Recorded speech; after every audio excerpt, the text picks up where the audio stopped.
This is the ESL Mobile Open, presented by AT&T. Good afternoon, ladies and gentlemen. Welcome back to the ESL Mobile Open Season 6 playoffs. I'm your host, Paul and Varum Toddkill. We're getting down to the wire, the last day of auto chess here to determine who our top 8 players will be. If you're just joining us, not super familiar with the ESL Mobile Open, basically it's an opportunity for anyone in North America to get involved in the world of mobile esports. If you play games on your phone and you're like, man, I maybe want to take this to the next level, I kind of want to compete. Well, this is actually a really good opportunity to do so because there are over 200 million mobile gamers in the United States alone, and we have had over 1 million entrants in our program just this year. And this season for Auto Chess, we've had 24 players make it to our playoffs. And today we will whittle it down to determine our top 8, who will advance on to our finals. But here's the thing. It's not just all about Auto Chess too. That's what's great about the ESL Mobile Open. We have a ton of different games and tons of players competing across them. And what's fantastic about this too is it's, this opportunity to compete over weeks and months, get better, develop your craft, and all to make it here to the playoffs. There's a lot going on, a lot of moving parts. So we made this cool video to break it all down for you. Let's take a look. Welcome to the ESL Mobile Open, presented by AT&T. Gamers from across North America will compete in various mobile titles to secure their place on the world stage and for their share of over $350,000. Anyone can play online to earn points during the open qualifiers. From there, players will advance to the closed qualifiers, where top players will compete to advance into the playoffs. The playoffs will whittle down the field to our few remaining contenders, with the very best securing their place at the finals. These games will be broadcast for the community to watch, learn, and root for their favorite players. The finalists for Season 6 will win a chance to compete in a special online event, where they will compete for cash prizes and the title of champion. The ESL Mobile Open runs year-round across 3 seasons, each culminating with a finals event and more prizes up for grabs. This is the ESL Mobile Open, where everybody can be somebody. Well, you heard it there, where everybody can be somebody. That's really what this program is all about, giving people an opportunity to compete, to play against the best in the region, and hey, walk away with some prize money as well. And that's what all these players today are trying to do. And because they're bringing the big plays, I need someone with the big brain to help me break it all down. None other than Zath joining us once again to help determine who's exactly going to get to our top 8. Zath, welcome back. Hey, good to be here. And yeah, it's going to be so exciting. It's a final day. It all comes down to this. So who's going to be in our finals? We're going to find out today.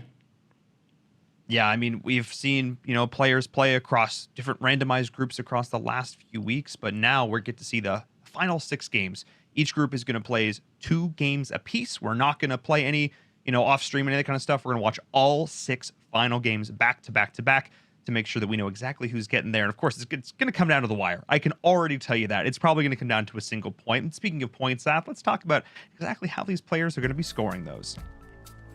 Yeah, and the points is the same as you guys have seen all this whole time. It's 10 points up at the top. And yeah, you just want to make sure you're scoring at least in the upper half of these final 2 games. Every single point is going to matter. So yeah, if you can just play for 4th, play for 3rd, play for 2nd, anything you can do to secure top 4, top 3, these players have to go all out for it. Yeah, consistency is really going to be the name of the game here.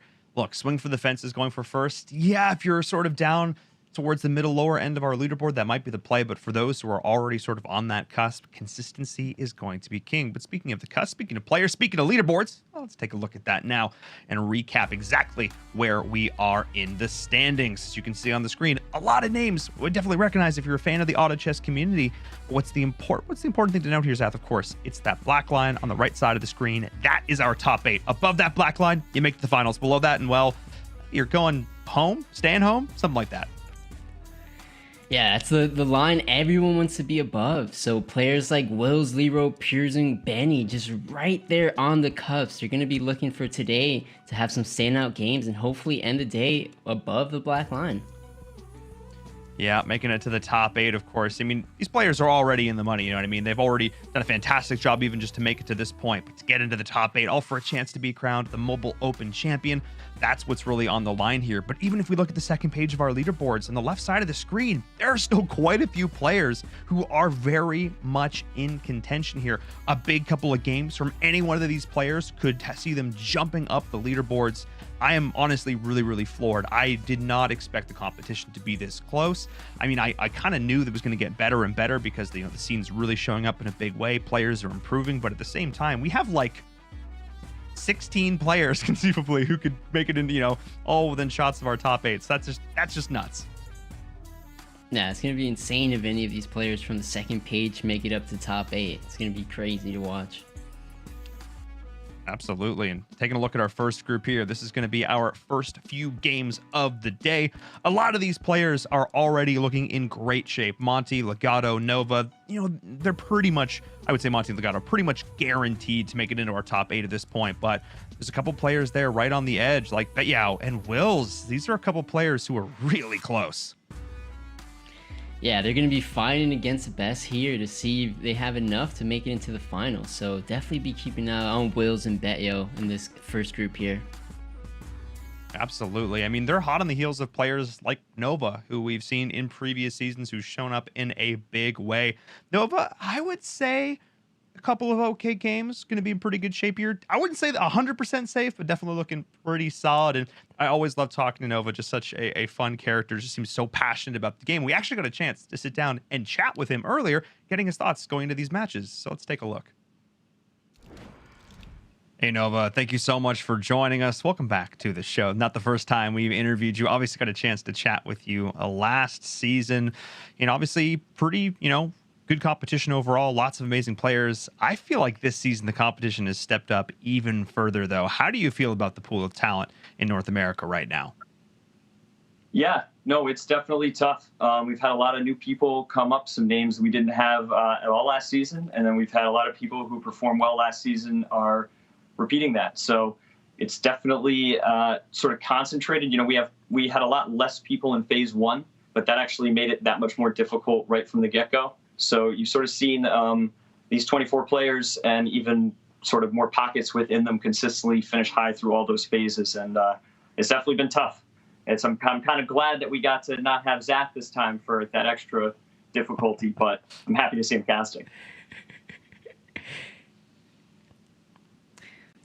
Hey, how's it going, Nova? Yeah, I'm not competing this time around, just more behind the scenes. But anyways, looking forward to the finals. You seem like you're gonna more than likely end up and secure a spot for the finals. And we just saw there was an announcement for the new Avenge Night piece, and I believe even Stone Spirit's gonna make its way back into the game. So is there anything you do in specific to help really get yourself ready for a shift in the meta? Well, okay, so I sort of got a bit of an advantage in that aspect. That's one of my, advantages I had coming into auto chess is I played a ton of Dota, and the unit coming in is from Dota. It's the Legion Commander, and so she's actually someone I used to play when I played Dota. I understand the mechanics of her really well. So when I see that piece, it's not just the synergies that it comes with. It's not just like the stats. I sort of understand how that piece fits into the gameplay of these games in general, whether it's going to be a carry, how it's going to function in a utility place. So I'm really excited for it. It's going to bring another way for Knights to have a hard carry in that 3-cost slot. And I mean, they could get pretty insane at some point. They really could become a top build again with that extra option. And as for Stone Spirit, spirits are a really important thing for the meta. It's like Marine, where they keep things in check, like assassins or other melee carries when they get too strong. So having more access to it with all the wizards and the other pieces is certainly something that's going to be really important going forward. Yeah, I mean, really just keeping a balance between all these different builds. Obviously, is not easy. I don't envy the developers per se, nor do I envy you top players. You have to constantly try and figure out what's strong and what's not, especially because you're going up against players who are always doing the same thing as well. We're going to be getting into some pretty fierce competition today. You're looking in a really good spot. My last little question for you, what are you going to do to make sure that you absolutely make it to the finals?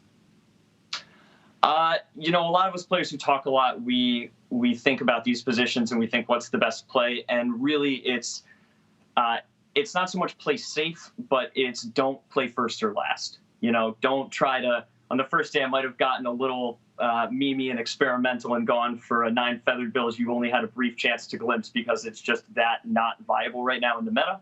It's on the brink, but not quite. So this is sort of not the day to try out new builds. This is the day to go with what you know is consistently going to perform and what's going to get you those top 3, top 4 spots to just sort of get over that break point of making sure you reach that top 8 and get into the finals. Then I can get a little more creative. Hey, I'm certainly looking forward to the creativity, but also understand the consistency. Before we say goodbye, anyone you want to shout out in the community? Yeah, just a few quick ones. My buddy Joseph, who wasn't in this tournament, but I think he might be coming back for the next one. Always got to shout out Solduri. And then, I'm seeing Monty and Silent potentially in these finals again, and they're buddies of mine. So hopefully we get some good competition and maybe get to meet each other at LAN. We'll see. Awesome. I love the shout outs. Got to support the auto chess community here. But once again, thank you so much for joining us for this interview. Best of luck in the games. Thanks so much. Take care. Well, you heard it there. Don't play for first or last. Yes, very much echoing the sentiments that you brought out earlier there, Zath. Looking for consistent play with builds that you know can perform. And again, given Nova's position right now, I think he's probably in pretty good shape, but nothing is set in stone. I'm getting word the players are almost ready to get into our very first game, which means we're going to head to a short break. When we come back, the first game of the day for our first group. We're almost at the end to determine our top 8, so don't go anywhere.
the ESL Mobile Open, presented by AT&T. Hello, everyone. Welcome back to the ESL Mobile Open Season 6 playoffs. I'm Inverum, joined by Zath. We're getting into our first game of the day, right on into the action, as we are seeing group number 1 take to the stage. Zath, I would say, while all of our groups are stacked, this one in particular has quite a few players already in the top 8. Yeah, not only that, but also some players that are right there at the cusp. So, yeah, a lot of top players in this lobby.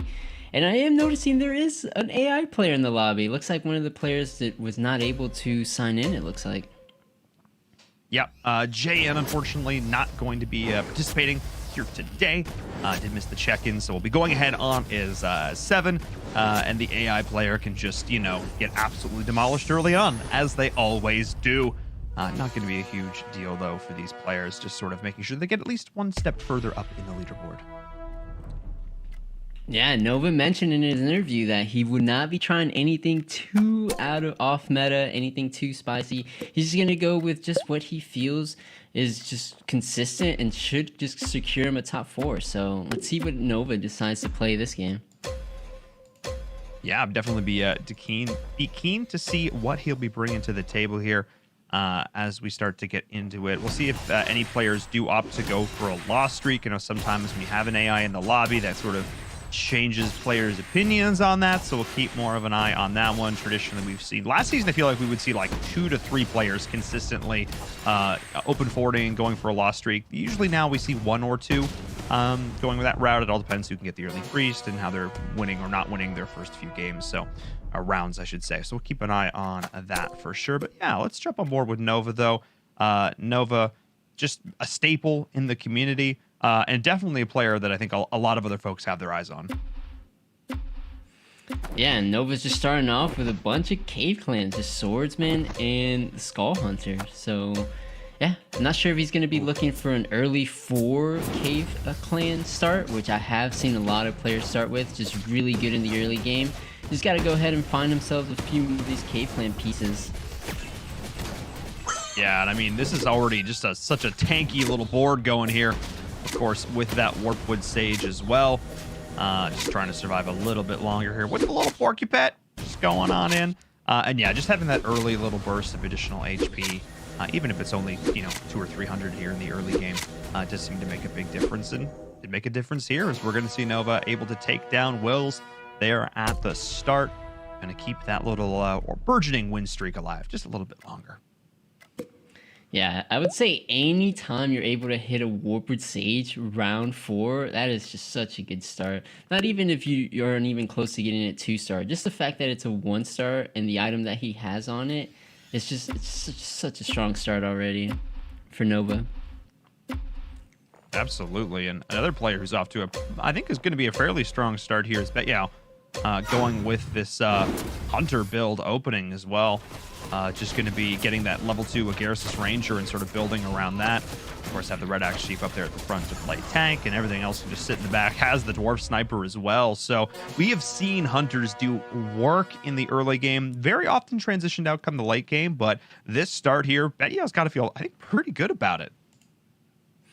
Yeah, if he's able to hit any more of those Hunter upgrades, he's in a really good spot. Right now, I believe he's just depending on that Agarsis Ranger. If you look at the items that the Agarsis Rangers equip with right now, it is a Maelstrom. And as I've seen a lot of players use this item for early game pressure, either to help establish a win streak or just to help mitigate some damage that they may take. But it's a very strong early game item. Yeah, I mean, it's not one... So this is sort of interesting. We oftentimes see players sort of hold back their items a little bit until they sort of determine what the build path's going to be, who their carries are, both more offensive or defensive. We've seen some like really tanky Warpwood Sages, for instance, in the past, or going in for more of a traditional carry. But this item sort of seems to be the exception to that rule. We've seen a lot of players opt to build it early because, like you mentioned before, you can see the Chain Lightning just going back and forth there, just increases your DPS, your damage per second, really dramatically. And with that, this board is off and away to the races. That's Betyao taking down Nova, doing a ton of damage, actually. So I think Betyao is definitely going to be making a claim for this top spot, but he's got to compete with Remy here. Let's see what Remy's getting up to. Ooh, already working with 3 Okay. assassins and divinity. So yeah, a little good, strong early game here. Not sitting on any 2-stars yet, but potentially, hopefully, does have a couple pairs. I'm seeing his bench right now, looking at 4 pairs. So he just needs to get a little lucky to help upgrade some of these units. And we'll see how he stacks up against Betya when they do face off. Yeah, I mean, assassins can be a decent counter to hunters there, especially when you do get this water spirit up and going. I love the fact they're able to get the teleport dagger in there early, just that additional mana on the TP to start. You know, when you get that first blink off, can just get that additional wave slash out, which does add up a lot in terms of damage, especially onto the squishier units. And Remy really pushing here early level 6 already. Oh, we still got multiple players in our loss streak, still in level 4, but Remy is going to look to push and play tempo. And I have to say, I think that's a really solid call here. Yeah, as we see as of now, Betya, who was also the 100% to this point, he also lost his streak, so it's literally just Remy with his full health. So Remy really wants to maintain this and hopefully go on a little win streak. And you mentioned it a little bit earlier, will we see any open forting? And just looking at the scoreboard right now, it looks like 2 players in this lobby are opting to go the open fort route. Yeah, and that's sort of become, I would say, fairly standard here. Players sort of opted to go for that, but it's all about keeping track of sort of who you're more likely to face, not likely to face. Both these players are sort of going that route because they obviously want to make sure that they can keep that loss streak going. And now it looks like Legato may be opting to sort of break out of that, and he's going to allow Monty to continue to do so because, let's be honest, Monty always does it. It's Monty. But let's see what Legato's putting together, because I see a level 2 Warpwood Sage. We see Druids coming out as well as playing around with his Beast, and 6 Beast is something we have seen players working with in the past, and it can be a very strong build. Yeah, absolutely. It looks like Legato was considering open forting, but once he hit that Warper 2-star, I don't think he feels the need to open fort anymore. And yeah, you hit it right on the head there. It looks like he probably will be transitioning into more of that 6 beast build. Because he already has the Unicorn, has the upgraded Tusk, has the Worm, just missing, I believe, 3 other beasts to help bring that 6 beasts together.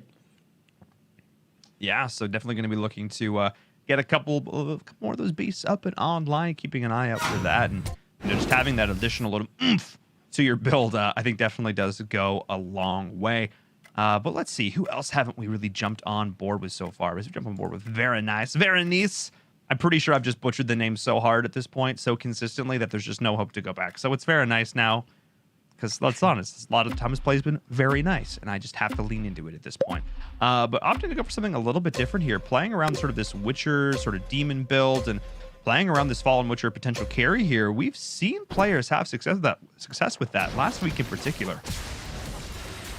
Yeah, I don't know how many games we've seen where it comes down to a Fallen Witcher 3-star in the end. So yeah, an absolutely beast of a unit. And anyone that tries to rely on him as a carry usually ends up in a good spot. So yeah, no surprise to see someone pick it up in the early game. And we'll see if Verenice is able to get that Fallen Witcher 2-star. He doesn't have a pair on the bench or anything, but if he is able to hit it, it would be a super good start for Verenice. Absolutely, yeah. Getting that to the 2-star early just makes a world of difference, but also being able to get those beasts in there as well. You saw the instant swap out. Peace, Cave Clan. It's been fun.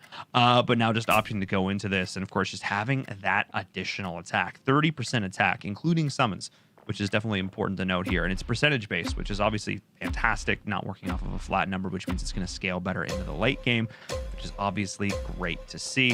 We'll do one more round here with Verenice. Then I want to see what Wills is up to as well. Wills, who's lost that one round early on, but has been looking pretty stable otherwise throughout this. And already I can see a lot of these players looking to try and keep a streak going up near the top. And man, Betya early on has just been looking so solid. Those hunters, they're just such a threat. Yeah, not only that, but an early Taboo Witcher upgrade. So activating a little bit of the 3 feather synergy, getting some evasion in there, and Taboo just such a monster in the early game. For me, anytime I see a Taboo 2-star early, I like to just throw my items on it, whether it's a Frantic Mass, a Shadow Edge. I feel like he's just so good in the early game. And that's very interesting as well, as the idea that some carries are better off in the early game, some are better as they scale late, and how you can adjust and itemize accordingly is very cool here. And we're seeing a very interesting little build here. We're seeing honestly, this feels like a full tempo play coming out from Wills, sort of leaning into the goblins as well, just sort of what's been coming their way, not really over committing to that, playing around with assassins as well, a lot of burst damage, little decent, okay survivability, I guess, but really nobody else is playing goblins, so if you can get every single unit 2-star, that's just going to do work for you, regardless of whether or not the synergy is, S tier or whatever. I think that's really cool. Yeah, Wills is playing a bit of a risky game, I would say, because if you look at his gold compared to the other people in this lobby, he's sitting at 3 gold, Wow. 4 gold right now off of that win. So really not looking to economize, he's just looking to streak. So trying to find all the 2-stars he can. And yeah, I think you mentioned it, he may actually be going for a 6 assassin build. You see a Shining Assassin on his bench, he has an Abyssal Crawler on the bench. So yeah, if I had to make a guess, he would either be going 6 sins, or maybe if he wants to get crazy enough, maybe go for the 9 assassin build. But we'll have to see. I think right now he's just working with the goblins as a front line just because it's good in the early game. And he's just trying to establish that streak. But I wonder at what point will he transition to either the full 6 or maybe the 9 build. I mean, he's holding onto this Warpwood stage for now, and that's oftentimes you just see them leave the Warpwood stage out front as a tank, let all the sins jump to the back. So I think it really is going to depend on whether or not he can find enough Warpwood stages to get this to level 2. Then maybe he might play around more with the 6 before committing fully to the 9. Also, he's picking up some beasts here as well. So maybe going to look to try and play around with that. We'll jump on board there because the streak is continuing to stay alive. But let's take a look at our overall scoreboard. And interesting, and we're going to ignore AI, but I was on Knights and I was like, ooh, but no, don't you bait me, AI player. But I'm curious to see what Monty is getting up to. Monty, who has ended the loss streak, the open forwarding here, and looks like is going to be playing around with a 9 warrior build, or the eventual 9 warrior. Yeah, it looks like it, and this is definitely not the first time we've seen Monty open 4 into 9 warriors. I believe he was doing this quite a lot in last season's finals. So this is a strategy that Monty's very familiar with. He's seen success with it. He's also seen some games not go his way with the same strategy. So it's really going to come down to whether he sees the units at the right time that he needs them. So we'll see. I think his main goal right now, since you mentioned he is trying to work towards level 9 to hit those 9 warriors, is he's just going to prioritize economy. He's going to be losing a lot of health in these next few rounds. But as long as he's able to reach level 9, he definitely has a chance to get right back into this game. Absolutely. Just keeping that gold above 50. That's really the key here. Making sure that you can just maximize that extra interest that you do garner at that stage. So we'll keep an eye on that. Multiple beast builds coming out, but and then in Divinity Assassins, still got this early game of Garrus' Hunter. I love the fact that we're seeing so many different builds here. What's catching your eye though? Yeah, if Nova, he has a Tortilla Elder 2-star already in this game. Oh my goodness. Tortilla 2. So I think based off that pick, he's going to transition into some kind of mage build. That is a huge pickup at this point in the game. Yeah, and I mean, nobody else is really dabbling in mages, and that's going to be definitely a hard transition. I mean, luckily for him, hasn't really committed a lot in terms of upgrading these pieces, and that'll actually be really good for players like Monty who are looking to pick up these warriors themselves. So that's actually, I think, going to be really interesting here, because we did see mage players, I would say, have a good amount of success last week. I think we had a couple of victories and definitely a few top 4 finishes for sure. Yeah, it looks like Nova was probably considering the warrior route, but that Tortilla really swaying things towards mage. And I would say that's a great call, because right now, looking at how things stand, there's no mages in the lobby. So if he really wants to commit to this mage route, I'm pretty sure he's going to have an easy time finding these pieces that he needs. Yeah, he's already got a couple of them up and around. We'll see if he opts to go more of the dragon route with the mages, bring in some spirits. Those are sort of the two counter pieces. Cope. What's additional synergy, secondary synergy? In any case, we'll see which route he does opt to go there, as mages do need a little bit of additional support in order to allow them to get those spells off, get them going. And we do see the humans already coming online as well. This is something that we did see players utilizing last week. Legata was actually a player who did that a lot. Utilizing this human buff, getting those additional experience books, and we actually have seen multiple level 11 finishes from some of these players. Yeah, and I believe it may have been Legato both times. I think he may be the only player in these games that have made it to level 11. So maybe it's Nova's turn to make it to level 11. Yeah, he does have the early humans. What's crazy is he already has the Tortilla Elder 2-star, but he doesn't have at least the 3 mages to help get that magic resistance. But yeah, I guess he's just warriors too. Tortilla. This is interesting.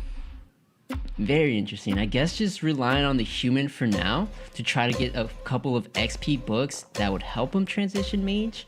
Unless he really wants to commit warriors with his Tortilla 2-star, but I'm not sure exactly if he would actually commit in that direction. Yeah, I mean, I honestly, I would really, again, obviously it's just going to come down to what pieces he finds. I obviously would prefer that he go the mage route for his sake, because he's going to be much more contested if he does go that warrior route. Mage is going to be a lot more free, as they say, as they're going to be the only one running that. But I want to jump around a little bit here. I want to jump on board with Remy for a bit, as he's the only one sort of bringing out some of this Insectoid, which has been one of these builds the players have been talking about its potential to be very strong, but it's a very expensive build, Zaf. Yeah, and right now, if he really does want to transition Insectoid or not, at least he's running 6 Assassins. We haven't seen 6 Assassins in quite some time, but yeah, Remy's sitting at 87 health, so even though we haven't seen this in a while, it seems to be pretty effective. At least able to keep Remy healthy. That's a big thing here too. I mean, keep in mind, Remy's economy is still not great. Not great. We have multiple players who've gone down below the 20 mark at this point, all of them just trying to maintain tempo at this stage, because again, reminding the folks at home, it's all about making it into the top 3. Top 3 is really ideal for a lot of these players. Don't necessarily need to go all out, try and get that first place no matter what, but it really is about that. And we finally see the win streak end. Wills, actually, wait, no, he's still alive. This win streak for Wills, crazy. I'm definitely misread the scoreboard there for a second. I want to see what Wills is getting up to as well, because this build has been just paying off with these goblins, beasts, assassins. This is a bit of a kitchen sink situation, Zaf. Yeah, it's just full-on tempo build. We saw him go down to pretty much 0 gold, and it's been paying off for Wills. He has a 2-star Razor Claw, which I like to consider one of the most tempo units in the game, regardless of your build. If you hit that guy 2-star, he's just so strong. But yeah, not even 6 Assassins or anything significant in terms of synergies, just solid upgrades. A 2-star Shadow Crawler, 2-star Lord of Sand, 2-star Razor Claw. Yeah, just beating everyone with upgrades, not even beating them with synergies yet. And I mean, look, it's working. It's working. You cannot deny the results. It's not, a dominant win here at this stage, but still going to be seeing. I'm curious where he's putting his items as well. And yeah, that Spirit Bear. Oh my goodness, when it just gets up and running. Yeah, getting that to 2-star. I believe it would be on the Shadow really Crawler. Good. Oh, if we check. Yeah, there you go. And we do have a 2-star Abyssal Crawler as well. So we know this can also be kitted out as a carry. Just having that ramping attack speed, woof, gets really, really scary. So I'll be keeping an eye on that. We're seeing a bit of a sell here, and we're going to commit now, selling off the additional Goblin components. There is the Warpwood Sage that I mentioned earlier. Having that out front is a really good support tank unit. Could do so much. You get that additional buff with the Druid. I mean, I feel like Wills is feeling absolutely fantastic at this point. The build, I feel like, is getting a little bit more refined, transitioning from tempo into one you'd consider a little bit more traditional. Yeah, and I find it extremely interesting that both the players at the top of the lobby are both playing 6 Assassins. We didn't see many Assassins last week, so the fact that the strongest 2 builds coming out of today are literally 2 6 Assassin builds, which is crazy. But if you remember, Zaf, last week we were theory crafting because of the change in the update. We thought we were going to see more Assassins. You and I were both surprised when we didn't. You and I both thought these were going to be strong. The increased percent chance to the crit, that kind of stuff. We were both thinking, wow, this is going to be really solid. And in the end, we didn't end up seeing it this much. Maybe players are starting to get on the hype train that, we were on last week. Yeah, that could be it. Maybe it just takes a little bit, like another week for players to get more adjusted to the current meta. And it looks like, yeah, more players bringing out Assassins. I wonder if this is going to be a trend that we see continue throughout the day. I think it might be, but I also think we're going to see the end of the win streak of Wills. Oh my goodness, very nice. Those druids smacking. Oh my goodness, that level 3 Whisper Seer was just doing a ton of damage. I need to jump on board and see what Varanice is doing here. Down to 40 HP, but stabilized in terms of economy and definitely got that build going. This 6 Beast is just incredible with those summons. When you get a lot of those treants up on the board, that additional 30% attack damage. Oh my goodness. Actually, it's a lot, Zath. It's a lot. Yeah, not even having the Witcher online in the 6 Beast build, you either opt to have the full Witcher just in case other people are using Witcher against your Fallen Witcher. But yeah, since he has a 3-star Whisper Seer, he's just opting to keep it in there, even throwing mana items over on that Whisper Seer just to get those extra summons and really get all you can out of this 6 Beast buff. So yeah, looking to put a lot of hurting on those competitors here. Absolutely. Going up against Monty now, who did bring out the Warriors, like we said before. We'll see how the Warriors are going to fare here as these summons go in. Look at how much damage is going through once these summons start to get up on the board. Not even the Ghost Ship with the stuns. We'll really be able to shut them down at this point. It took the full might and this carry Doom to do it. Monty able to get another win here. So seeing a little bit of rock, paper, scissors here action. Varanice able to take down Wills, but then Wills losing to Monty just goes to show how good these players are. A lot of them fighting up towards the top. But let's jump back on board with Monty because the bell's getting online. 9 Warriors is here, but is it too late, Seth? Only 13 HP.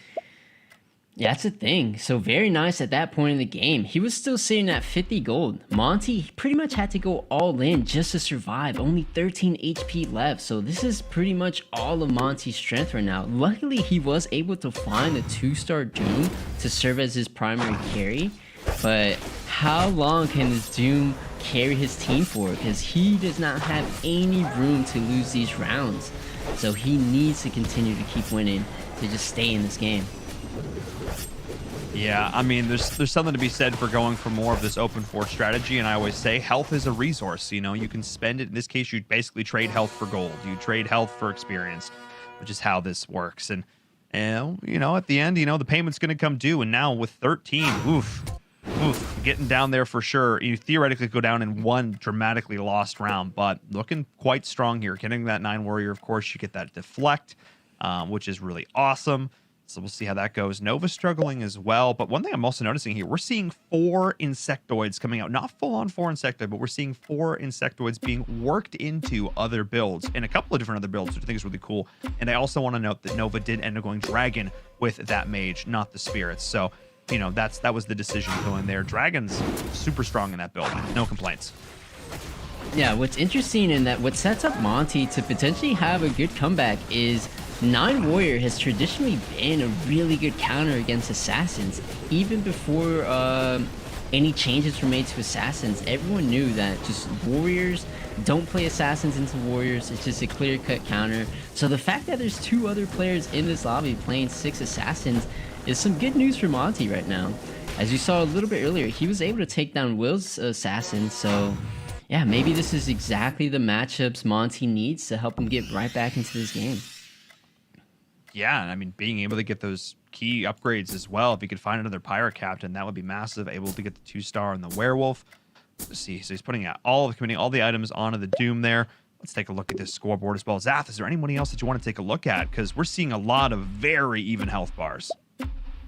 Yeah, we could just take a look over at Nova. He's the only player running Dragon Mages, so let's see if the bet pays off for Nova. This is a build that he's very comfortable with. He has the Tortilla 2 upgrade. He is yet to hit the Dragon Knight upgrade. He's just missing one more Dragon Knight to hit that next power spike for this build. But yeah, this is something that's going completely uncontested. So I'm not sure how it's going to fare in this lobby.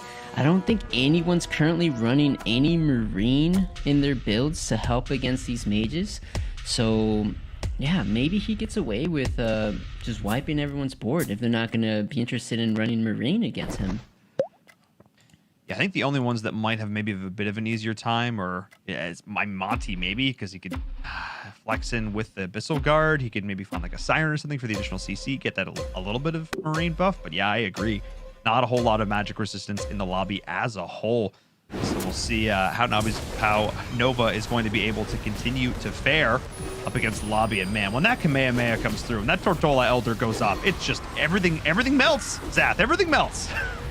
Yeah, everything just gets wiped off the board, and there it goes, Nova. Like I mentioned, no one's teching in the Marine as of yet, so I believe Nova should have an easy time against most people in this lobby. And something I do want to note is it looks like Very Nice just hit a very nice unit. If we take a look at his board, he has the Fallen Witcher 3-star online. And we've seen this guy just countless times carry the team at least to a top 2 finish. So is this Fallen Witcher 3 gonna help Very Nice achieve his goal of top 3 this game?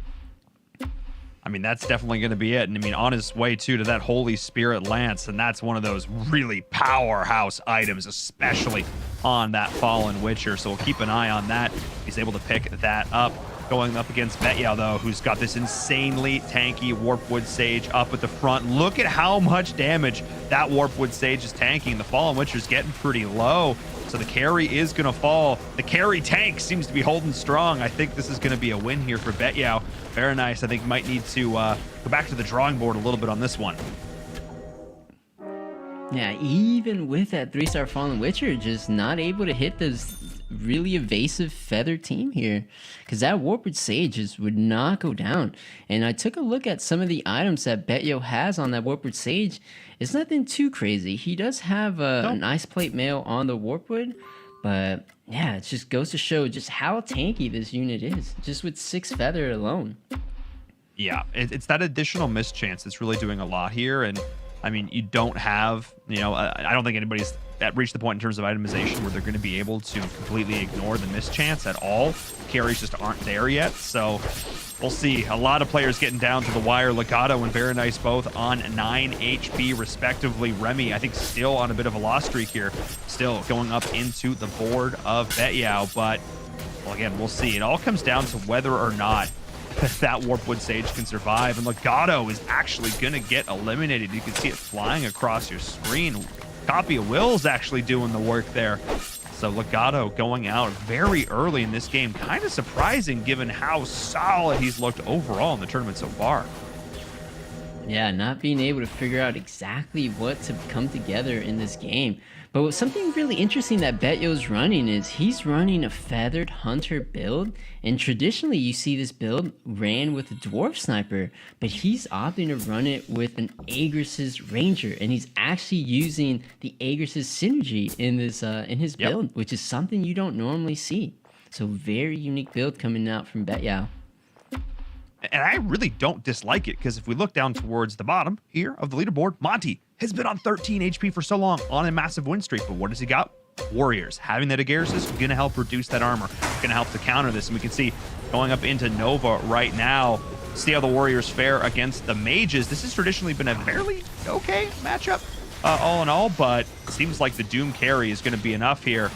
Just having that little bit of immunity, the magic resistance there, doing work up against those Mages. And oof, that was a solid win there. Monty, talk about late game stabilization. Yeah, one of our players who did open 4 and really paying off big time for Monty here.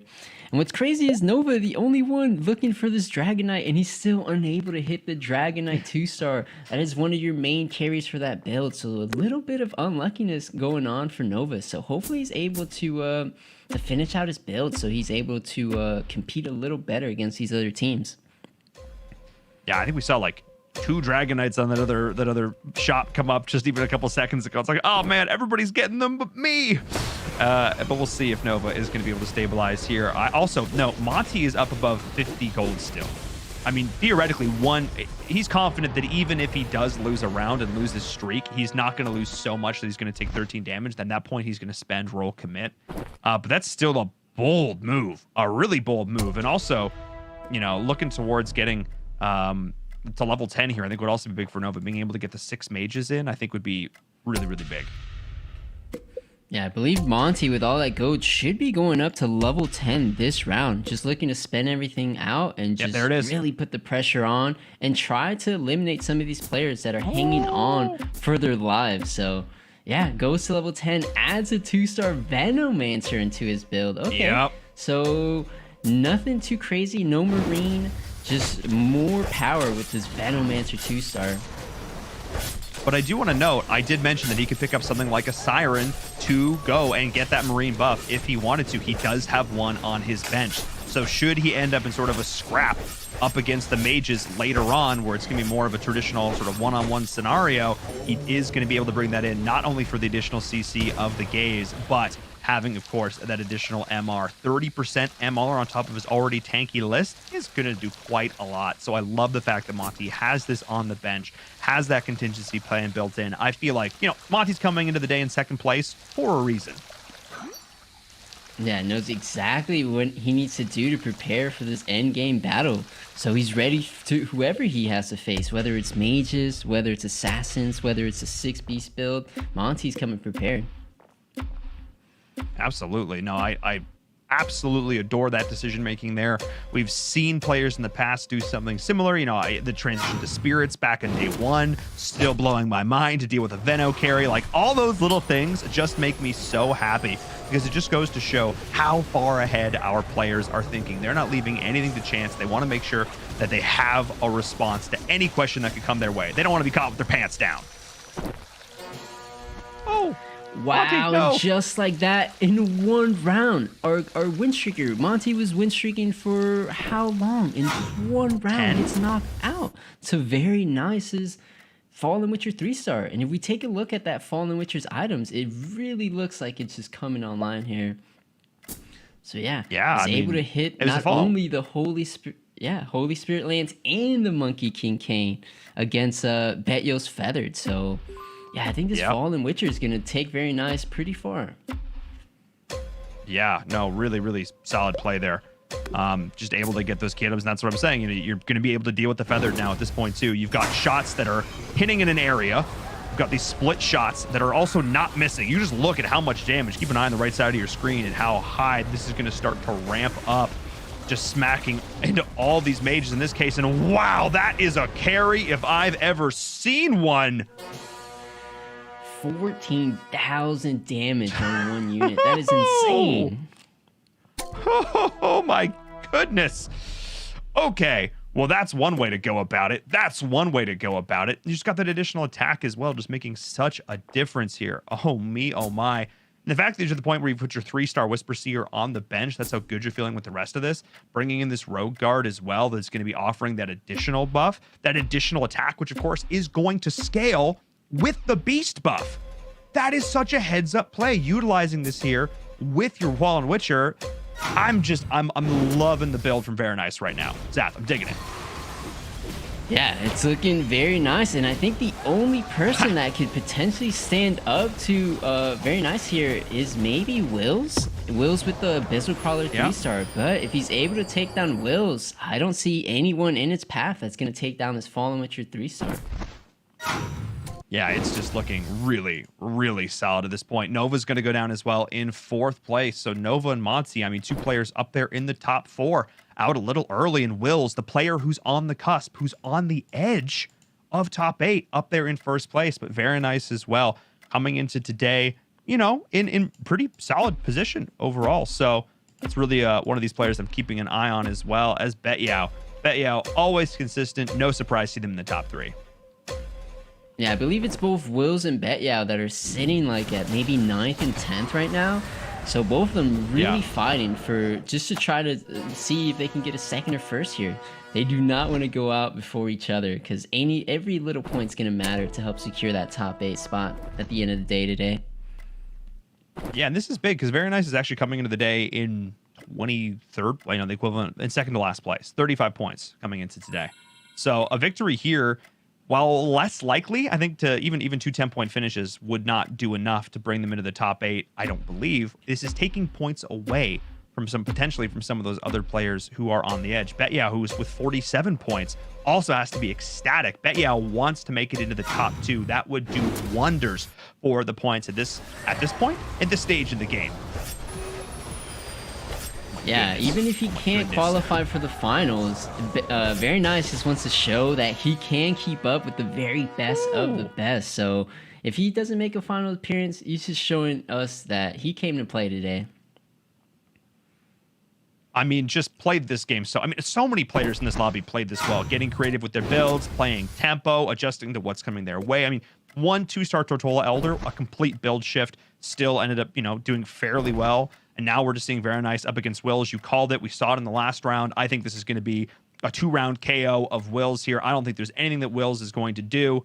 Taking a look at this board, does have the 3-star weapon stage, but hasn't got it stacked. Is committing into this Abyssal Crawler, who's got good items, but not even close to the itemization that we're seeing on this Fallen Witcher. We're going to watch this one more time, and I would not be surprised. This is the last round here. At round 37, this would be a pretty quick game, all things considered. And as I watch that Fallen Witcher go to town, I have no doubt in my mind that is going to be our first game.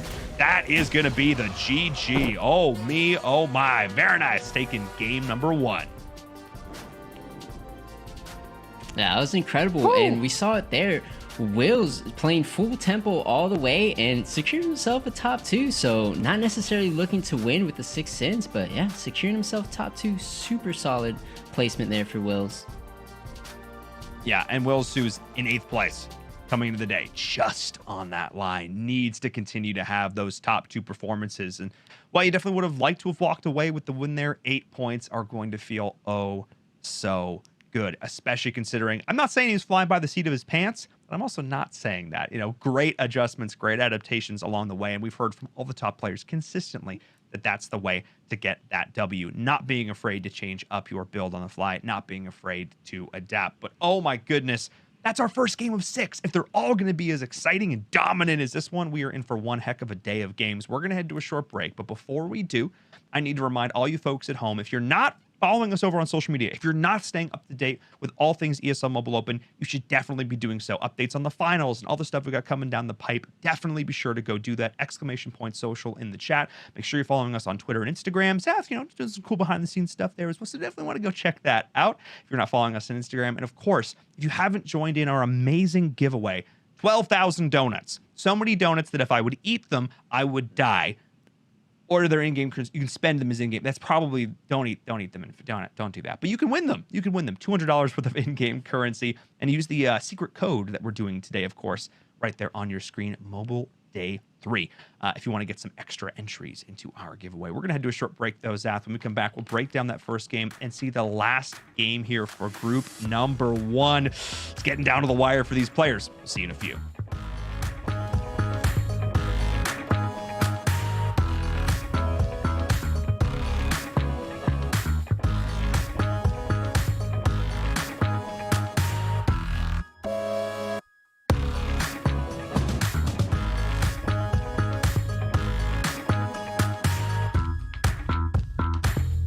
This is the ESL Mobile Open, presented by AT&T.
This is the ESL Mobile Open, presented by AT&T.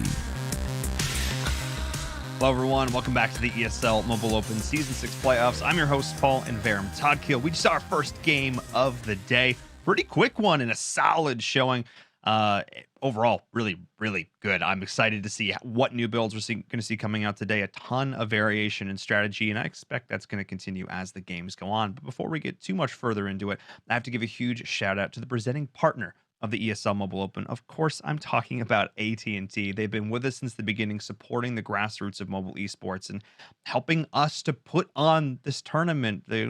For you, all the fans at home, for the players competing in it. We could not do this without the support of AT&T, helping us to just, foster and create this community, which we love so much, and helping to give all these players an opportunity to showcase their skills for you, the fans, and prove who's the best in North America. So thank you so much to AT&T. Now, though, I have to welcome back Zath to the show, and we have to talk about that very first game, because I was so happy to see how players adapted, all the different strategies we saw come out. The meta just feels fresh, feels fun. Yeah, regardless, it was still a lot of different variations in the builds. We saw some 6 assassins, we saw some mages, some 9 warriors, some 6 beasts. So yeah, still pretty diverse. Not everyone just forcing the same build to try to win. So definitely appreciate that. For sure. And even like subtle variations on like the same sort of core build. I mean, that's the kind of stuff players putting their personality on it, adapting to what pieces coming their way. That's really, to me, the hallmark of a fantastic player. And as we look back from the highlights of that last game, Zath, I think we can see really players did a fantastic job that game of adapting to what came their way. And here we see Wills. He was probably the one that got off to the most strong start. He just started off with some assassins and some goblins and was really ready to go on a win streak from there. And here we have Monty, who did decide to open fort this game, but did go to level 9 and was able to find that Doom 2. So as soon as he hit those 9 warriors, he was able to mount quite a comeback into this game. And here we have, very nice, once he hit that 3-star Fallen Witcher, he's going up against Betyau's Feather here, and I believe the Witcher just did not have enough carry items to help Very Nice close it over Betyau, but soon, you guys remember the end of this game, it becomes a dominant force. But yeah, at this point, just Betyau's Feather just looking a little strong. And here we have Monty's 9 Warriors versus Nova, who was the only player in the game running mages. It could have worked out so well for Nova, but Monty's Warriors just came to ruin the party for Nova. Yeah, Monty's 9 Warriors taking it over Nova here. And here we have Very Nice's 3-star Fallen Witcher going up against Nova, But yeah, just the Claw 1 on that Fallen Witcher, just helping him stay alive through all that mage burst damage. Yeah, 1v5, 1v6, it doesn't matter. Fallen Witcher just too strong. And here it is, the final 2 situation. Will Sins versus Very Nice 6-piece Witcher build. And it just looks so dominant once this Witcher gets online, just shredding through every single unit. Very Nice, clutching the win there. I mean, just goes to show how important that late game itemization is. Identifying your carry early on, committing to that, knowing what items you want to be building towards. I mean, it had every tool it needed to survive, to deal with the mages, to deal with the wards, everything. It just looked so solid there at the end. So solid performance there from Very Nice to help bring their way up the leaderboard. And speaking of leaderboard, let's take a look at how ours has shifted from that last game. Monty's still up there at the top, but Nova actually passing Legato, who went out in 7th place there. Will's still looking really darn solid. And Very Nice, hey, making a climb up the leaderboard. Again, I don't think statistically has a chance to make it into the top 8, but still, what a performance. Gotta feel good in the last 8. Of course, a little more prize money, Zach, goes a long way. Yeah, why not? He's just a fighter. It doesn't matter what spot he wants to end up, but he just wants to show out and just fight and just compete. He just wants a good match at the very end for this last day. Absolutely. And again, I think for a lot of these players, that's it too. They want to prove that they deserve, a spot. They've earned their spot in the top 24. And I think now, given how close the leaderboard has been over the last 3 weeks, we know for a fact that every one of our players deserves that spot that they earned to get into the top 24. But I'm getting word that our lobby is just about ready to go. The last match here for this group, the last chance for these players to score points to make it into our top 8. We're going to head to a short break. When we come back into our next game, we'll be back in a few.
This is the ESL Mobile Open, presented by AT&T. Hello, everyone. Welcome back to the ESL Mobile Open Season 6 playoffs. I'm your host, Paul and Verum. Todd Kill, joined by the one and only Zath as we get into our last game for group number 1. Zath, all of these players looking to try and find those last few points to try and make it into that top 8. Yeah, and then it becomes really nerve-wracking for these players because once you're done with this one, now they have to watch the next 2 groups go up, and they're just going to see, is anyone going to pass me in points? Similar to how I was last season, just waiting to see where the points landed. Yeah, I had this discussion with my co-casters for PUBG Mobile because it's kind of a similar situation where like one group plays, they finish all their games, and the other group plays. And I said, which one would you rather be in? Would you rather be in, group 1 that finishes first, you're done, and you get to sit back, or would you rather be in group 2 and know how many points you get? And universally, the response was, I would rather be in group 2, or in this case, our group 3. I'd rather go last to know exactly how many points I needed. Because Zath, obviously, I don't think any of us are too envious of that position, having to sit back and watch like true nail biter, just hoping, please don't get that point. Please don't get that point. Yeah, it's going to be crazy. And just a player that had a little bit of an unlucky game last game, Legato, going out in 7th, and he was I believe sitting 2nd and 3rd in this group, so he's probably looking to have a good comeback game for him just to help solidify his position in the top 8. Yeah, I mean, he's looking pretty darn solid right now. 68 points coming into this, currently tied for 2nd/3rd. There's 3 players actually with 68 points. And obviously, keep in mind, this is not counting the other games that have been played by their groups, but still looking in a pretty solid position. But I agree, definitely a top 4 finish here would really put the nail in the coffin for that trip to the finals, all that good stuff. So definitely, I agree. And hey, a couple of early hunters, another dwarf sniper here, great way to do it. We have seen the consistent power of the early hunters, and it is to be feared, that's for sure. Yeah, and last game we even saw some early assassins, so maybe some people can mix it up. Maybe it's just not all early game hunters, because yeah, early game assassins seems to do the job as well. Wills ran it and went on quite the streak, like at least 12 win streak. So if anyone's able to high roll a little bit of these assassins early, use it as a transition, it could be a good start. Yeah, I agree. Definitely going to have multiple options here, multiple routes. We even saw some early goblins have some success as well, just because, again, they're uncontested. And I just love the fact that the way this game is designed, you've got multiple routes to go early. You've sort of got a crossroads, a junction in the mid game, and then a ton of different paths to take late game. How you get there, too, is never going to be the same every time. It just keeps the game fresh and exciting time and again. Definitely my favorite thing about the auto battler genre as a whole, and auto chess in particular, because they do allow for so many of these early builds to sort of thrive. And now adding in an Umbra here as well for Legato, early level 5 or consistently rolling with the level 5. Yeah, solid. Wants to keep the tempo. Yeah, and I'm looking at a little bit of some other players in the lobby from the scoreboard, and I was just trying to keep an eye to see if anyone's going to open fort this game. We did see at least 2 players consider it, and yeah, Monty once again looks like he will be going open fort in this game. It's just a very comfortable strategy for Monty, and he's just relying on it again. Every time. With the one priest in, yeah, you're going to be good. No problem, no worries, not one in the world. Yeah, definitely keep an eye on that. But the 2 players that I'm really keeping an eye on are Betyao and Wills, because Betyao is at a point now where another really solid top 3 finish would potentially put them in contention for this top 8 spot. And Wills as well has sort of been able to sort of push that line, coming in 8th place for the day. So these are really 2 of the players as well I'm going to be keeping an eye on. We'll see how they are going to be doing here. Let's jump on board with, Let's jump on board with Betyao and see what Betyao's getting up to.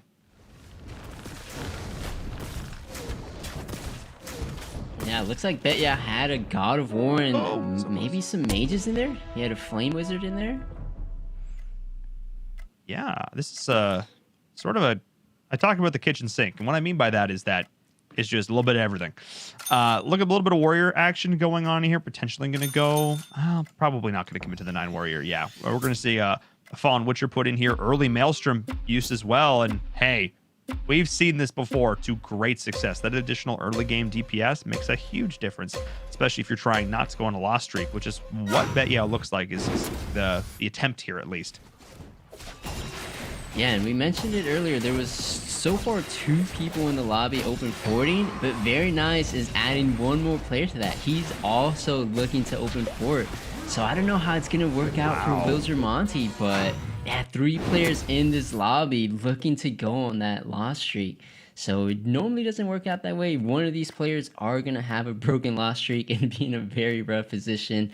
But yeah, it's just the name of the game. Everyone's just trying to establish either a win streak or a loss streak in this early game. So yeah, they're just playing towards their outs.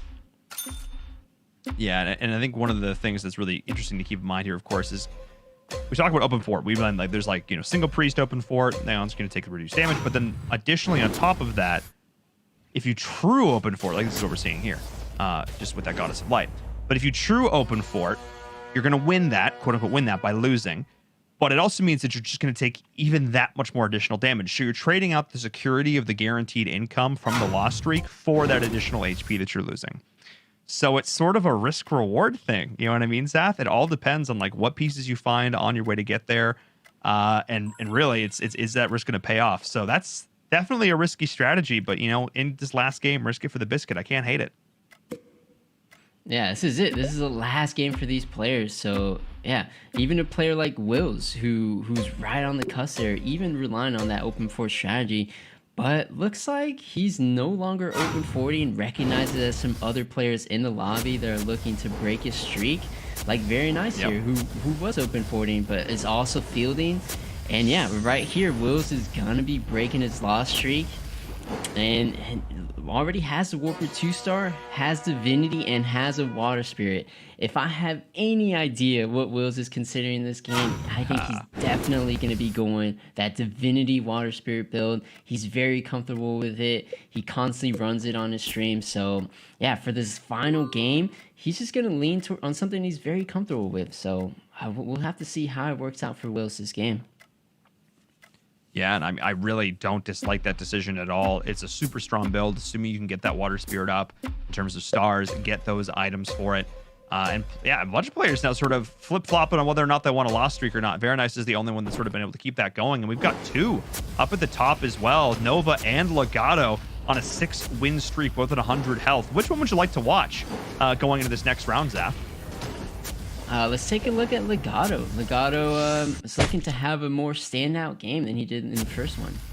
So yeah, already with the 2-star Dwarf Sniper, 4 Hunters, and 4 Agresses. So yeah, maybe he's going to be looking for the 4 Agresses, 6 Hunter build, potentially.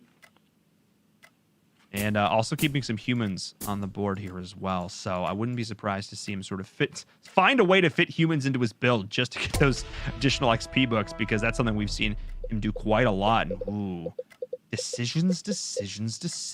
Where are we going to go with this? We are... Okay. What are you thinking? I'm trying to look into the mind. Look into the mind of Legato here, who's not spending because he wants to stay above 20. Keep that additional interest. Well, he has another Dwarf Sniper in the shop, so if he was considering Hunter, that's what I'm saying, Dwarf Sniper 3-star is something you want to work towards, but the fact that he's not picking it up makes me think that he doesn't want to commit to Hunters, and this is just early game for Legato. So he's looking at something he wants to transition into, potentially with the water and the source on his bench. Maybe he really wants to transition into some kind of dragon mages. But yeah, very interesting decision making from Legato. It seems like he would have a really strong Hunter start, but yeah, making the decision to not run it, or to not work towards that 3-star Dwarf. Yeah, selling off the humans there as well with the source, not opting to commit in with the Dwarf Sniper, so not wanting to commit. We can infer a little bit here with that loss into the Hunter. It was Nova who ended up keeping that streak alive. Let's jump on board with Nova and see what's happening here. Again, some early Hunters, some more Garruses, but the Feathered coming in as well, offering that a little bit of additional evasion, allowing those troops to just be a little bit, quote-unquote, tankier, and playing around with Knights, and even a potential little Dragon bit here with the Dragon Knight. This is very interesting. We have multiple players sort of dabbling with the idea of Knights so far, and a lot of Divinity. Oh, my goodness. Yeah, 2 players with 4 Divinity already, round 12. That is very quick for Divinity online for Very Nice and Wills. Just finding all the right pieces they needed. I'm very surprised by this because this is, not something we usually see this early coming in from these players. But once again, Warpwood Sages exist. Yeah, and both of these players have the 4 Divinity cooldown, so these Warpwood Sages are just gonna keep healing. And this one just may be a draw. I don't think any of these Warpwood Sages are gonna take each other absolutely a draw. down. This ain't you ain't going nowhere. I mean, they're stuck in the cage. This is a Royal Rumble if I've ever seen one with these 2 Warpwood Sages. Feeling very wise in their decision to never die. Yeah, not even taking any damage. And both of them staying at nearly max health, which is just absurd. Woohoo! Warpwood Sages! Yay! No, definitely the strongest tank unit in the game. Just the lead seed. It's so survivable. It's just so survivable. But we'll see. I mean, we have 1 Water Spirit here, so potentially playing around with that idea once again of having that sort of Water Spirit carry with the Divinity. We'll just keep an eye on that. Monty, though, down towards the bottom here, struggling a little bit. I was going to say struggling. He's not struggling. He's just going on his traditional loss streak. Let's look at BetYao, because BetYao is on a loss streak as well. Maybe not necessarily, I mean, this is definitely intentional, keeping the Goddess of Light in here, but I think it's going to be 9 Warriors once again here for Monty. Interesting. For BetYao this time, I should say. Yeah, I'm not sure exactly what he wants to commit to, because I also see he's holding on to that Unicorn, so maybe keeping some options open for the 6 Beast build. But yeah, I don't think anything's really coming together for BetYao. His only upgrade is that God of War 2-star, so it's hard to really commit to a build when you're just not seeing the 2-stars. You normally build around what upgrades you're seeing the fastest, and the fact that BetYao's not seeing any upgrades at this point in the game, it's a little bit of unlucky with the RNG. Yeah, I mean, at level 6, still just sort of, keeping tempo here in terms of the economy. That's really the big thing here. But he's also a little bit behind when it comes to the loss streak. So sort of sitting in an awkward no man's land where you have an idea, a game plan in your head, but the pieces aren't quite coming along. But because of that, you're a little bit behind some of your opponents who are doing similar thought processes. So how this mid game goes is going to be very indicative here for BetYao, because BetYao is one of these players that's right on the cusp. Currently sitting at 53. I mean, needs at least, I think, 6 points to really have a chance to make it into that top 8. Is very much on the cusp. So a low scoring, 6th, 7th place game here, even a 5th, I think is not going to be enough. We need to see at least a top 4, ideally a top 3. Yeah, and something I find very interesting just looking at the lobby overall is both players like Nova and Legato, they both started with the Hunter start, but we've seen both of them put up very strong mage builds. So if we take a look over at their benches, so we see what's going on the board, but if we take a look at the bench, it's just a bunch of mage pieces. You got some mages in there, a little bit of dragons. So I have a feeling both Legato and Nova are going to be full-on transitioning from this early Hunter into some kind of dragon mage build, which we've seen both of them be very comfortable with. And that's so interesting. They both have an identical thought process and are both right up there at the top, both vying and competing for those key pieces. So who gets what when, I think is going to be a big part of that. And if any of these other builds coming up through these players who aren't right up near the top, how they're able to bring these other builds to bear, it's going to be a big factor in the end of this game. And of course, cannibalizing each other, going after the same build is certainly a way to to deny. But again, it all comes down to who just gets the pieces. Interesting. I want to jump on board with, that's the wrong person. I want to jump on board with Remy, though, who's currently on a 5-win streak and is playing Hunters, but of a different type. This one with Cave Clan going on, keeping it a little bit tankier. Yeah, this one seems a bit more direct. His bench, there's no other outs that he can go towards. We see the other players have some mages on the bench. Remy just full on committing these Hunter Cave Clan here. So not sure what his end game plan is really going to be. I don't see any progress towards a Dwarf Sniper 3-star. but I do see he's working more towards the Cave Clan on his bench, so maybe we see a 6 Cave Clan build come out. Not exactly sure where Remy's going to be headed with this build. Yeah, I'm a little bit concerned because that loss, the win streak did just end there. Yeah, I'm a little bit concerned for this build for sure, because Hunters are going to become less contested as both of our top 2 players transition out into mages. But at the same time, you're right. Like, where is this going to go? I don't see a very clear path. And this build we have seen does not scale super well into the late game. Feathered is one of the few ways to make this succeed in the scaling. But even then, the Monkey King Kane really on a hard carry can help deny that. So definitely going to be interesting here. I want to jump back on board with Monty, though, who's still down at the bottom here, building around the switcher, building into this insectoid and beast. That is going to end up being the play here. We've seen this 6 beast build do work in the past, but it all comes down to the weapons that you can get on your carry. And at this point, I feel like Monty's a little late to the game.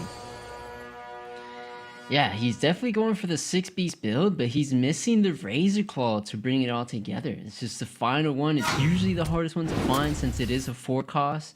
And sometimes it can end up costing you the game because, especially from a loss streak, you don't have that much time. So you're kind of running out of time to really get that last final piece you need. So he really needs to find that Razor Claw ASAP. Yeah, especially because we're seeing players appear at the top already level 8, still level 7 for Monty. Obviously just going to try and keep the economy in decent shape, but it's multiple players still up and above 50. Down to 20. Monty's already done a bit of rolling, so things are not looking so good here. I mean, he's in 2nd place overall, and there's a very good chance, a very, very good chance he's going to make it all the way to our grand finals. It is, but still, going out in 8th place, 7th place, not ideal in either situation, for sure. Yeah, definitely not something he wants to end off on, but something I do want to take a look at is Nova. It looks like he finally got his full build online. Looks like 5 dragons are online for Nova. Even most importantly is that Dragon Knight 2-star that he has already before round 20. Wow. That is really solid. I mean, that's the transition right there. We were seeing this Hunter build coming to play, which now means that, I mean, if Remy wants to continue with these Hunters, is going to have more, but this is already so strong. Just looking for this Tortola Elder 2-star, that's really one of the last big pieces. Does have an egg, can be used if needed, but getting that early DK2 is going to be massive. And right here, putting in so much work, just giving it to Will, so much damage, so much for that Divinity Water Spirit. Nova's dragons just came to play. Yeah, the dragon just feeling just so impactful here. Just having all that additional mana, just getting the cast off, just bada boom, bada bing. And take that down now with the 2-star Thunder Spirit there as well. Oh, this is going to feel really impactful right up there at the front. We've seen players actually building this set a little more tanky of late, making sure you can get off that Lightning Nova a little bit more consistently. We'll keep an eye on that. Very Nice is going on a win streak as well, though, and Betyao on another 4 loss streak. Let's jump on board with Betyao and see what's going not 100% right here. Looking again to go into this 9 warrior, only the level 1 Doom though, and that's not ideal, especially when we're seeing other players hit their level 2 carries like that DK. Yeah, if we keep an eye on Betyao for one more round, I guarantee that he's going to be spending all his gold round 21 because he's running out of time and he needs to make it to level 9. He's about halfway leveled to 9, so yeah, this is where you get to rolling if you're Betyao. So we should see a lot of different moves made by Betyao. So let's see if he finds the 9 warriors he's missing. I was able to find the Berserker, 2 of them, which is really nice. Finds the Pirate Captain, able to get the rank ups on a lot of key units. This is the big roll down. The additional Doom. This is really, really solid here.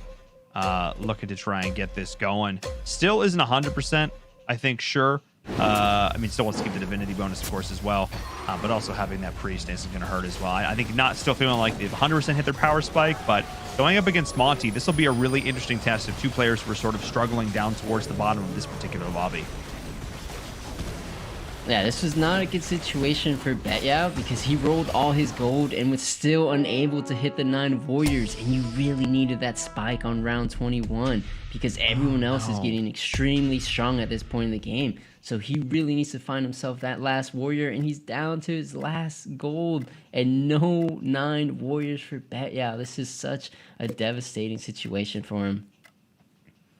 Yeah, this one's just incredibly rough. I mean, yeah, even just, yeah, this is tough. Like, an Abyssal Guard, give me anything. And Betyao is, again, 53 points. I mean, a couple solid games from other players in the other games is going to, well, that's just going to be it. This could be it. Not finding that 9th warrior with Betyao going out in 8th place. Oh, no. AI player outlived him. That's a feels bad, man. There it goes. But still. That major feels bad because Betyao really needed this game. Every single point matters. So going out in 8th is just worst case situation, especially going out where you don't even get to finish your build. You just come up slightly short and just don't find that last warrior you need. And sometimes that happens when you rely on loose streaking into warriors because it can be very risky. It is indeed. I mean, knowing that you've got to get to level 9, you've got to get all those pieces. It's very much a switch. That build is very much a binary. It's a 1 and a 0. The 0 is I don't have 9 warriors, and the 1 is we are online. We have the deflect. We have the additional tankiness, and that's really where that build starts to shine. But Monty down here at the bottom, looking not too bad all in all. But 2 players win streaking up at the top. Very nice. Going on another solid run here. I mean, potential for back-to-backs? Potential? I mean, that's crazy considering the player came into today in like one of our second to last place looking to show up. We'll see as this game progresses how it goes, as we're seeing the fight up against Wills right now. And actually looking pretty solid here for Monty. This is looking exactly like what we need to see from him. Yeah, he finally found that Razor Claw has a 6 beast build online. He's just a matter of how upgraded and what kind of items Monty can really get on that Fallen Witcher. Yeah, let's take a look. Does have that initial teleport dagger. Does have the ice plate mail. Is going to be going into the claw wand here, which is obviously really big. Would love to additionally get, of course, that Holy Spirit lance. That's another big one here. Just having that split shot, allowing to dish out all that damage, just really will ramp up how much DPS is Fallen Witcher is putting out. Yeah, that Python wand's actually going to be probably the most important item in this game, considering there's 2 players running mages and then 2 more players running divinity. So a lot of magical damage coming out from at least half the lobby. So that item is crucial if Monty's going to get back into this game. For sure, yeah. And I mean, we're seeing a solid win there over Legato up at the top. The mage is doing nothing against this. And you mentioned before, yeah, having that magic immunity makes a world of difference. It's one of the reasons, like, I love mages, but there's also, like, there are some clear counters to it. If you're able to get that MR, if you're able to build up a hyper carry, it's sort of like, both players are sort of asking questions. Am I going to go into the pieces? Am I going to get the 2 stars and etc.? Or am I going to hope I get the right items that I need in order to become magic immune and hopefully build my carry enough? They're definitely both risky, quote unquote, builds, but in that particular engage, Monty definitely came out on top, and Legato, that health bar is just going to get absolutely rocked as that continues, especially now that Nova's in a win streak as well. So I kind of want to jump on board with Legato, who's on a 4-loss streak, just not looking quite as solid. Yeah, he's looking to rely on something that has won him games before. The 4 spirit with dragons in there. Actually, he just opted to drop the spirits. And actually doesn't even have 6 mage, doesn't have 5 dragons, doesn't have 4 spirit.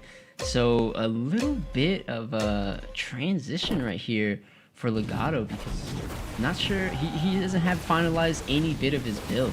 He's right in the middle of 3 different things he can go. Yeah, and just have 50 gold in the pocket, so is going to lose to neutrals. It's a whole other question. Oh, he absolutely Laguna Blade. Nope. That's actually really unfortunate. That sucks. Losing to neutrals is never fun. Yeah, especially at this point in the game. But a player I want to take a look at is Remy. He was running the early Hunters with some Cape Lane there, and looks like his build is coming together a bit more. He finally puts in Glacier. the 6 Cave Clan Glacial 4 Shaman. So this was a build that became very popular once 4 Shamans was first introduced, but kind of got a bit of indirect nerf once they made it more expensive to reach level 10, because this build, in order to get it fully online, does require level 10, so it can be very tricky to fully get online. But here we have it. Remy makes it to 10, has every unit that he needs, and let's see if this is what Remy needed to get an edge over these players. I mean, this is a very uncontested build at this stage in the game. Berserker is going to continue to ramp up those Fervor stacks and just keep on going. The Water Spirit, though, that's the big question. And, oh, the Mana Drain actually having a bit of an impact there as we see the Polymorph going as well. Oh, boy. Okay, that's actually pretty solid here, because I definitely was concerned for Remy. I was like, I don't know where this build's going to go. Yeah, going to 6 Clave Clan, but what's the transition? And having a plan in mind all along, and I'm a huge fan of Glacier. I love attack speed, never bad. Generating mana, getting more attacks in, more DPS. Oof, yes, give it to me. I am a big fan of this. And looking at the HP bars, other than Nova up there at the top, we've got a very even game, Zaf. Yeah, and the biggest thing for Remy is he just hit his main carry with the Berserker 2-star. So not only did he just get his build online, he got his carry online. So he's going to really look to survive a couple more rounds, get to a few more creep rounds, get those items, and maybe the Berserker can carry him into a top 3 placement. Yeah, I mean, absolutely destroying Monty as well. So, I mean, making a case for it. Monty down to only 2 HP. Having that egg there as well to potentially continue to help star this up as needed. This is also going to be useful, of course. The Lava Swirl, just having that silence is going to be very, very helpful. So, yeah. I'm digging it. I do want to take a look at for this next couple rounds is either Monty or Wills. Monty a bit more secure for top 8. Wills is right on the edge, so every round is so important for Wills. He's just looking to survive to secure himself a bit more points. He's a little lucky. Bet Yao did get knocked out earlier, since that was a player that he was competing with for that top 8. Yeah, Wills would love to survive any round that he gets. Oh, and this is absolutely huge. I mean, oh gosh, this is 4-point Sage, even with no items, just so tanky. No, this is huge. Will's currently sitting in 6th place. Again, not all the groups have played their games. This is important to know, but 59 points. So a top 4 finish here would definitely put them in contention. Not guaranteed by any stretch, but definitely put them in contention. Monty going out 1st place, going out here in 6th. Obviously not ideal, but I think Monty's got enough cushion at this point that he'll be okay. Pretty much guaranteed to make top 8 at this point. Obviously not ideal, but not the end of the world. And really, Wills is just looking to outlive Legato. That's the other big one. Top 4 here. Again, nothing is guaranteed, but this would go a long way. Oh yeah, Wills would absolutely be thrilled if he finished top 4 here. So yeah, let's see who's gonna go out next. Is it gonna be Wills Legato? Both of them are the closest to going out. Yeah, Will's going up against Remy's Cave Clan build. So Divinity versus Shaman, and yeah, that's a lot of Shaman hexes coming out. And no, it looks like Wills will be going out to Remy here. Ouch. Ouch, indeed. I believe Legato did end up losing that one as well. I'm not sure exactly what happened to Legato. All I was knowing is that Wills was getting absolutely bopped, and that is a 5th place finish. Oh, man. I'm not sure if that's going to be enough. It's going to come down to how our other groups play out here. Wills is good. You sat back, you talked about sitting there biting your nails for the last 4 games. That is going to be Wills. Definitely do not envy that position. Definitely push themselves forward, but not guaranteeing here. Again, top 4, top 3 would have really helped a lot, but a 5th place finish is definitely going to put them towards that bubble. It's going to be close, but that's why we play the game. If it was guaranteed, if it was set in stone, if we knew it was going to happen, we wouldn't be playing. Yeah, no one said it was going to be easy. It's just going to be a fight to the very end. And I think for this game, it may just come down to Remy and Nova. Not only do they have the most health, but Remy, he's on a tear right now. I don't know if Nova and Remy have faced each other yet, but I think that may be the matchup to look at. Absolutely. And Nova dabbling, toying with the idea of a 3-star Dragon Knight. We've seen it before, and ooh, this DK is already looking brawny. Got that Holy Spirit Lance. So watch how much damage this DK is going to do. It is really going to start to ramp up here. As we just see all the mages go. Oh my, okay. Oh my goodness. Oh dear. Oh dear. Well, bye, Legato. Yep, just like that in one round. And what's something really interesting that Nova is keeping on his bench is he's keeping a Scryer. And he also has a Storm Shaman on his board. So maybe he's looking to fight 4 Shaman with his own 4 Shaman. Because he does have the Wizard. So if he's able to bring in another Shaman unit, maybe drop... not sure exactly what he can drop. Maybe some mages. But if he really does want to go the 4 Shaman route, he has that option. And keep in mind, of course, too, Nova being now, I believe, the second player, at least in our broadcast games, to be able to hit level 11, playing with these humans, getting that additional XP in. So Legato, that's something traditionally Legato's been looking to do, but it's Nova this time around who's been able to keep that win streak going with that level 11. But with Legato going out now, Zath, I think you called it. I think it's going to come down to a battle between Remy and Nova. That is really going to be where the fight is, and we're seeing it now, getting a taste. Whose win streak is going to stay alive? The Cave Clans need just to be a little bit tankier. That Zerker is going off, but the DK is looking a little bit bigger. Hang on. Hang on. Sacred Lancer in the mix as well. Sacred Lancer in the mix as well. Oh. Yep, there it is. Sacred Lancer 2-star, absolutely carrying it for Remy. So no longer relying on just the Berserker 2-star. He now has a legendary Sacred Lancer 2-star with Holy Spirit and a bunch of other carry items. So wow, we saw it really surviving there against Nova's team. Yeah, just going off. I mean, with that Cursed Lance, just gets that additional attack speed. Just looks so threatening here. And now playing up against Veronice, we'll see how this carry can go to town. Keeping an eye on that, going up against the Water Spirit, who's not that kitted out, all things considered. But the sheer amount of damage that is coming out, it's all going to come down to the Sacred Lancer. How much damage can this Sacred Lancer do? It will depend on whether or not this build will succeed. The answer, I think, is unabashedly yes. It has more than enough damage. And Veronice is definitely going to go out in third here. I think no question about it. And Remy right now, Zath, the player to beat. Yeah, absolutely. I remember when this build first came out, because before, Sacred Lancer did receive some nerfs just because it was so strong on release. It was doing exactly similar to what you see now, just solo carrying for the team. Yep. So it doesn't matter 1v5, 1v7, even, I don't know about 1v10, but regardless, Sacred Lancer is just such a monster with the right items on it. Yeah, but this time, taking a lot of damage to start that off, but it doesn't matter. The Lances. Oh my goodness. Starlight never lose. It's just crazy how fast it's attacking. And that Dragon Knight is also pretty well equipped. It has a lot of good items, but when it comes down to Dragon Knight versus Sacred Lancer just has a bit of an edge on it. I think Nova's going to have to hit something crazy like a Dragon Knight 3-star to really get it over Remy here. So how close is Nova towards that Dragon Knight 3-star? Kind of want to... No, it's going to be a draw. Let's look back. Oh, gosh, it's so loud. That's annoying. That's an annoying noise. Oh, boy, there we go. All right, well, we're going to find out in a bit. Please stop. Please be over.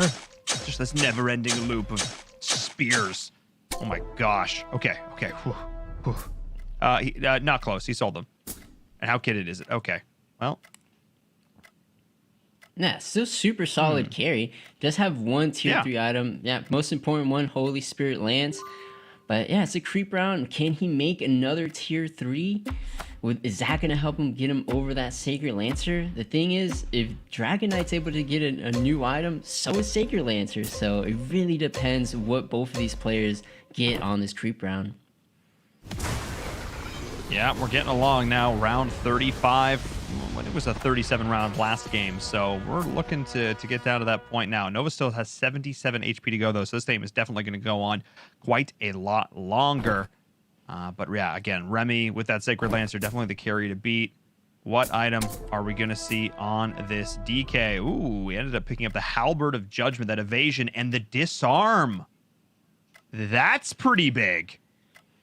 Yeah, that could actually play a huge role, because if the Sacred Lancer is disarmed and it's not able to get some lifesteal going to help him survive the initial burst, then maybe it can actually get killed.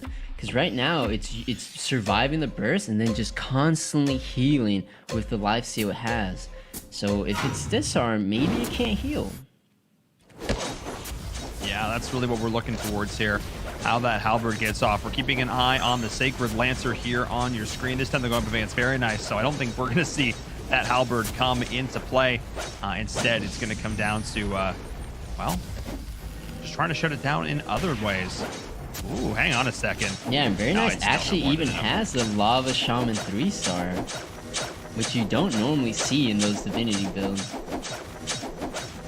Is this just going to be a draw every time? Why? Come on. We're gonna have to disarm this here game as may well actually Halberd, be but pretty dragged out, because both, whether you win or lose, it's coming down to one unit, so not a lot of damage being inflicted on wins and losses at this point. yeah, I think at this point, like, oh man, yeah, we've never quite seen an ending like this. Yeah, talk about a dragged out finish. None of these players want to go without a fight. I gotta give props to Very Nice as well. But we're seeing another draw. Very Nice again coming into the day. 45 points coming into this game, and that 10 bringing 55, which I don't think is going to be enough to make it into the top 8, but still, wow, the tenacity from Very Nice continuing here, and I don't know where this game is going to go. If I'm being fully honest, I have no idea. Yeah, everyone seems to just be surviving against each other. Who's Very Nice? He didn't even have a 3-star Lava Shaman. That must have been the Water Spirit that was transformed, so I was mistaken earlier. So yeah, this is the exact same matchup we just finished seeing. It came down to the Sacred Lancer versus the Warped Sage. Is it going to be the same results? Are we going to see another dragged out fight between these two players? Yeah, that's certainly the question. We're seeing the summons come in now, though. As they're going to go over, able to just sort of dogpile in on the Sacred Lancer, who's holding steady for now. Keep an eye on it. I'm not sure. The summons are going to keep going, but I think the Sacred Lancer is going to have enough to try and take down pretty much everything here except for this Warpwood Sage. It's constantly the thorn in the side, and I've never seen this before. We're just going to see infinite draws. Oh my goodness. At least when it comes to Remy and Variants, it looks like they're going to continue to draw. I believe this is their 3rd draw in a row when facing each other. So, Correct. Yeah, no Correct. damage being inflicted there. So it comes down to Nova to knock Very Nice out. So, yeah, who knows? I don't know when Very Nice is going to be knocked out here. Oh, and something really interesting is... Yes, Very Nice has 4 Marine already. So he's really looking to tech in against Nova's mages. Yeah, I mean, we'll see how the fight goes against Nova here, because keep in mind, because this isn't a duel, their HP isn't going down naturally, because it's, then over time. We're seeing the mages this time around, though. So we'll see if the Marine is going to be able to be a big factor here. The Warpwood Sage surviving, and ooh, yes, outlasting, as Nova is going to drop it. It was the Nova copy. So potentially not actually dealing damage to Nova. No, Nova is going to lose as well. So now Nova has shown a loss to both, but Nova's still got a lot of HP to deal with. But again, because there's 3 of them left, they're still not like having. So this is just going to keep getting dragged out. We're almost at round 40 now. What a unique game. What a unique game.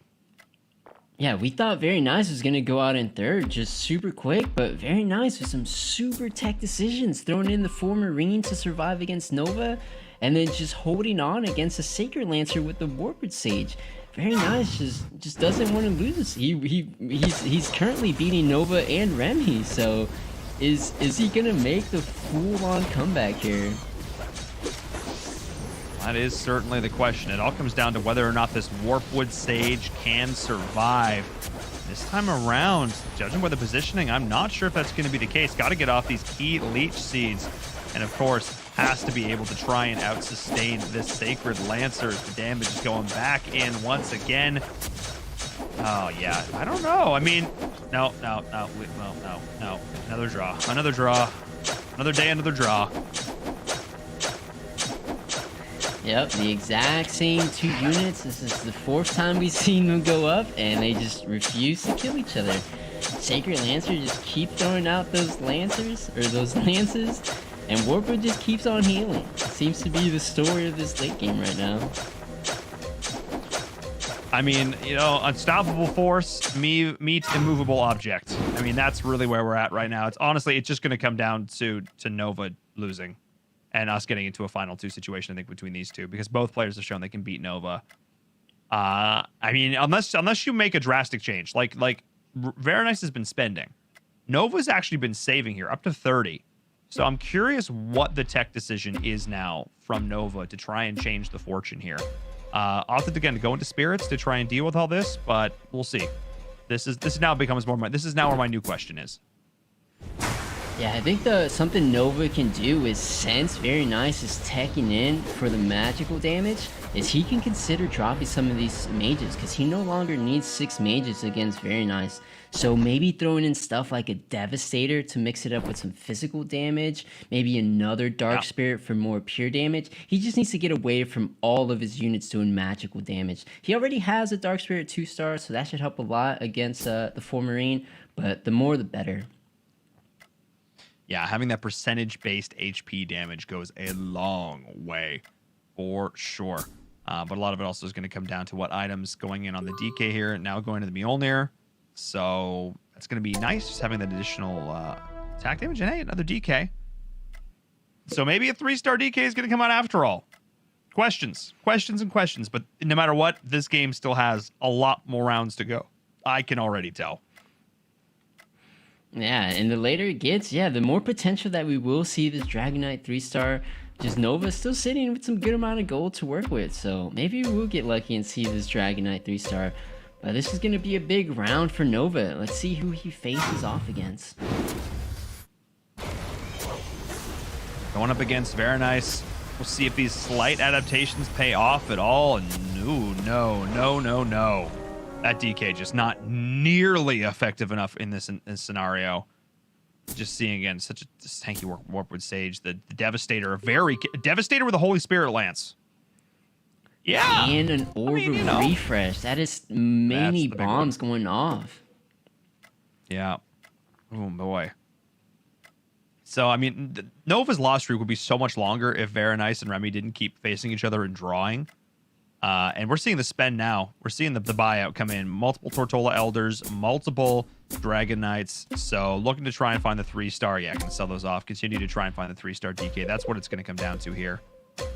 Staying at 20, though, for the continued economy. But, oh, boy. Do you think the 3-star DK is going to be enough? I'm not even sure it's going to make a big enough of a difference. Well, Nova it's some questionable decisions because he is running 4 Spirit, but there's nothing that he should run 4 Spirit against. Remy's using both range carries in Sacred Lancer and Berserker, so 4 Spirit's not helping against those 2 units. And then Very Nice is using Water Spirit. Oh, and Very Nice actually gets knocked out by Remy there. So we thought Very Nice maybe on a crazy comeback, but Remy actually taking him down. That's I would not. Darn it! The second we look away, I missed it. I thought for sure those two had drawn so many times. Oh, I'm really sad. Hopefully our other observer caught it. That's my hope. We can watch that back then. That's the hope. Hopefully that's the case. But now, I mean, now your work becomes a lot more clear if you Nova. You just have to beat Remy. You don't have to try and deal with both. You just have to beat Remy. Work is cut out for you. Let's see how he gets it done. As we're already starting to see the damage come on through. Can the mages outlast?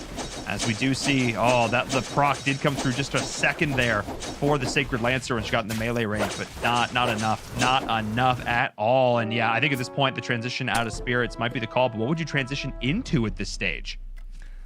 Yeah, Nova's already working on it. He did go ahead and drop the Water Spirit. He realizes he does not need the 4 Spirits, and he threw in something like a Siren. So if he is able to upgrade the Siren, hopefully it can buy him enough time, stun out the whole team, and maybe take over and actually kill and take down that Sacred Lancer. but it's really tough to say. That Sacred Lancer is just staying really healthy in these engagements. Yeah, just the sustained lifesteal just does a whole lot here. We'll see. The Abyss, the gaze does go off. Hang on, hang on, hang on. So close. No. Oh my goodness. That Sacred Lancer was down around below 150 HP. Oh, I mean, I think that could be the play though. That could be the play. So yeah, that actually looked pretty promising there. Yeah, if that's a Siren 2-star, then maybe the Sacred Lancer would have been stunned out for a couple more seconds. So yeah, I think Nova's onto something here. Question is whether they're gonna be able to find the pieces in time. Still 21. Gonna opt to go one more round. Doesn't think they're gonna take 20 damage in the next round. I think rightfully so. So has maybe 2 more, and then we'll see the full spend. Other games we talk about a full send. This is a full spend. Yep, pretty much. And he can either hit the Siren 2-star, potentially hit the Dragon Knight 3-star. So a lot of big power spikes that Nova can hit. Ooh. That could be big as well. Having additional disarm could also go a long way for sure. So we'll definitely be keeping an eye on this. Let's see. Where are the items here for this DK? Yeah, it really depends because the disarms don't stack. So sometimes there's a chance for them to actually hit different targets. Double proc. Most of the time, they're just disarming the same target. So it doesn't really stack on them with more disarms. That's fair. Yeah, so not wanting to get that your own item anti-counter synergy, never ideal. And we are seeing the level up on the DK here, which is big. And the level 2-star Siren, that was absolutely massive. And now so close to that additional DK, down to only 4. I mean, if Nova can 2 more rounds, maybe. I think there's a very good chance that Nova could actually mount a comeback here. Yeah, let's see what a difference it makes with the Siren 2-star this time. So the Sacred Lancer is stunned out, but not quite.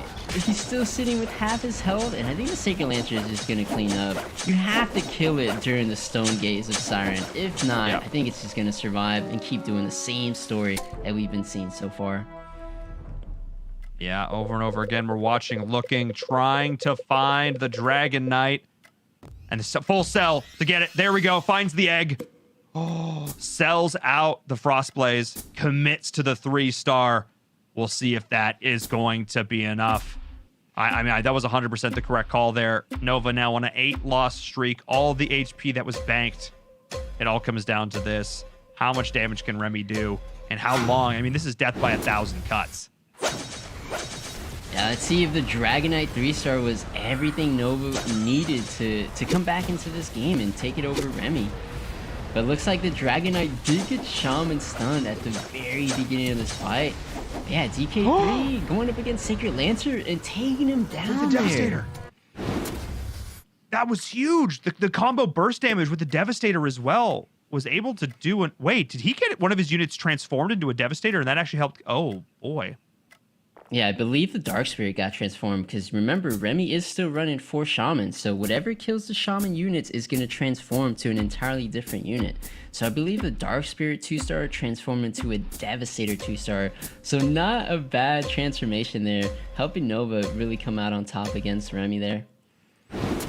Yeah, I mean, that'd make a huge difference because that's the loss streak at an end. Nova on 9 HP, Remy on 19. Taking down the Sacred Lancer is going to happen again, and I think that might have been the break point for Nova.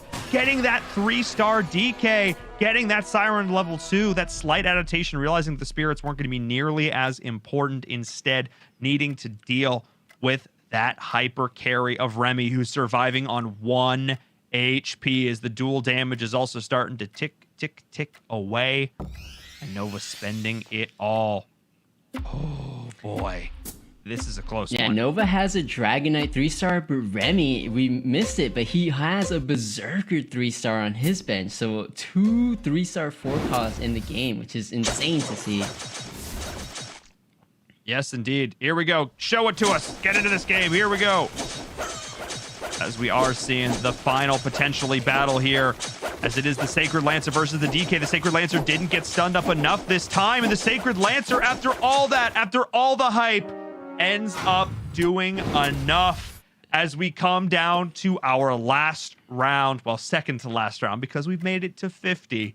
And once Roshan is dealt with, these players will do it in a do or die. It literally does not get any closer than this. Yeah, who would have thought it would have come down to 1 HP versus 1 HP all the way to Roshan? This game has been insane.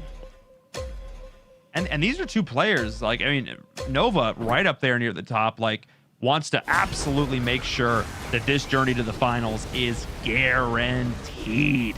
Huge. I mean, Remy, you know, coming into the day, not really a chance to make it into our top 8, but still just showing why they deserve to be here in our competition, in our playoffs. So we'll see. Who do you want to watch? Whose POV do you want to see for this final round? I kind of just want to see what items are on that Berserker, but yeah, both of them are going to be fighting each other, so either perspective we get, it's going to be nice.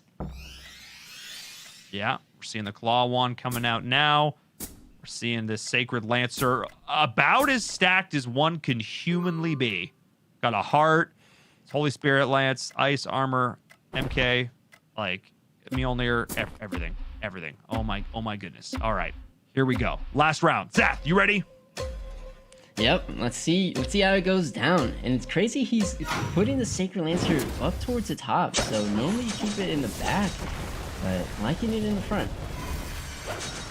Yeah, I mean, it is taking a lot of damage here, but the lifesteal is coming online and is chipping away. The Berserker is finally going to go down, but so is the DK, which means that is it. Remy able to take the victory here in our second game of the day. Game number 12 for Group 1. The final one for these players. A long and arduous battle. Nobody wanting to say die. A three-way draw, splitting tie scenario that ended up with that Sacred Lancer showing who the hardest carry is. Probably the most stacked carry we've ever seen in any game here in the Mobile Open. But wow, my goodness, that was a long game. I need a break. I don't know about you guys at home. That one came down to the wire. So we are definitely going to head to a short break. Before we do that, of course, I need to remind you, if you're not following us over on social media, definitely be sure to do that. !social in the chat. Give you the links to our Twitter and Instagram. And of course, there's also another Mobile Open happening right now. Another Mobile Open, you say? What? Yes, over in Europe. Europe, Middle East, North Africa, ! Sign up. EU can give you all the info you need for that. All the countries that are participating. Action is happening right now, but it's not too late to sign up. Definitely go check it out if you are located over in Europe. If you're watching this, it's probably like 3 in the morning. What are you doing? You probably also want to compete if you're staying up this late to watch. Definitely be sure to go check that out. We're going to head to a short break. When we come back, the first game for our next group is up, so don't go anywhere.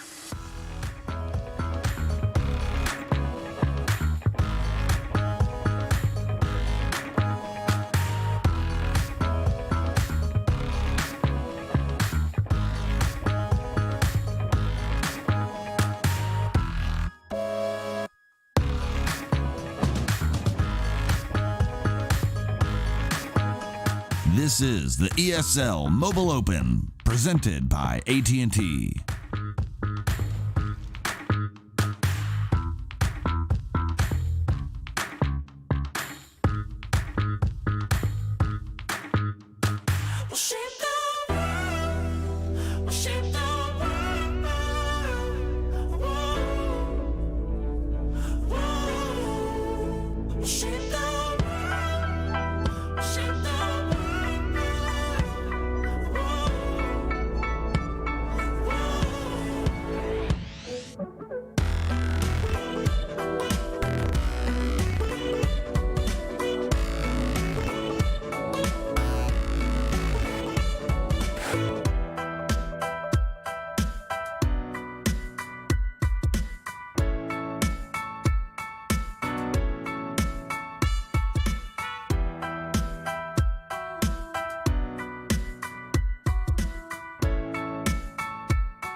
This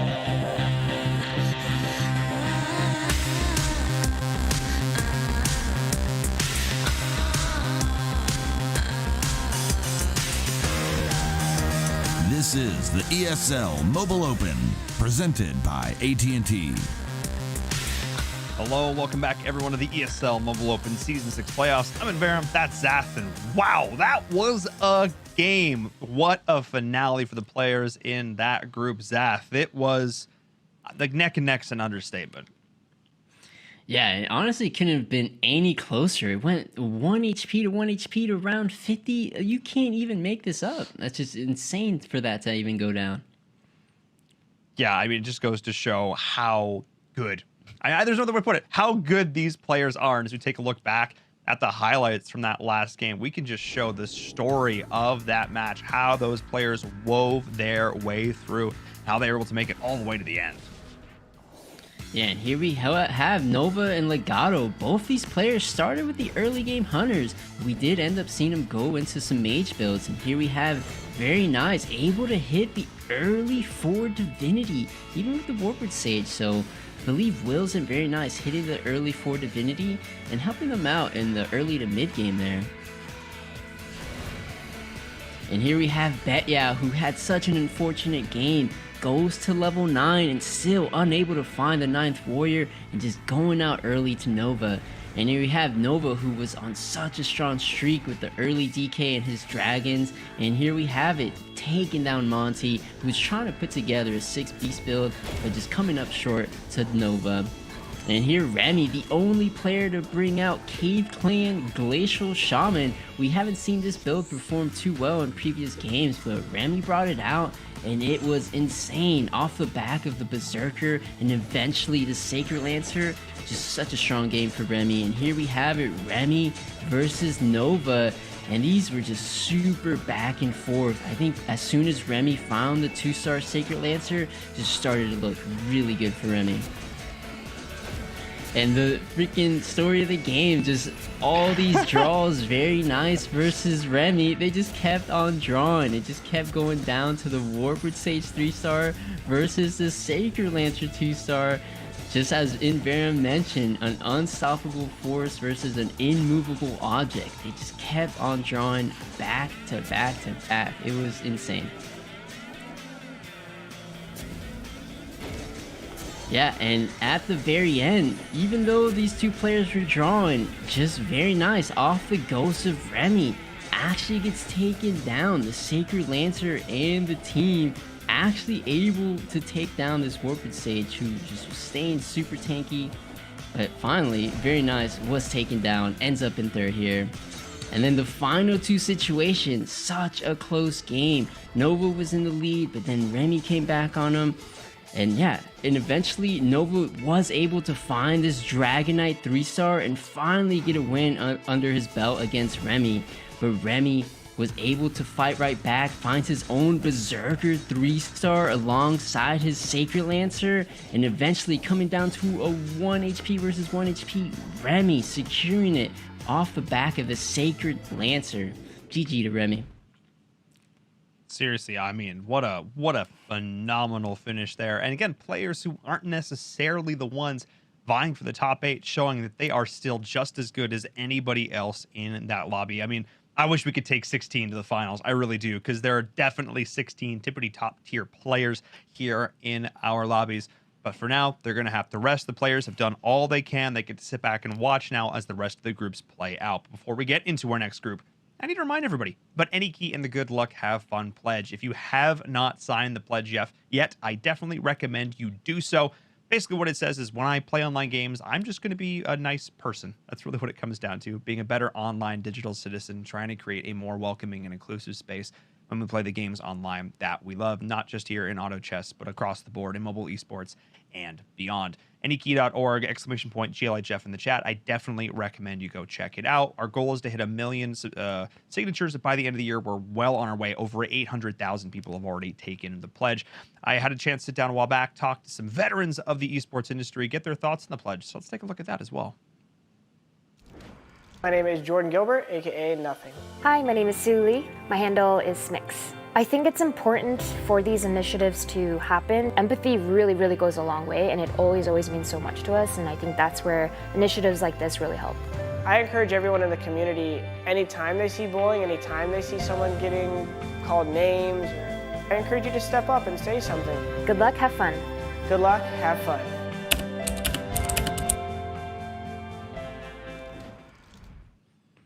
Good luck, have fun. GLHF, exclamation point GLHF in the chat. Definitely oh, look, I'm tired after that last game. Oh, you think players are tired? They go, what? No, I'm exhausted after that. We still have 4 more games to play.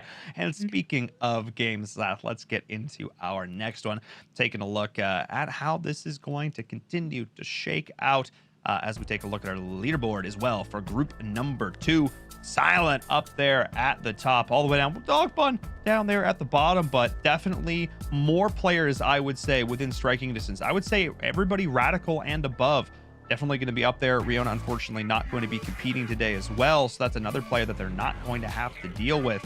So there are a lot of players. Radical, Arvton, Leroy, Hugo, I think are all very much in contention to make it into our top 8. Yeah, and this group has less players that are currently in the top 8, so I would consider this one not necessarily easier, but just not as stacked with the very top of the top players, but it doesn't make it any easier in any sense. Silent's still a very strong player. Yeah, this is going to be a very close game.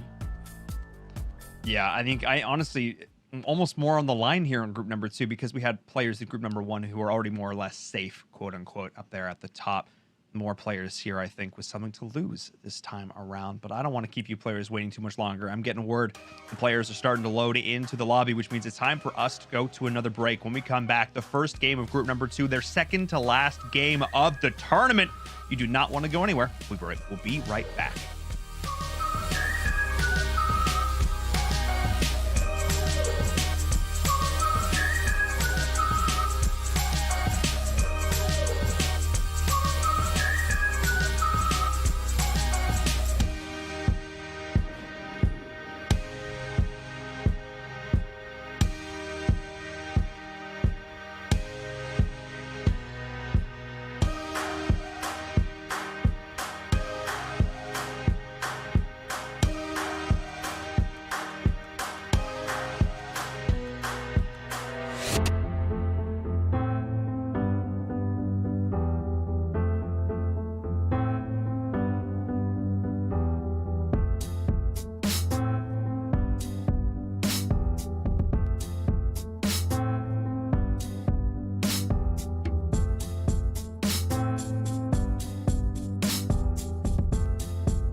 This is the ESL Mobile Open, presented by AT&T. Hello, welcome back everyone to the ESL Mobile Open Season 6 playoffs. I'm Verum, joined by Zath. We're getting into game number 11 for group number 2. The last 2 games for these players, all vying for that top 8 spot to make it into our grand finals here for Season 6. Zath, we have a lot of players here who really all have a shot. Yeah, so it's going to make it all that more exciting. So, because you mentioned it earlier, a couple people in the lobby prior, like for example, Monty, he didn't necessarily have too much to play for. He was sitting at first place, so he could get by with some lower placements. Now, these players like Leroy, Bananas, Arfton, Radical, I believe him and Dogbuns in the mix, all of them have potential to make a top 8 run, so they're all going to fight to the very end. So it should make for a very intense second group. Yeah, for sure. I mean, the players that are really in it here, Silent currently sitting in 5th place overall, looking really, really good. But players like Hugo, players like Leroy, like Radical, those are really the ones, and Arfton, those are the ones that I'm really looking towards here to make it potentially up into this top 8. We'll be keeping our eye on as Leroy starting things off with a very strong little warrior start up here. He's got himself some warriors stepping up to the plate. Keep an eye on that. That's not right. That's fine. Well, let's click back. Come on. Okay, never mind. We're getting there. There we go. Never mind. This is Leroy. Here we go. That makes a lot more sense. Yeah, I'm trying to check if anyone has any upgrades going into round 4, and it looks like it's just Arfton and Dogman with some 2 stars off already. Yeah, let's jump on board with Arfton. Arfton getting this early Agarsis Ranger. We've seen a lot of very strong Hunter starts today, even with some transitioning into the mid to late game with a decent amount of success. So definitely going to be keeping an eye on this. We've even seen some impromptu Agarsis carries, even in place of Dwarf Snipers in some situations, which would be really interesting. And a lot more Agarsis play overall today than I think what we've seen traditionally.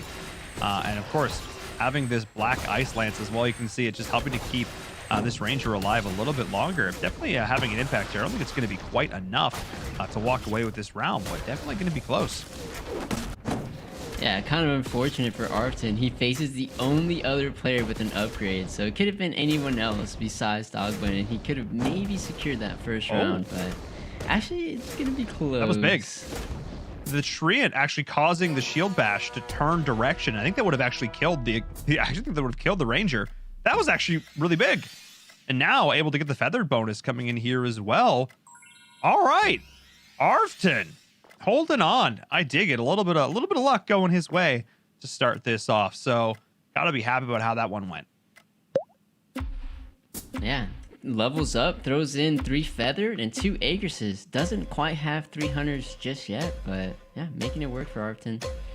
And you're pointing out Dogman going on the early open fort. Looks like he may be the only player open forting this game.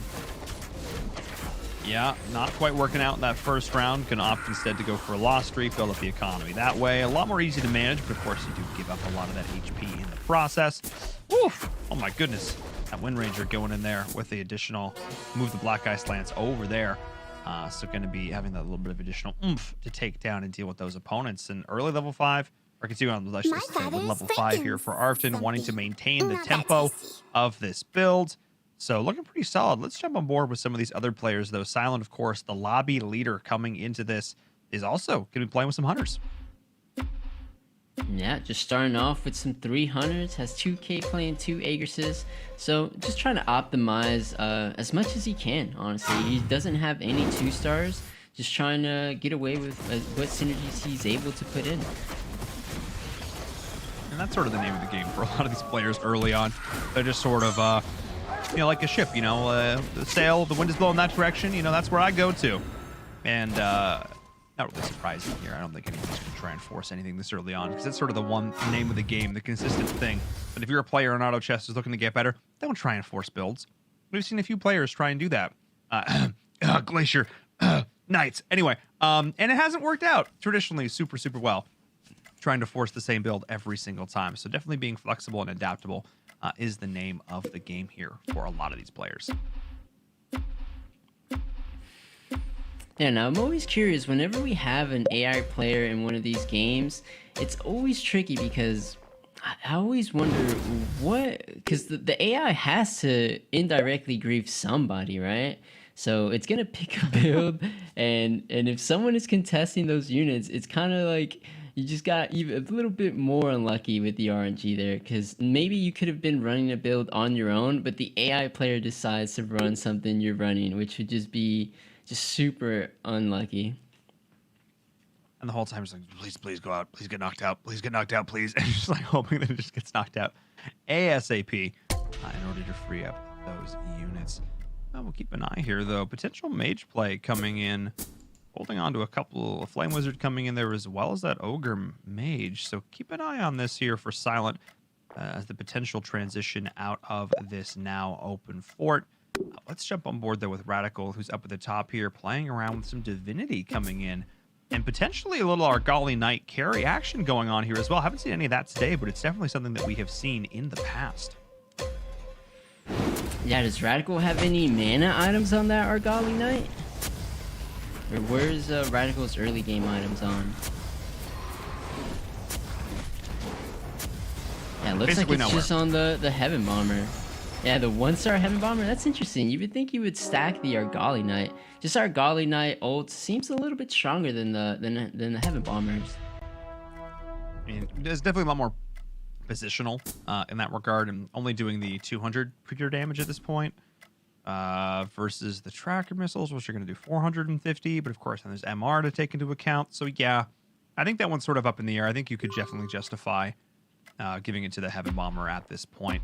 But yeah, it's definitely close. I would have to sit down with a calculator and do the math on that. All I know is that Arfton did actually end up winning that particular round. So we'll jump back on board with Arfton to see how this is going to be going here. We do have a Fallen Witcher picked up, so could potentially look to play around with that, as we do have the 4 Agarsis coming out now. Going to look for that negative armor.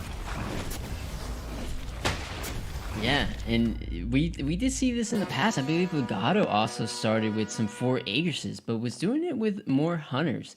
Now Arfton's just running 4 Aegrises with a Fallen Witcher, so why not? Just a good early game synergy with some good early game units. Yeah, I mean, look, being able to reduce your opponent's armor by 8 at this stage is pretty dramatic. That's going to increase all the physical damage coming in by a good amount, which of course is going to benefit, someone like an Agarsis Ranger, who's just got that additional attack speed and damage. So just going to continue to ramp that up. Still not massive, of course, it's still a 1-cost unit, but it does add up at the end of the day. So keep an eye on that. But I got to jump on board with Bear Nana, who is the player up there with a win streak, 98 HP. And potentially playing around with some beasts, potentially playing around with some warriors here. Yeah, Bear Nanas his preferred build is usually something with Glacial, usually something like Glacial Warriors. But yeah, Bear Nanas, very flexible player, can adapt to any lobby, and he loves it when the game is able to allow him to play tempo. So it looks like he's getting off to a strong start. He actually sitting at 30 gold round 10. You normally don't see someone that have that much gold in this point in the game unless they're loose streaking. Yeah, you see it there. Dogman, the only other player in the lobby with 30, but Bear Nana's doing it from a win streak, which is really insane to be prioritizing that much economy so early. I mean, he's just gotten exactly the pieces. Bare minimum. Got the Red Axe Chief to level 2. Has the tankiness, a little bit from the Cave Clan, a little bit from the Beast. Has this Dwarf Sniper in the back, able to get the early Maelstrom, so another tempo item. I mean, everything has gone his way. So be able to, that is a staggering amount of economy at this point. For the win streaker at level around 11, to be this point, I think this is the first time we've ever seen. I mean, again, I don't expect the win streak to stick around, but still, that's just really cool. Even if it ends here, it's still done a lot to get the economy up that high. That is still very, very cool. Yeah, normally in a game, you're not going to find yourself at 50 gold until round 15. So Bear Nanas, he does not keep his win streak, but doing enough to economize and to be able to hit 50 gold on round 12. So does not necessarily keep the win streak gold, but already economizing extremely well for Bear. Yeah, if he wanted to keep the streak, there could be an argument that you spend some of that gold, similar to how we saw Wills make a win streak, but he went down to 4 gold. But yeah, just Bear deciding to hold on to his gold instead. Yeah, again, still, I think some players will continue to play tempo, instead opting to continue to level up here. Banana at level 7. Hugo is matching, and I expect Arpton to join them soon enough as well. So just opting to play a slightly different style here. We'll see how that pays off. Again, some players would definitely value the additional, the gold you're going to make longer term by sustaining that win streak. Again, there's a break point there. Again, I would need to do the math. We need to sit down with a calculator. Gosh, there's so many potential applications for a calculator in this game. Brings me back to the second grade math class. In any case, let's take a look at the players down towards the bottom, because we have 3 lost streakers in this game. And I'm going to be honest, Zath, a game cannot sustain 3 lost streakers. Yeah, it's usually only 1 or 2 that can really hold on to that streak. And just taking a look at Leroy's board, he may be considering something we haven't seen so far, and maybe looking at goblins. He has the early Venomancer, has an early Ripper 2-star, Heaven Bomber 2-star. I'm really curious to see if Leroy wants to run this goblin build. Yeah, I mean, the lost streak is now over. Like we mentioned before, it has to come to an end at some point. But yeah, goblins, we saw it toyed around with a little bit in that last game. I think back to, Season 5 are the Goblin Kira synergy that we saw coming out with that Veno hard carry. We've still seen Veno carries transition somewhat with Insectoid into this current patch, but not really seeing that a ton today. Insectoid, I feel like people have found the counter to that in the Spirits, and Spirits are common enough amongst enough builds that players, I think, are maybe feeling a little bit more anxious running the 4 Insectoid. We saw it back in that first game being run with Sins, so we'll see if maybe there's room just to bring the Venomancer out as a carry in another context, which I love to see players experimenting. Yeah, but just taking a look at his bench and picking up the pair of Water Spirits, I don't think he's actually going to end up committing to the Goblin build. I have a feeling he's just going to go ahead and eventually transition into that Water Spirit Divinity build that has become so common in these games. Yeah, I definitely agree. Just holding on to that, these Divinity here, having this Warpwood Sage as well for that additional tankiness. Yeah, I would not be surprised if that's the case. We'll get a little inkling of it here if he decides he wants to. He is going to keep leveling up the Skybreaker, though, and he's picking up the Veno. So, at least for now, he is going to continue to commit to this build while he waits for that additional Divinity. Because a lot of this is going to come down to whether or not he finds the level 2 Water Spirit. If he just cannot find these Water Spirits, then that's definitely going to make a big impact on his build. Yeah, and I kind of want to see what the other 2 open forters or loose streakers have in mind, because they're getting to the point where they got to turn things around. So what is they going to put together to help them mount a win streak? So we're taking a look at Dogbun. Yeah, I was going to say a potential play towards 9 Warriors, but also playing with Beasts, so could maybe see a transition into Beasts. It is going to be pretty contested with this, though, because we do have another 2 players that are going this, but 9 Warriors, we've seen it in the past. It's just so risky. If you can't find the pieces you need, you are in a world of hurt. Yeah, we saw it unfortunately happen to Betyao last game, so Dogbun does not want to find himself in a similar position. Yeah, and our other lost streaker is Silent, and I believe Silent is opting to also go a Divinity build, I want to say, or I'm not sure exactly what Silent is working with right now. Mages. Just has some mages. Yeah, mages, but not necessarily still. Yeah, but still keeping in double priest, so not feeling confident that he's gonna win anytime soon. So just trying to mitigate all the damage he possibly can. And I think that is 100% the right call. Not having a lot of the key units to really bring these mages up to where they need to be. So keeping the double priest, of course, is going to be reducing that incoming damage there. If I can bring that up. Yeah. So just going to be reducing that damage makes a big difference. But not having the Tortola Elder, really the big factor here. Is going to be playing with the dragons, though. You can see it. Here comes the spend from Silent. Going to bring in the DK, move in towards the Divinity as well with the dragons. Okay, so a big swap here for Silent. Takes out the priest, brings in 5 dragon, is going to start to say, all right, let's win some games. I'm down to 40 HP. It's time to go. Now let's see if the transition to 5 dragons is enough to take down Baronana's warriors at this point. It is just a Dragonite 1-star, so not too much carry potential coming out just yet. But yeah, it does have the Flame Wizard that can maybe finish off these units here. Yeah, I think so. And that's actually going to be the win up against Baronana, who's been looking pretty solid so far. It's a nice little play. Good transition on that timing, and may also be playing around with the humans here as well.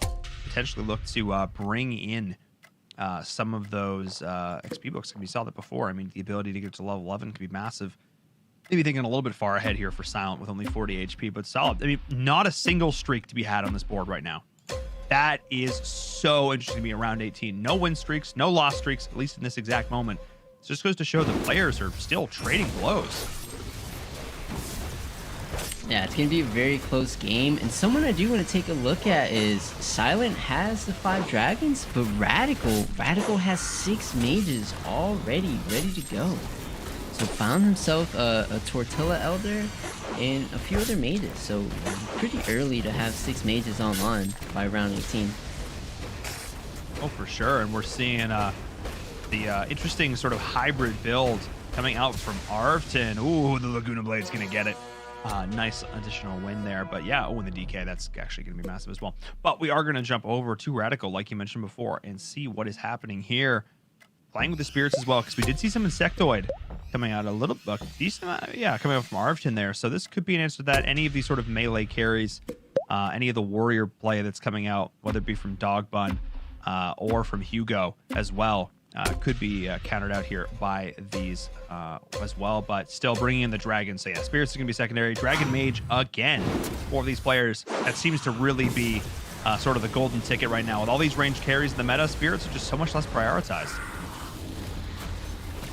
Yeah, I agree. And we've been seeing this. We saw this a little bit last game. Just who's ever able to put together a really strong Dragon Mage build just ends up, at least finishing top 3 for sure. Because it's a very powerful build, but it's very tough to get to that point in the game. So yeah, Radical working his way towards that. And something interesting is Arvton, he may actually be our sole Insectoid player this game. We haven't seen Insectoids perform too well today, but yeah, maybe Arvton can change that. Yeah, again, I think players were really... I honestly feel like there was a little bit of this sort of gut knee-jerk reaction when Insectoids did so well on day number 1 that everybody sort of went back to the drawing board, workshopped how to beat them. And then everybody came really prepared to do that, and they were much less impactful in week number 2, and now here in week number 3, I think there is definitely a time and a place to run them, but I think players have started to realize what does beat them. I know even speaking to Legato, he was like, no, this is the S tier build. It won like a bunch of games. Like, if you just get this, you win. And obviously that was not the case. As players were able to find counters. He himself actually ended up pulling out a really solid counter with the spirits to do that. So I'm wondering now if partially we were being baited with that little soundbite. In hindsight, that I'm thinking about it, probably were. Big brain Legato. Yeah, and Arvton actually going to level 9 here. He is missing the key unit Venomancer in this build. So he has the 4 insects, has the Ogre Mage, is keeping 2 Agrises in here. So still opting to keep the Agrises Ranger. But yeah, needs to go ahead and find himself not only a Venomancer, but he needs a Venomancer 2-star to really take advantage of these 4 Insectoids. Yeah, having that key carry, getting the cure bonus as well, gonna make a world of difference, but you can just see the Insectoid spawn. You gotta just squash those bugs while you can. Silent now, definitely hurting with this one. Slowly but surely, the Insectoids are just clawing their way through this board. Able to deal with that pretty brutally. Now a little win streak starting up here. The additional Thorn Predator as well. It never hurts. Really, like you mentioned before, looking for that Veno. Yeah, and even though he's looking for the Venomancer, I was about to say, why is he picking up some Agrises Rangers? I know it could just be like one of those habits since you have it on your board already. But yeah, he does not need the Agrises Ranger anymore. He definitely needs to go ahead and find that Veno. Yeah, as long as he's not losing too much health, he has time to work with. He is at level 9. Actually, most of his lobby already at level 9, so very aggressive lobby. Yeah, and speaking of aggressive, oh my goodness, the damage coming out here from Silent, feeling it right now is, oh man, Hugo taking a ton of damage, 10 damage being given there. Hugo continuing on the loss streak. Silent looking like they have stabilized down towards 16 HP. Nana really one of the only ones up there at the top, able to keep the HP going. I mean, the 9 warriors coming out. Part of the issue here is where is the carry going to be? Is it going to be on the Berserker? Is it going to be on the Doom? You know, sort of splitting items a little bit back and forth is the question here. But yeah, Hugo, considering this loss streak, work cut out for them for sure. Yeah, in Banana's early game, he had so much gold, and it's very interesting to see how it played out in this game. He was able to hit 9 warriors very easily, and I feel like that's attributed to the high economy start from Bananas. Even managing to keep very healthy. Normally, when players transition into 9 warriors, it's either from a loss streak or they go down fairly low until it's online, but Bananas staying healthy even to the point where he adds in those 9 warriors. So really great play to see from Banana. I mean, as somebody who has been known to run a 9 warrior or two, able to do so from a win streak, quote unquote, that's like the goal. That's the dream. And it doesn't normally happen. You know, there are other builds that just fare better against warriors early, but I mean, I got to give props to Banana. Now on a 5-win streak, Radical lost his. So let's take a look at the difference between these warrior boards. We just jumped over from Hugo, now over to Banana. And the funny thing is I actually see more 2-stars, I feel like, on the bench of Hugo than Banana, but Banana is just able to make it work a little bit better. Yeah, Hugo even has a Berserker 2-star, and Bananas doesn't even have a Doom. He doesn't have any of the 4-cost 2-stars. He's just... yeah, maybe the matchups have been going in Banana's favor. Could be off the back of the Swordsman too. Does the Swordsman have any items on it currently?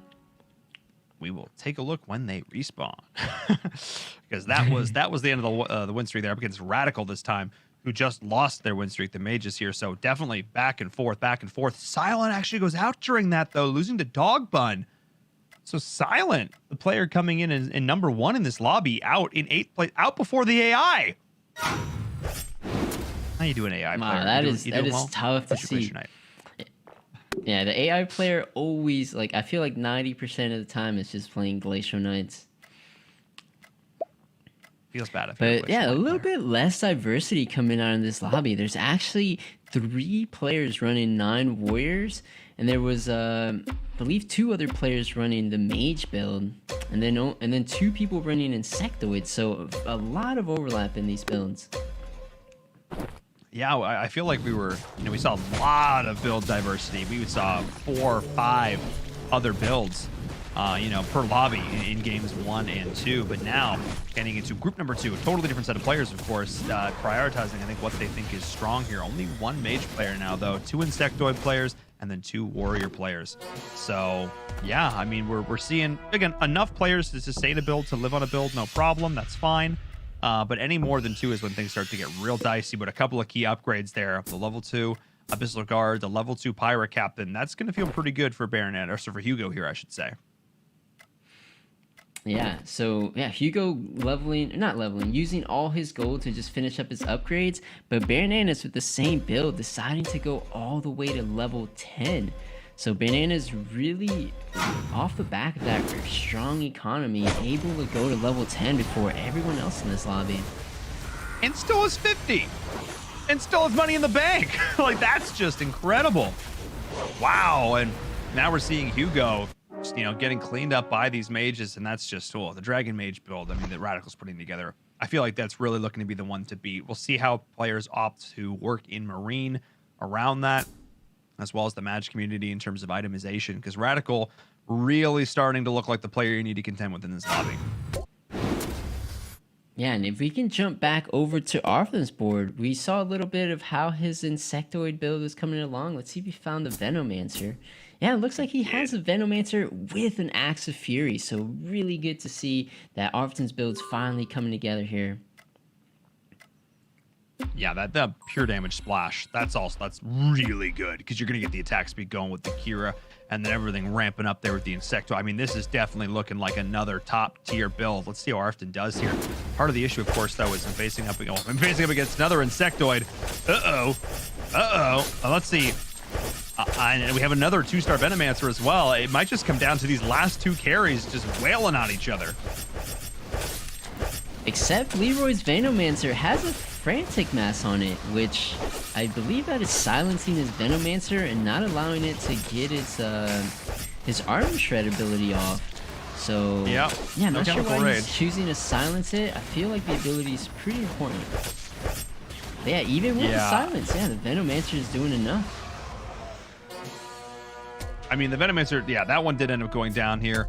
The Venomancer from Arfton, no Frantic Mask, thank goodness, does have the Axe of Fury. He's just keeping this currently on the Dracula Mask for just a little bit of extra lifesteal, a little bit of extra sustainability here. So I agree. That definitely feels like a little bit of a misplay, sort of hamstringing your hard carry. We'll see if Leroy does adapt around that. As we're starting to see sort of how this lobby is trending. The Warriors down towards the bottom, the Insectoid there, and then the 2 other builds, the slightly different Warrior build up at the top, and then the Dragon Mage. Yeah, and I like the tech coming out from Bananas. He's the only player who is able to make it. Actually, Arfton just went to 10 as well, but Bananas threw in a Dark Spirit. So yeah, the Dark Spirit's gonna do so well against these other Warrior matchups with the pure damage and the percentage health, which is so good in the Warrior versus Warrior mirror match. Yeah, I mean, that's massive. I mean, the sheer amount of damage when you've got all these big beefy boards, percentage based, especially when you get to level 2, the 6%, it's just so much.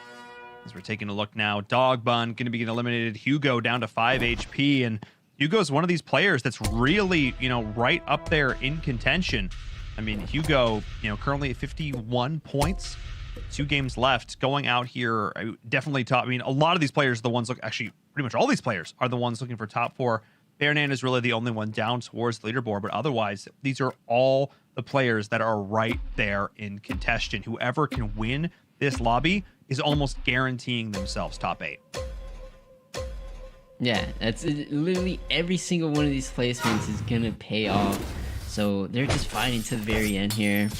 No one wants to get knocked out, not right now. So is it gonna be Hugo? Is it gonna be Leroy? It's gonna be close regardless.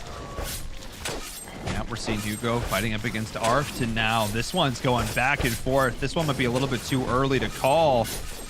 You can see both players hoping that their build has done enough to continue to push their way through. And I legitimately don't know who's going to come out on top here. I think Hugo might have a very slight advantage, but the Spider Queen 3-star is doing work as well. This one's down to the wire. Oh my goodness. Yeah, except Arfton does not have his Venomancer 2-star to carry. It looks like it did go down early, so Hugo's team just able to take down this Insectoid team. Wow. And Hugo and Leroy down to 5 and 6 HP respectively. Who do you want to watch out of these two? Zath.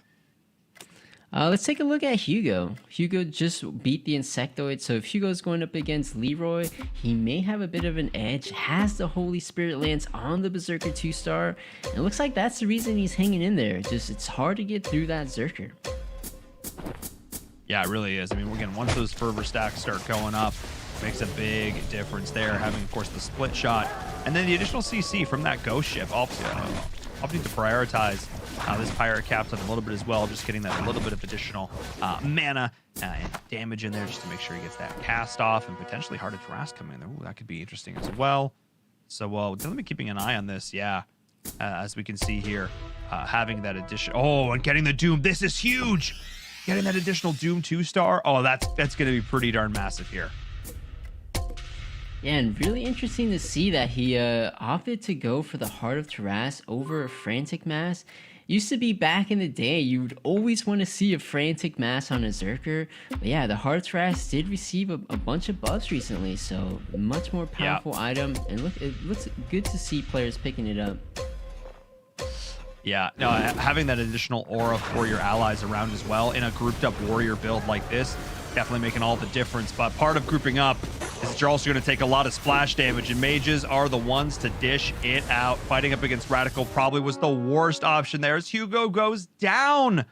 Oh my goodness, and his copy is actually fighting up against Leroy. So we'll jump over here as well to see who would have actually ended up winning here in this battle. Unfortunately for Hugo, again, one of these players right in the thick of all of this with 51 points is going to go out in 5th place. That's kind of heartbreaking here, especially because it looks like he actually would have beaten the board of Hugo, or of Leroy rather. Oh, and Leroy goes down. Oh my goodness. Leroy's at 50 points going into this, and Hugo's at 51. And that difference there between 5th and 6th is actually going to change that positioning. So, wow. That's a big deal. That's a big deal. Yeah, and Hugo actually knocked out Leroy, but Hugo went out first. So, kind of crazy. Yeah, it's like almost Hugo deserved to place higher, but it just comes down to who you ended up facing. And Hugo faced Radical, who's at the top right now. And I'm not sure who's going to stop him. Who's going to stop this man? Yeah, that really is the question here. Having the mages, having the dragons, a little bit of spirit as well. But if there's any unit in the game that we know can shut down mages, what is it, Zath? We saw it in that last game. Yep, you're seeing it here back again. Bananas pulling out the Sacred Lancer 2-star.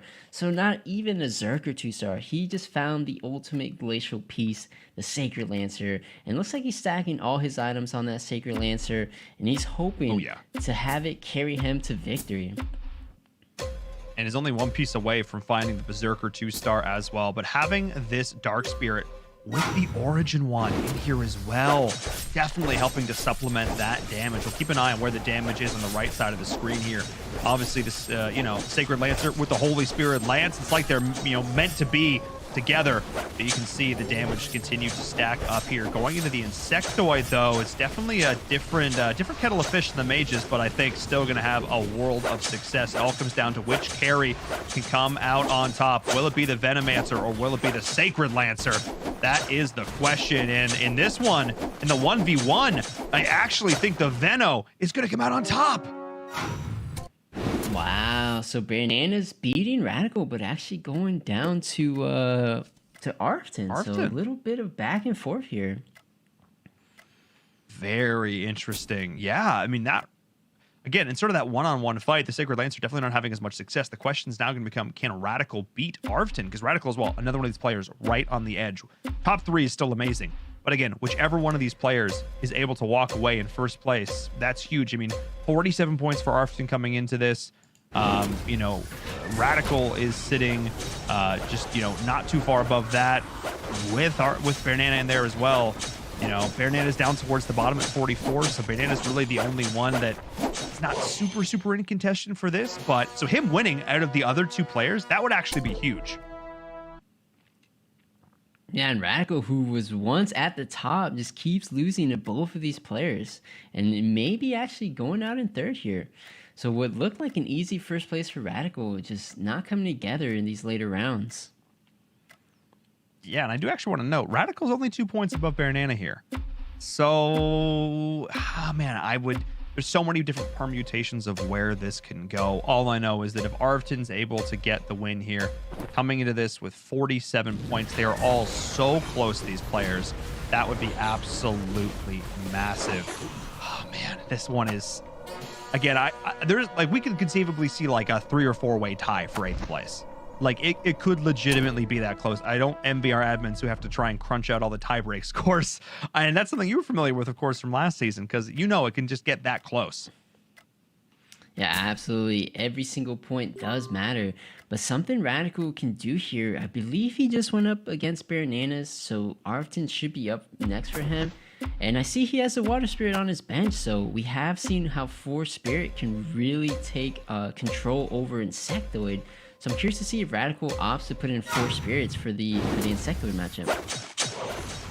Yeah, I think he's short one of these spirits, but wow, even in this scenario, though, doing okay. The question is, again, is can he take down this Sacred Lancer? The answer, once again, is no. Having that Python wand makes such a difference in the early game. Once it expires, it just has enough lifesteal. Yeah, laugh at how much you just dominated. But yeah, I think maybe trying to play around more. But again, this is just a tough one. This is just a tough one. That's Sacred Lancer just it totally shores up the weakness that Warrior build has.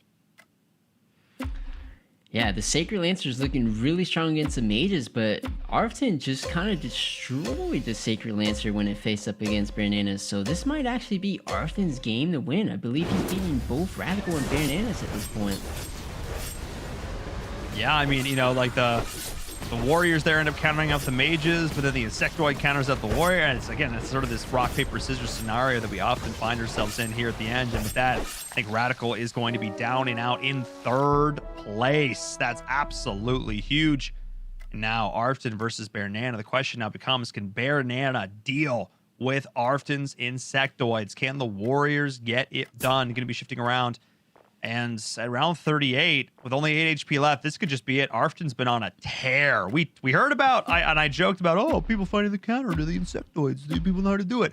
And then the Insectoids come out and probably win. So that's, I feel free. I mean, you can laugh. Yeah, let's see what items are on the Venomancer.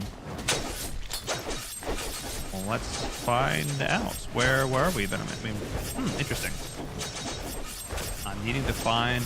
There it is. There's the right one. Where's the one with the items? It's got some items, and that's going to be GG. That's just going to be the game. I mean, unless the Sacred Lancer can go absolutely off, but not nearly enough, that's just going to be the win. And wow, Arfton, incredible. Yeah, a lot of back and forth at the end there. You thought Radical was just going to run away with it with the Dragon Knights, but Banana's Sacred Lancer hanging in there. But at the end, Arfton's Venomancer 2-star and with the Insectoids just closing it out over both of those players. Yeah, I mean, really solid there, just showing still the strength of that build if you don't have the counter to it. Players not paying enough attention to it, maybe thinking the mages were going to be able to wipe it, but the Veno just got too tanky. And we ended up seeing like 2 Warrior builds, 2 Insectoid builds. Like we ended up seeing like just clearly where the builds were stacking up in the pecking order. Ended up coming down to a Mage Warrior Insectoid finish, but in the end, the Bugs bit back, able to get the victory here in the first game for this group. But we're going to head to a break. Yeah, definitely need a break after that game. Man, these games have been intense all day. But before we do, of course, I need to remind all you fine folks at home, !social. Type it in the chat. You'll get links. You'll get links to our social media over on Twitter and Instagram. If you want to stay up to date with all the things we're doing here, and I recommend you do, definitely recommend go giving a follow over there. And of course, if you haven't joined our giveaway yet, if you don't want to win 12,000 donuts, donuts I think I would be crushed. That's enough donuts to crush a person. If they were not virtual donuts, that is in-game $200 worth of in-game currency. Definitely want to sign up for that ! Giveaway in the chat and get involved over there. Like I said, that we're going to head to a short break. When we come back, we're going to break down the insanity that was game number 1 of group number 2 and get into our last game for them as well. It all comes down to this, so don't go anywhere.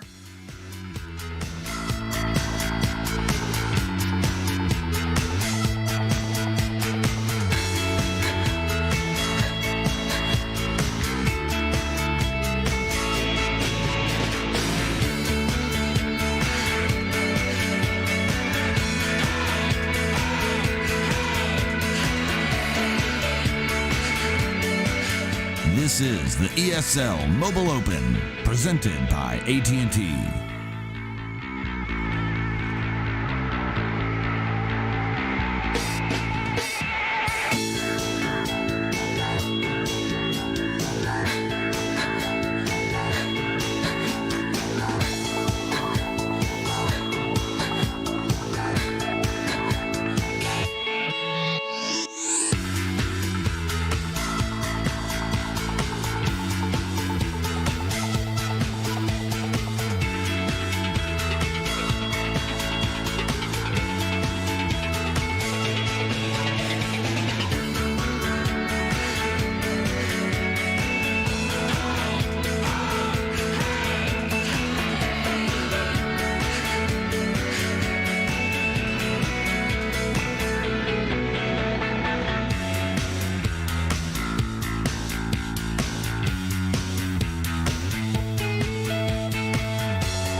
This is the ESL Mobile Open, presented by AT&T. Hello and welcome back, everyone, to the ESL Mobile Open Season 6 playoffs. I'm your host, Paul Inverum. Todd Kill. And oh my goodness, the games today have been intense. None of these players want to finish out the day without putting everything on the table. We still have a couple more games in store for you, so don't go anywhere. Make sure you're well ready for it. I know I am. Before we get too much further into these games, of course, I need to give a huge shout out to the presenting partner of the ESL Mobile Open. Of course, I'm talking about AT&T. We could not do this show without them. We could not run this fantastic tournament without their support. They've been with us since the beginning, supporting the grassroots of mobile esports, giving these players a platform on which to compete. I mean, we talk about every season how the player base just gets better and better and better, and that would not be possible without their ongoing support. So thank you so much to AT&T for helping us make this a reality. Now, though, I've got to welcome Zath back to the program because we got to talk about that last game. Dude, that one came down to like a classic auto battler rock, paper, scissors finish. Yeah, I couldn't really tell who was going to take it at the end, but slowly as Arfton's build became stronger and stronger, I believe once he got some more insectoid duplicates in there, it just came online, and man, it was just such a force to be reckoned with. Yeah, it was indeed. And as we take a look back at the highlights from that game, you can really see how the story unfolded, because it really, honestly, a lot of it came down to just how these different players were able to beat out one another, what build was feeling strong at what point, and also what player was able to get those key pieces and key items they needed. Yeah, it looks like Arfton managed to start with early Hunters, and he even had that early Spider Queen, maybe influence his decision making towards that Insectoid later in the game. And here we have Leroy, who did end up running the 4 Divinity Water Spirit, going up against Dogbun here. But even with the 4 Divinity, just not managing to stay in the game long enough. Alright, here we have Bananas, who was an economy machine this game, starting off with insane amount of gold and really paying off, allowing him to hit those 9 warriors at a good time, very healthy with high eco, really paying off for Bananas there. And Silent, just an unfortunate game for Silent, was trying to put together a 5 dragon mage comeback, but yeah, going down to the warriors Dogbun. And here we have Leroy and Arfton, both of them did transition into Insectoids. It was the Insectoid mirror match, but Arfton's Venomancer 2-star at this point in the game was just a little too strong for Leroy to handle.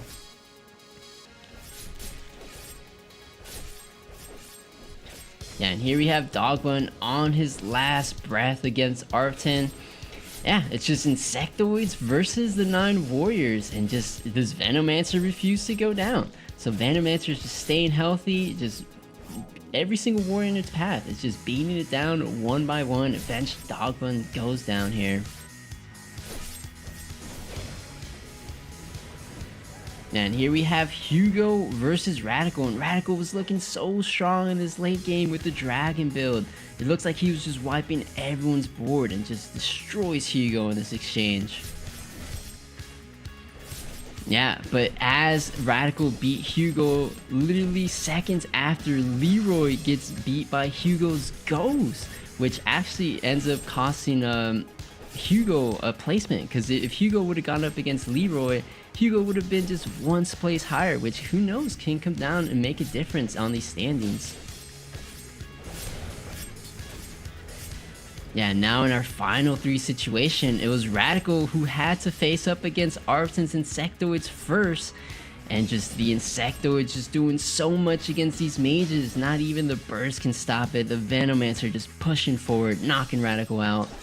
And then the top 2 situation, Bananas Warriors versus Arfton's Insectoids, and nothing could stop this Venomancer. I believe he even had 2-star Venomancer as a duplicate. And those items are just a little too stocked on the Veno, just wiping Bananas there. Arfton taking the win with Insectoid. Yeah, really solid finish there. Just showing the power of that build up into the right composition. The Veno just looking way too stacked, and Sacred Lancer definitely got a place and is an incredibly strong carry in its own right. But in the outright 1v1, that Veno did end up taking it. And I do want to note that after that game, we talked about the interaction with Hugo and Leroy. They're both tied right now with 55 points apiece. Part of a 3-way tie for ninth place. So both of them, how they play this next game is really what it's going to come down to. Those are definitely the players that I am looking towards. And speaking of which, let's take a look at our leaderboard. You can see exactly what I am talking about. Leroy, Hugo there, oof, just neck and neck. Radical, though, despite a really solid game there, you know, the performances and weeks leading up to this, still putting them with 52. So I think even a win here, getting up to 62, I'm not sure would really be enough to secure that top 8. Really, it comes down to Arfton, Leroy, and Hugo here. Those I think are the ones with really the best shot to make it into the top 8. And Arfton, with that win, they're jumping all the way up to second place in this group. That is insane. And just Silent with a little bit of a stumble, finishing off in 8th. So yeah, this next game's gonna be interesting. Yeah, I mean, Silent still currently sitting pretty well overall, but another 8th, 7th place finish like that would really, really not be good here, not making that top 8 secure. So we're going to need to see another consistent, solid game from Silent. And like I said, those players that are on the edge need to step up. It is now or never in their last game. I'm getting word players are loading into the lobby. We're getting ready to go. So we're going to do a short break. When we come back, the final game for this group, for these players, who's going to make it into our top 8? It all comes down to this. See you in a few.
This is the ESL Mobile Open, presented by AT&T.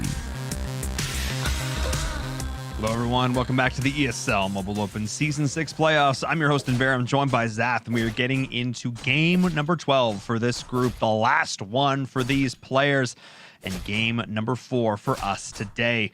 We're determining who will make it to our top 8, who will go to our grand finals. And Zath, quite a few players in this group are trying to make that shot. Yeah, the points are extremely close, and we haven't even got to the final group yet. So these players are just trying to leave it all on the line. Just whatever happens this game, they just got to make sure they're trying their hardest. Oh yeah, no, I mean, I think at this point, like this is the sweatiest lobby where this is where it comes down to the wire here. Everybody is going to be trying to refine their build as much as possible, play the most economical game they can, the most efficient play they can, making sure they're not losing out on a single goal and a single round of building everything up. And I don't know. At this point, it all is going to come down to a great amount of skill and a good amount of luck. Yeah, always a factor is that luck involved. So it doesn't matter how good you play, but yeah, you got to make sure to just play towards the unluckiness or the luckiness, regardless of what the game shows you. Yeah, no, being able, again, to adapt to whatever the game throws your way, that's the hallmark of a great player, and nobody is going to be crowned our ESL Mobile Open Season 6 champion without a good amount of adaptability under their belt. We're jumping aboard with Arfton to start this game off, because Arfton had quite a solid game last time around, able to propel themselves up towards the top of this leaderboard, and now currently sitting in 7th place with 57 points. Another solid performance here would put them right up with those players near the top and almost basically guarantee them a top 8 finish. Anything I think in 3rd and above would be really, really good here for Arfton. Yeah, that's exactly where Arfton would love to shoot for. I don't believe he's ever made I don't think he was in the finals last season. So yeah, if he can make a finals run this season, I'm sure he would be ecstatic. Oh, absolutely. I mean, just not only, again, there's like the prestige of making it into the top 8, but also the experience you get as a player, not to mention the prize money as well. Definitely does go a long way. As we take a look at our scoreboard, though, we can see Open Fort for Dog Bun. Radical going to be sort of following suit here. Like probably only 2 Open Forters here. So that's definitely going to make it a little bit easier. Last game we saw 3. Don't go so well. Yeah, and hopefully we don't see any more than 2. I believe it was Radical who was Open Fort in last game as well. So yeah, you can definitely see the type of players that just seem to favor the strategy. So not necessarily want to play out the early game that frequently. They're just more comfortable loose streaking. It's just more of their play style. Well, to be fair, there is something to be said for the security of it. Like you guarantee that you maintain that streak, guarantee that you can get that golden pocket. So I do definitely understand the thought process. But what's also interesting here is Radical is actually going to spend, maybe opting not to go on that loss streak after all. We'll jump aboard with him in a little bit here as well, because 98 HP, maybe I spoke too soon. Maybe it's not going to be a loss streak for Radical. We'll definitely keep an eye on that after this round, as we see Arfton facing up against Bear Nana. Bear Nana can be coming out on top of this time around in the early game, but let's see what Radical's doing here. Yeah, I believe he was considering Open Fortnite, but maybe he found something that makes him think otherwise. Oh, a pair of Water Spirit. Maybe that's it. Maybe I see he has 2 Divinity pieces and a Warped Sage on his bench now. So maybe with the pair of Water Spirit, he feels comfortable enough to consider... Oh, never mind. He drops a Goddess of Light. So definitely not considering Open Fortnite anymore. Just letting go of the creases and just trying to put out the strongest team he can. Yeah, I mean, that's a committal right there. So probably will be potentially going to be playing around the Divinity Water Spirit. We'll see. Bringing the mages as well here. So again, lots of options still here for Radical. Again, it's still very early on. We don't want to ever sort of commit players to stuff too early, because, one shift, a couple of pieces go their way, and it can totally change up their plan for this. But facing up against Bear Nana, oh my goodness, already Bear Nana looking so strong. Double Poisonous Worm to start off this game. Just all of these little summons, little worm guards there actually output a surprising amount of damage. Yeah, I don't really see too many poisonous worm starts, but Banana's making it work with 2 poisonous worms. Yeah, no, I'm taking a look at what other builds we're seeing up there towards the top. We've got 4 players on loss streaks. What? 4 players on loss streaks. AI player, you're forgiven. The rest of you, though, interesting. All of them sort of playing around here. We got 4 players with 100 HP and 4 players on loss streaks. That's one way to start a game. That is, how are the top 4 not lost yet? I'm assuming they're going to be taking their first losses in the next 3 rounds. Because they can't all go into round 10 at 100 HP. It's not possible. No, not all 4 of them for sure. And definitely not Leroy going up against the board of Hugo here. Hugo is going to come out on top in this exchange. So going to be knocking down any potential win streak going out there for Leroy. As we see Silent also falling, taking a decent amount of damage too in the process. But let's see what Banana is up to.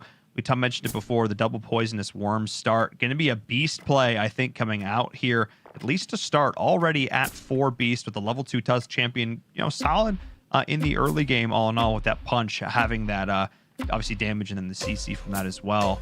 But getting that early werewolf is definitely going to feel nice. Yeah, I really like this build. This start from Bananas. 4 beasts is extremely strong in the early game. It does have warriors in there with the swordsman. Yeah, he's just hoping that the worms spawn enough little beast units to help him beat out these teams. He would love to go on another big streak. We saw what he was able to manage with a win streak last game. He was able to put together a really strong non-warriors team and end up in second. So Bananas really would like to start strong. But as I say this, going down to Hugo with the Warper 2 star. Battle of the poisonous worms. You're immune to your own poison, right? I feel like that's how that works.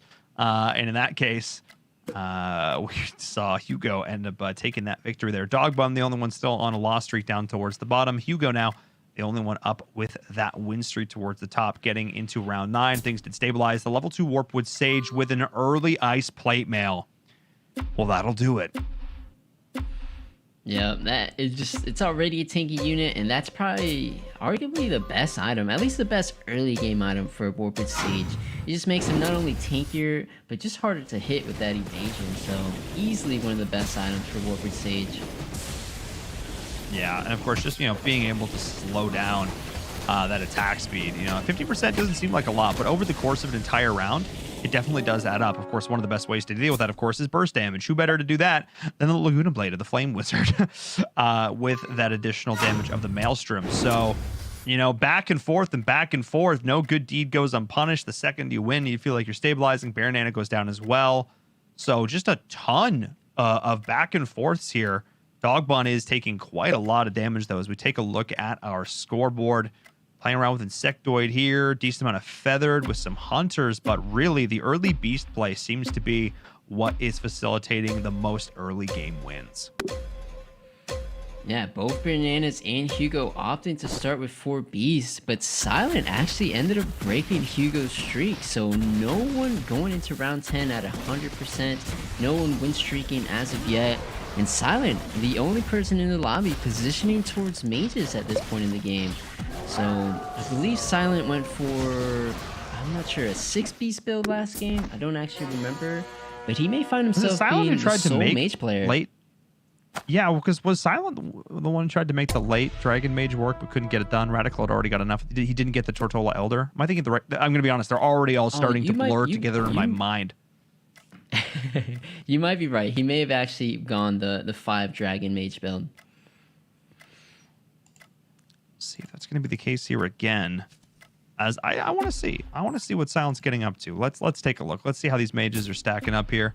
Let's have the Source coming in with the Goblins to sort of act as more of a front line. Does have the DK, so it looks like they're going to be flexing into the Dragons once again, but needs to find that Tortola Elder. The Kamehameha is such a key part of this build. That additional splash damage. But more than enough damage still to be had this time around, facing up against, poor AI player. Barely knew you. Well, at least Silent does have one of his other key pieces in the Dragonite. So yeah, making some good progress towards his endgame build, and wow, fully upgrading the Flame Wizard there. And I thought that was a 2-star already by the damage it was doing, but wow, 1-star Seriously. Flame Wizard doing all that, so now a 2-star. If Silent wasn't winning before, he's gonna definitely potentially go on a win streak here. Yeah, I mean, that 750 burst damage just does a lot at this stage in the game. And having all of these 2-stars, we can see makes a really big difference. The Dog Bun down towards the bottom, still open fording. Round 12, not surprising, but at 44 HP, I mean, players ideally, that's where they're going to want to start stabilizing. So after this round, I'm definitely going to want to jump on board down with Dog Bun to see exactly what he's got in store for us when the bench comes into play.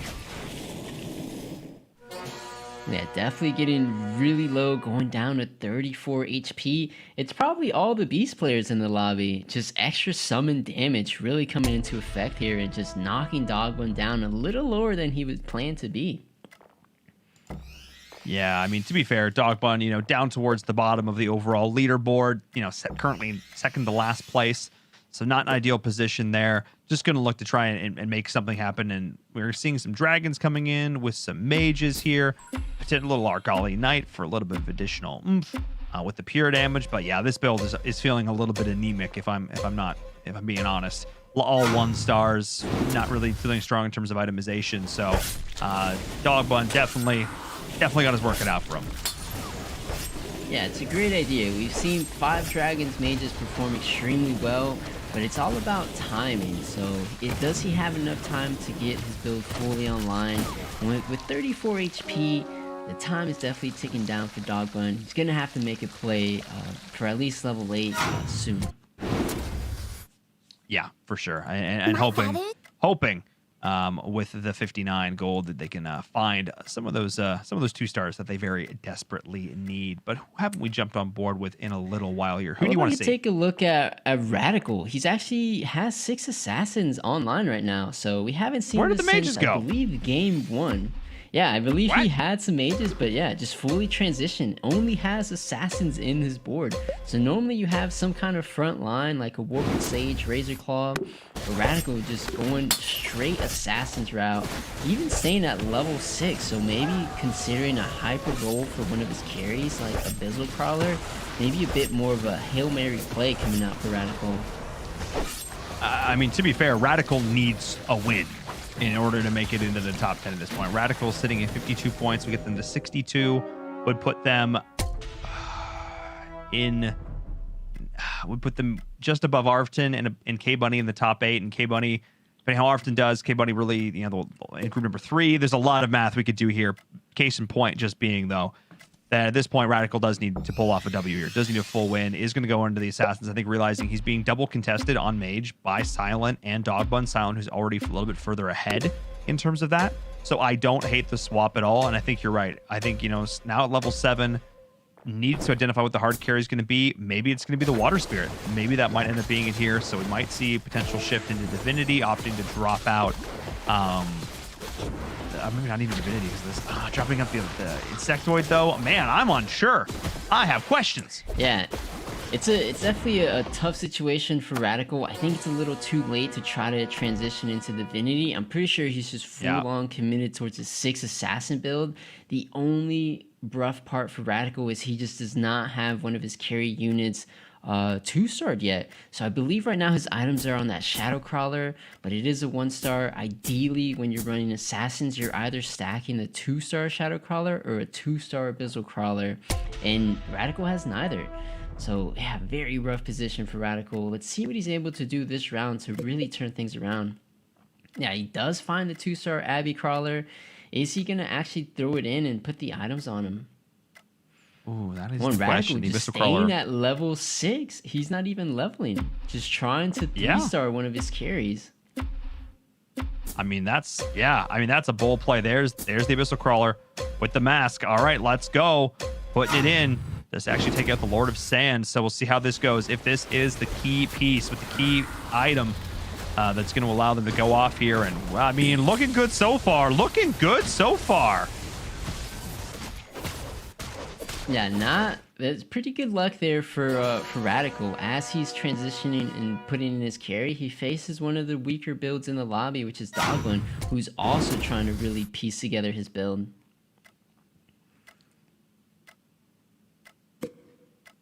As we're taking a look now, Dogbun, yeah. Oh, man. 14 HP. Trying to transition here into the Mage Dragon. A little bit of a Garrus in there as well. Not so overly synergizing, but just playing around with what they can with this Winter Chiropteran and the Umbra with the Dragons. So, you know, it is what it is, sort of in this case, just getting those 5 Dragons on the board. But really, it all comes down to trying to find 6 Mages. And at this point, I think maybe it's just a little bit too late in the game. A couple more rounds could be the end of Dogbun. No, Dogbun, one of my favorite names. Yeah, it's definitely coming up soon because he does not have either 5 dragons nor 6 mages. So just a little bit of hybrid right now. So if he can hit either of those, his build gets significantly stronger. He just needs to survive a couple more rounds. Yeah, really, that's sort of the break point here. He's going to be continuing to roll, though. Ooh, okay. All right. Just keeps on rolling. This is a lot of rolling. I mean, you've seen so many of those Flame Wizards, too. That's actually hilarious. Looking for dragons, looking for mages, looking for dragons, looking for mages. Can't find them. This is the roll down. And Dogbun on 2. Oh, that's so disheartening. Could not find the 6th mage. There it is. Okay, there we go. Is able to get it in. All right. Oh, there we go. Wait, yeah. All right. Was able to get it. Whew. Yeah, let's see if adding 6 mage is enough. He's going up against Bananas with the Fallen Witcher. So Bananas looking like he's committing that 6-beast Witcher build that we've seen perform so well. Yeah, and Dogbun is taking another hit. I believe Dogbun may be going out here round 19, depending on who he goes up against. Yeah, that would be unfortunate. And I also want to note, I feel like pretty much every single game we played, a player has gone out before the AI player, which just feels bad, if I'm being honest. That feels less ideal. Yeah, it really just comes down to who you're facing up against. Sometimes you're just taking an insane amount of damage from these players, especially players playing more of a beast build like Bananas and Hugo, who I believe both started 4 beasts. So just inflicting so much damage with the worm spawns and even sometimes the treant, the Whisper Seer treant spawns. Yeah, and a lot of amazing spirit proc luck on that round. That enemy Venomancer literally did not attack that game. That was insane. The 2 spirits coming in clutch there, opting to swap out, go towards the 3 dragons instead, but maybe a potential. I don't know if this is full stabilization here for Dogbun. This would be massive. The player that we really have to look at who's not doing so well is Radical. Radical, who needs a big game this time around, is playing with the Assassin Insectoid, and yeah, I'm seeing not what I need to see. Yeah, it looks like it's more of a just trying to scramble to put a build together. He was more committed towards the 6 assassins, but it looks like he's trying to go into a transition into potentially insectoids. He does have the Lord of Sand and the Worm on the bench and the Veno on the board. The only insect that he is missing is that Spider Queen. But the thing is, it may be a little too late for this insectoid transition because Radical's running out of time. And normally you need to get some of the duplicates, either duplicates of the Abyssal Crawler or ideally the 4-cost units. And I don't think Radical has the gold or the time to hang in there to really fully deck out this insectoid build. Yeah, I'm tending to agree with you here. He's going to pick up everything that could potentially help, though. Does have these additional strange eggs, so we'll see. We are going to see a bit of a transition here into the insectoid route. There's the 3, but yeah, still missing that Spider Queen, and that's going to be a big deal here.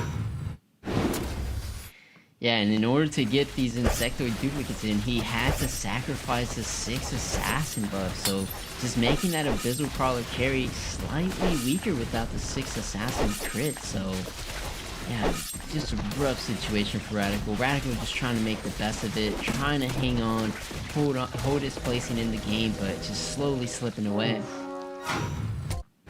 Yeah, and that's the down and almost out. As Dog Bun's out in 8th place. AI player is there as well. But there's another build I also want to take a look at there. The Feathered coming on in from Arvton. They actually ended up doing a ton of work there. The Lightblade Knight was being built out as a carry there, but not with the Knights. Actually in the Feathered context, which we don't see super often, which is very interesting. But we're going to hang on with Radical here towards the bitter end. Got these 2 eggs on the bench, just hoping, praying they can survive another round or 2. But going up against Silent, one of the lobby leaders, or the lobby leader, I should say. That's joke. Yep. Where did Radical's board go? That was the 1 second. Everything was wiped away. Yeah, and with that, that's basically securing Radical not in a top 8 finish there. Unfortunately, not going to be repeating the trip to the season, to the finals here. Our season 5 champion down and out, and I'm pretty sure on the math that is pretty much going to be the end here. But for Hugo, player a lot closer to making top 8 here. One of those players tied at 55 points with 9th place. Going out here in 5th behind Leroy, who he's tied with, would be disastrous. Really needing to stabilize here. Hugo, what's going on here? Zath, walk us through this build. Yeah, right now he's just stuck between, he's trying to get to the full Insectoid build, but also just missing 1 Insectoid. He's missing 1 Insectoid on the board. He's using the Warped Sage as a duplicate, but without 4 Insectoid, it's just not going to be that strong. Not only he's missing the 4 Insectoid buff, but he also only has a 1-star Venomancer, so it's just nothing's fully coming together for Hugo. It looks like he's going down to Bananas and the Beast. Oh my goodness. Yeah, that's Hugo out in 5th. And again, I think that's also the shot at top 8 gone. Heartbreaking there for Hugo. But for Baronana and Silent, they've got to be feeling fantastic. Arfton, though, another player up in this. Keep in mind, Baronana, he's at 52 points. So bring up to 62 here. A win for Baronana actually could be a big deal here. Could really mess with this sort of top 8 finish, would bring them into play, would actually bring them out above Arfton. So if Arfton goes out here in 4th place, that could really shake up our top 8. It's all coming down to these last few games. I'm metaphorically sitting on the edge of my seat because we are really getting close. Every placement, every point is going to make a world of difference. Yeah, and looking at Arfton's Feather build, definitely some unique decision making. As you mentioned earlier, you don't normally see a Lightblade Knight in 6 Feathered. It's definitely a unique build. Not sure if he's opting to put items on that Lightblade Knight. Oh, and I was actually wondering why he was running that Siren, but looks like he's using the Siren in preparation when he faces off against Silent. Because since Silent is running mages, yeah, he's coming prepared with Marine. So that 6 Feather with Marine and a Lightblade Knight. Let's see if Arfton's able to hold off. Yeah, and Silent did actually end up losing. That 12-13 win streak did come to an end. So we shall see. Arfton's going to be able to stabilize here. Silent's pretty much the only one that is guaranteed top 8 at this point. Is the only one who's guaranteed top 8 at this point. I will put that disclaimer on there. Silent has done enough making it to the top 4 now that there's pretty much no way anybody can surpass them in that position. So Silent got to be feeling good at this point up there at the top. 1 or 2 more players would 120%, ignoring Inverim's ability to do math, guarantee that top 8 finish. The work put in ahead of time to get in here doing paying off there. As we still see this Warpwood Sage now up to a 3-star, continuing here with this Light Mail. But I'm looking at the stacks potentially here for this Lightblade Knight. That is a full commitment to this build. I'm impressed. I mean, if you're gonna do it, own it. Yeah, because normally with 6 Feathered, you're running it with either Hunters or Assassins. We haven't seen any Feather Assassins today, but since he doesn't have the Dwarf Sniper, he's just relying on the Lightblade Knight to potentially carry him. And something that Lightblade Knight is uniquely positioned to take on is all these spawns from the insects. So if he's able to survive and find the Lightblade 3-star, and if some of these items just come together a bit harder, and maybe this Lightblade 3-star can carry in this Feather build. Yeah, just missing a bit more carry potential from the Lightblade. Yeah, too many Venomancers coming their way, and now we can see the roll down occurring. It's time to go, go, go. What do they find? Continuing to star up these Druid pieces. There's the Siren, and that was a big one, a really big one here. Level 2, that Abyssal Gaze. 4 seconds of stun of that paralysis, the lockdown. That is going to go a long way. And Arfton at 10 HP needs a miracle here. Didn't find the level 3 Lightblade Knight, but at least got the level 2 Siren. Yeah, and facing up against Silent, he has the Marine to help him out a bit here. Is the Lightblade Knight going to survive? Oh, the Dragon Knight's very healthy. The Warped Sage is at his last breath. Laguna Blade taking him out, and Arfton going out to our leader right now, Silent.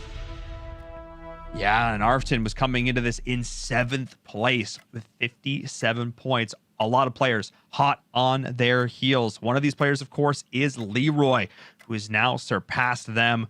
Dog Bun, like I said, down towards the bottom, not really going to be a factor here. Silent already secure. So where Leroy places here is going to have a huge impact.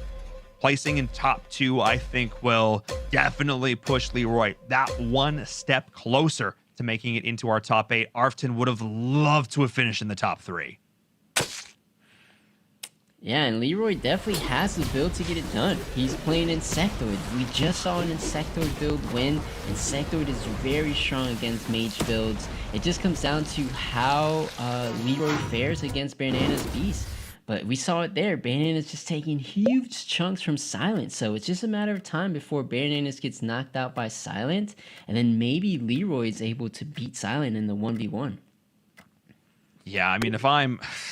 At this point, I'm looking. If I'm Silent, I think I'm looking towards trying to pick up any spirit that I can possibly find to try and deal with these carries. Or I think at this point they're just committing to try and have just enough burst damage to try and survive. We're gonna jump on board with Baronana here in what could possibly be the last round. The level 3 laser claw. Could you imagine if it was a laser claw? That would be amazing. A bear with freaking lasers attached to its heads. It would be great. I'd like to see that. That reference might be too old for some of our audience, but that's fine. Maybe coming down to the Fallen Witcher versus the Venomancer. But the Fallen Witcher is only a 2-star, so actually, even just as a 2-star, taking down the Venomancer. Alright, Baronana's holding on. That's a big Spirit Bear. That is a tanky 2000 HP Spirit Bear. Oh my goodness. Okay. I mean... Baronana, not saying die quite yet. You gotta love it. You gotta respect it. And with this Fallen Witcher, not even that stacked, all things considered. It's because it's the additional Warpwood Sage here as well, taking some of these items. Interesting is putting the Puppet Mask on there as well. Just giving that additional MR and the HP regeneration. That's really going to help. So a combination of offense and defense here for Baronana, not putting all the eggs in one basket. I actually really love that decision.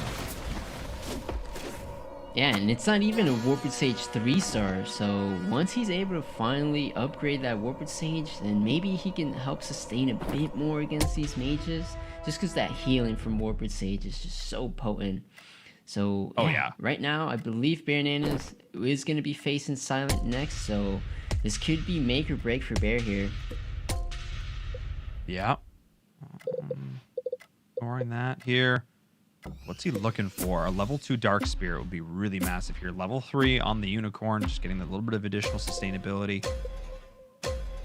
Interesting. Okay. All right. More Warpwood Sage. We need more. Here we go, though. Facing up into Silent. Sage pays off. Oh, yeah. Just look at how tanky it is. I mean, even when the damage comes out from the mage, just the sheer amount of HP helping to sustain through a lot of it, taking enough to allow the Fallen Witcher to try and carry a little bit more. Out carries the DK and actually gets it done. That's a 2-win streak for Baronana. A breath of life here in the late game. Yeah, I was just missing some of those key upgrades. So as Baronana's can hold off and finish off this 3-star Fallen Witcher, he's not too far off. Has a pair on the bench. Maybe there's a chance Baronana's makes it all the way. I mean, there's no chance for I mean, 62. I actually know what? I can't even say there's no chance. I can't say there's no chance. 62 could be enough. We are not sure yet. We have to see how the rest of these games go. But it would be, you need to be a first place finish at this point. It would have to be a win here in this game. And taking a look at how these insectoids are spawning, I'm not 100% sure. It's going to come down to how much this Warpwood Sage can endure. And I don't know if it's going to be enough. There's too much damage coming up from the insectoids, and that might be Bear Nana down and out. It is! Oh no! That's huge! Yeah, things are looking so good for Bananas there. He had just beaten Silent and Leroy back to back, but yeah, Leroy's Insectoid is just getting too strong for the Bees to take it down. So now it's just Insectoids versus Mages, and I think this is slightly favored towards Insectoid. Unless Silent's able to put together 4 spirits, I don't see how he's taking down these Venomancers and Insects. Yeah, I mean, it's just going to come down to the burst damage to sustain and then the damage from this DK sort of back up what the burst in the Mages is doing. But with the Veno, yeah, I don't think there's much of a chance here at all. There's just too much hard carry, too many spawning units. So even once all the burst comes through, I'm not sure. I am not sure. This definitely feels like, once again, the Insectoids just feeling a little bit too powerful. If you don't have the spirits, if you don't have the counter, they just run rampant. Yeah, that's why they play so well against Mages, because Mages just has the burst. So all the burst is going to wipe out all these weak duplicates, and those duplicates are just going to spawn 3-star insects. So you think you're wiping out the board, but you're just creating a stronger board for the insects. Oh man, we're just seeing the Venomancers just go to work. And the Dark Spirit even as well there with the percentage-based damage, and that's not even close. That's a 4-win streak. Oh, and with another Veno. Oh, boy. Oh me, oh, my. That's a lot of Venomancers. Are we going to see a 3-star Venomancer this game? He's insanely close. I mean, yeah, is it worth it to go to 3, though? Or are you better off having multiple other duplicates? That's the question. That's the question. I mean, yeah, Leroy still has find more 50. duplicates. Yeah. Yeah, before he commits to that. Oh, this is getting close. But, I mean, look at the economy difference, though. That's the biggest thing for me here. I mean, Leroy still has so much room to play with. Leroy, who's sitting at 55 points. And Silent, who's at 65 points. So if Leroy beats Silent here, he could pass him in the placements, knock Silent down to 6th place. And I think they're both still, again, in pretty good shape overall to make it in top 8. But what a day for Leroy. He's had a phenomenal series of games. Yeah, he needed these last 2 games because he's really showing up. So let's take a look at Silent's board. Is there anything that Silent's doing to really help combat this? Is he trying to find a Dark Spirit, a Water Spirit? Because that's really what Silent needs to take down these Venomancers. Yeah, that's my gut instinct as well, and that's the build. I'm sure there are other answers to Insectoid, but that's the one that we've just consistently seen performing well. As we continue to see, yeah, just, the carry comes on through, and I mean, this time, with the God of Thunder, just a little bit more there. But still, again, the Veno carry, a little bit too much. But that was definitely a closer battle than the ones we've seen previously.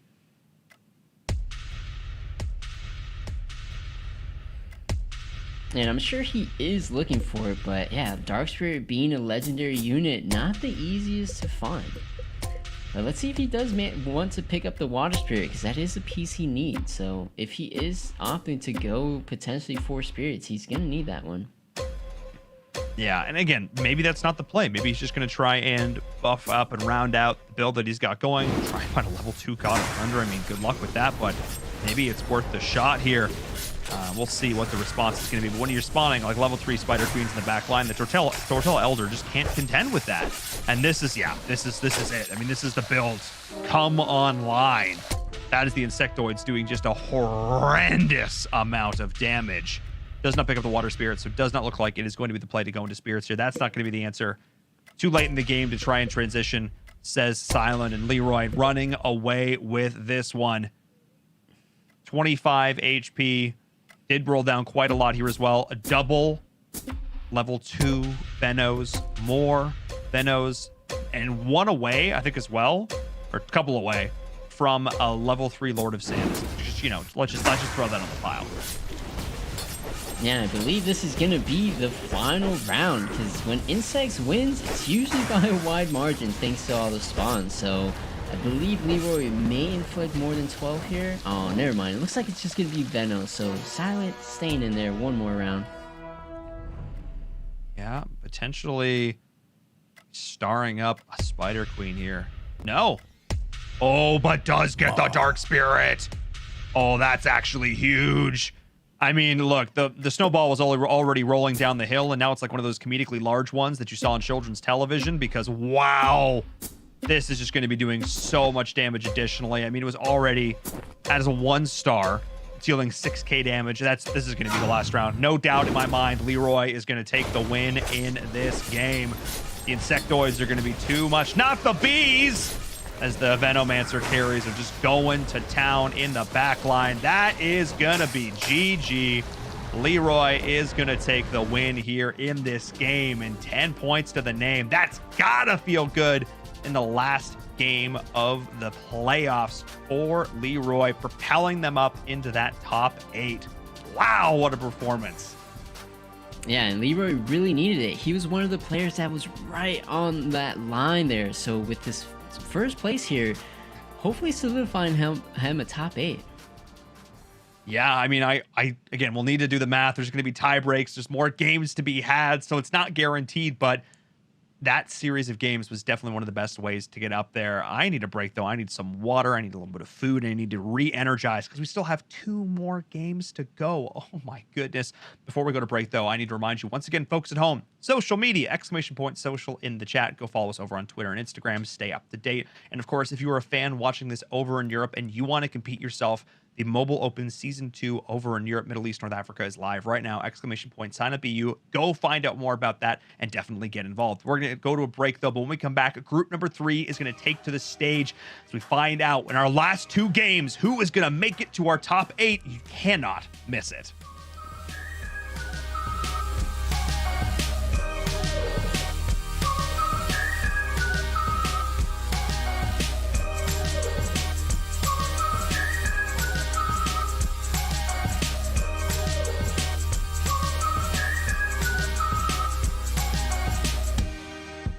This is the ESL Mobile Open, presented by AT&T.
This is the ESL Mobile Open, presented by AT&T. Hello, everyone. Welcome back to the ESL Mobile Open Season 6 playoffs. I'm in Verum. That's Zaf. And oh boy, the games today have been tight. No player wants to go out without giving their absolute best effort to make it into our top 8. Zaf, these games today, the different strategies we've seen, the differences in groups, I mean, this is everything we could have hoped for. Yeah, exactly. The difference in groups is a key part. We saw in Group 2, both games were dominated by insectoids. And in the first group, no one ran insectoids. So, yeah, big differences in these groups. For sure. I mean, which one has a better grasp on the meta? Which one is truly chasing S tier? I mean, well, we'll have to find out eventually when we do get onto our grand finals. Or maybe Group 3 will be our tiebreaker. Let's take a look back, though, at the games from that last game, I should say. And really talk us through Zath. That one was a little bit more clear-cut than some we've seen. Yeah, from the very start of this game, Silent was on a dominant streak. I believe he was the only player to really start off with some mages and really paying off for Silent. Stayed really healthy and was able to secure a top 2 placing towards the end of this match. And here we have Silent, who was our lobby leader, knocking out our previous champ Radical there. And here we have Bananas, who did go 6 Bs. It looks like he's going to be ending Hugo's streak here, or Hugo's game. And Bananas also having a fantastic game. Believe he finished in the top 3. Yeah, that Fallen Witcher with the Beast knocking out Hugo here. And towards our end here, Leroy versus Silent, Insectoids versus Mages, and just Silent was not able to find what he needed to really overcome these Insectoids and the Venomancer. And Leroy just one more round taking it over Silent. And here we have Arfton, who almost made a comeback. Arfton was so close with his Feather build, but Silent just wiping out every single unit on the board, including the tanky Warper Sage. Arfton going out there. And then top 3 situation, you thought Bananas was almost going to make a comeback off the back of this Fallen Witcher. But man, these Insectoids were just super strong. And I believe Bananas actually in one of these rounds actually took it over Leroy. Yeah, it looks like it was this round. The Fallen Witcher actually taking down the Venomancer. It was just, everything went well in this round. Bananas group just a little too strong. But I believe they run it right back. Leroy versus Bananas, but this time goes a little different. The Venomancer manages to stay alive, and the Fallen Witcher actually ends up going down. Looks like the Dark Spirit was on that Fallen Witcher.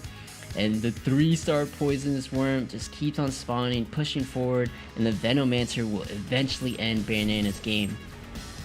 Now we have the final 2, Silent versus Leroy. Silent was trying to figure out everything he could do to try to counter this Insectoid build from Leroy, but just could not figure it out. Back to back again, Leroy was just winning these exchanges in a dominant fashion over Silent, and eventually goes off to close out the game with Insectoids.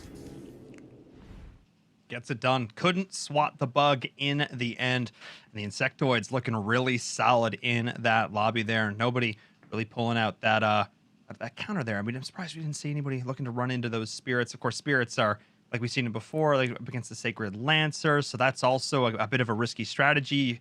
If you're not identifying which other players are running as a carry, there's a lot of back and forth there. But in the end, Insectoids get the win there, and that's definitely going to shake up our leaderboards a little bit. Before we take a look at that, before we get too much further in, I talk about the Mobile Open. You've heard us discuss this idea that it's across multiple different games, across a long 3-month tournament where players get a lot of chances to participate. And one of the other games, if you tuned into our broadcast in previous week that you've seen us talk about, is Asphalt 9 Legends. While Auto Chess it's methodical and it's slow and it's calculated.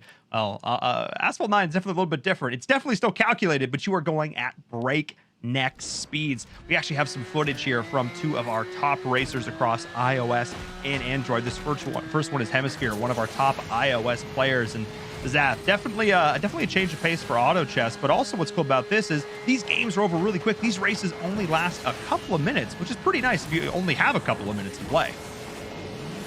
Yeah, really taking advantage of the mobile platform that it's available on. Usually this comes off to me as like a full console game that you can play on on a console, Xbox or PlayStation, but this being available on your mobile, yeah, super convenient, and yeah, seems like a lot of fun to be able to do this anywhere you can run your phone at. Oh, for sure. I mean, even being able to run it offline is kind of neat. Even playing it on plain Wi-Fi, definitely seen that done before. Degon, looking at you. No, it's really cool. And players, we talked about this idea that obviously there's a lot of little things that you have to remember in a game of auto chess. When you're going to level, when you're going to roll down, look at what your opponents are doing. In this case, it's a similar idea, but a different set of skills. It's like knowing when you're going to turn, when you're going to drift, when you're going to use your boost. It's all about trying to stay at top speed, and it's interesting, though, to see the parallels between the two games, because a lot of little tiny things that you need to remember in order to make you the best player. But maybe that's just esports and competitive gaming as a whole. Let's take a look, though, at our other top player, this time coming in from Android. And if you've tuned into our broadcasts in the past at all, you've definitely recognized the name Elite Joe, now running as Baby Joe, our multiple-time ESL Mobile Open champion. Once again, back here competing in the Mobile Open Season 6. And yeah, you can just see, even if you're watching, the slight differences these players do. They take very similar routes, but each player is trying to optimize it. And we talked about, how close some of these games of auto chess could finish. We have literally seen games of asphalt, races of asphalt, come down to milliseconds. It is that close, tenths of a second being the difference between a first and second place finish. So yeah, definitely recommend if you're interested in, looking for a game that you can play, really quickly when you're on the go, maybe on the train or something like that. Definitely recommend checking out Asphalt 9 here. Definitely a different type of strategy that we're seeing. But in any case, Zath, it's really awesome to be able to showcase and highlight these different games here, whether it be PUBG Mobile or Asphalt 9, of course, Auto Chess, one of the fan favorites here. So very, very cool to see some of our top players in these other games. But speaking of top players, let's take a look at group number 3 and see exactly who is going to be competing here up at the top in a great position. Of course, it's Devless. Yeah, currently, I don't know if he's still in first place, but coming into today, he was sitting at first place. K Bunny, another very strong competitor. I believe that first day of competition of the playoffs, really dominant performance. But it's going to be the players like Purzun and Benny, the players right on the cusp that we're really going to keep an eye on and see if they're able to do just enough to qualify for our finals. Yeah, right on the edge there. K Bunny currently sitting in 11th place, but still very, very close. Only 6 points separating them from 8th place. So a couple of solid performances here, 4th, 5th place finishes. A couple of 4th places I think would actually do enough here to get them into the top 8. But, consistent places and 2nd and 3rd for K Bunny would do wonders here. Devless is still in the top 8, currently sitting in 5th. But yeah, for players like PZ and Benny, they're going to need a couple of wins if they hope to upset this apple cart here. It's going to come down to these last 2 games. I don't want to keep you guys waiting any longer. I'm getting word the players are just about ready to go, which means we're ready to go to a break. When we come back, our second to last game. We are this close to deciding our top 8, so don't go anywhere.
This is the ESL Mobile Open, presented by AT&T. Hello, everyone. Welcome back to the ESL Mobile Open Season 6 playoffs. I'm Verum, joined by Zath once again as we get into our final 2 games of the day. Oh my goodness, Zath. It all comes down to just 2 matches. Yeah, it's been quite the long day, and yeah, it's all adding up or coming down to this final 2 games. I believe the only player that is safe right now is Devlis. I think the rest of these players have to fight for their contention into top 8. Yeah, I mean, Devilish basically just has to show up at this stage and will be walking away with the top 8. And that's actually, I think, pretty fantastic because it definitely rewards players who are able to be consistent over days 1 and 2. While obviously we love the idea that a player can step up, have 2 amazing games on the last day, really we want to be rewarding players who consistently are able to pull off those top placements. Because that's how an auto battler works. There's so much random element or so many random elements to a game like this that we really want to benefit players who can consistently perform at the top tier. And hey, if I'm Devlis, I'm coming to this. I don't want to just survive. I want to walk away with a couple, at least a win here. You know what I mean? Just to really cement that top place on the leaderboard and say, hey guys, I came in as number 1. I'm going to leave as number 1. Yeah, and I believe Devlis was also... Did he get 2nd place in our finals last season? I believe he did get 2nd. So yeah, maybe now that Radical's no longer in the finals this season, maybe it's Devlis' turn to potentially be crowned our champion. But we can't get too far ahead of ourselves. There's still 2 more games to be played here. Oh no, we still got a ways to go. But no, I love theory crafting about the finals because we're gonna have some time between our playoff, a little bit of time between the playoffs and the finals, giving players opportunities to continue to improve. We may have a new patch in there as well that they've got to adjust to. So a lot of factors at play at this point. As we're getting into our first couple of rounds here, we'll see how these players are going to adjust. We are going to have another AI player in the lobby. So do bear that in mind. If you see a player doing wonky strats, don't worry, it's just the bot. And interesting to see Devlin's going with the 2-night start. He has a Hell Knight and a Frost Knight. Are we going to see some Glacial Knights this game? I certainly hope not. I'm being honest. Probably not. I mean, if you've got a Hell Knight and a Lightblade Knight right here. Okay. Okay. I mean, you do you, boo. I mean, you get in there. I mean, we're seeing it. We're maybe gonna see it. I feel like he may actually do it, as long as he's able to tempo sitting in out such great with shape. Knights. Yeah. I mean, I love Knights. I'm a huge fan of Knights. I just love the idea. It's like, you know, you're stronger when you're fighting together, all that cool stuff. I just love it from an ideal standpoint. But also, I think Devlis is going to go on a loss streak here. He's going to keep the priest in. He's going to try and do a little bit of damage as he goes, but definitely wants to maintain the loss here. Yeah, even opting to not level like some of these other players. So yeah, Devlis was already committing to that loss streak. Whether he actually commits to these Glacial Knights, we'll have to see. But yeah, not normally a build you really lose streak into. It used to be like the premier loss streak build, but not too much these days. Okay. Gonna commit to the Glacial as well. There's our level 2 defector. We're making penguins out here. And okay, we're committing. We're going in. We're doing it. We're all about it. Sells off. Okay, sells off the priest. Well, let's go. I'm gonna watch Devils for one more round here because I'm legitimately curious to see how this is gonna go. I don't think it's gonna go swimmingly. He sold the Goddess of Light, but he is able to go up to 10 gold. So maybe just trying to middle, but with a strong economy, which can definitely work. So yeah, I think he will be committing Knights. If he's able to hit the Hell Knight 2-star, which I'm assuming not many players in this lobby are going to be picking up those early Knights. If he hits the Hell Knight 2-star, then maybe Devils actually has a good shot at piecing this build together. Okay, look, I am all for it. You will find a proponent of Glacial Knight in me. I definitely do enjoy it. I like both of those synergies. They naturally appeal to me. And hey, finding the components you need. This is a good start here for Devlis. We know what direction roughly they're going to be going in. We're seeing Vincent and PZ looking like they're probably going to be playing some sort of lost streak strategy. AI player, we're going to ignore you. What is Rhaegar getting up to? our Totemic Shaman having a time here. This time looking to be running some Warriors, a little bit of Cave Clan, and some Druids, just basically playing tempo at this point, trying to make something happen here and, again, playing middling, but not having the most success. Yeah, definitely trying to get anything that he can get. He has no 2-star upgrades, so very tough to really decide your direction without some upgrades. But he's doing the best he can. Just has the early Dwarf Sniper in there for some damage. Has the Warrior front line. That's about as best that he can do at this point in time. Yeah, I mean, not going to take a ton of damage here at the very least. So, going to be on a loss streak is Rhaegar, but, I mean, that's one heck of a way to do it if you're going to go on it. Is to only take like 1 or 2 damage every single time you lose. So pretty darn solid here. But let's take a look at what some of our other players are doing. K-Bunny, one of these players, like I mentioned before, just needs to have 2 okay games. Just 2 fine games. And he will probably make it into our top 8 here. Barring, a crazy run by someone from like PZ or something. Just going on an absolute tear. I mean, yeah, if Pirzun really or Benny just really show up here, I mean, we could potentially see them pass some of these players, but we would literally need to see like 2 first-place finishes from one of them. And I think that's statistically not impossible, but unlikely. Yeah, and K-Bunny only needs an okay game, but he's already starting this game pretty high road. He has 2 2-star Whisper Seers and a 2-star Taboo Witcher. Very, very, very strong start, and I believe one of these Whisper Seers even has a mana item on it, so it's just going to really be helping out with the early game aggression coming out from K-Bunny, just trying to inflict as much damage as he can to some of his opponents while they're weak.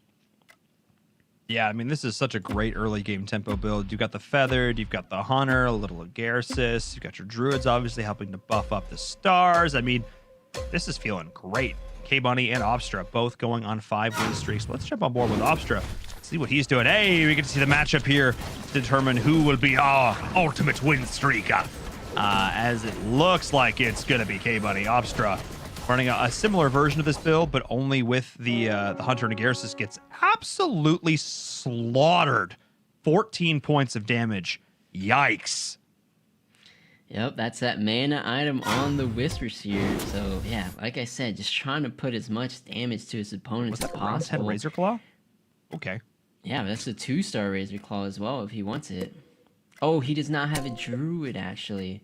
So he may not. If K-Bunny had found that would have been hilarious. Yeah, at this stage game too. may have been wrapped up.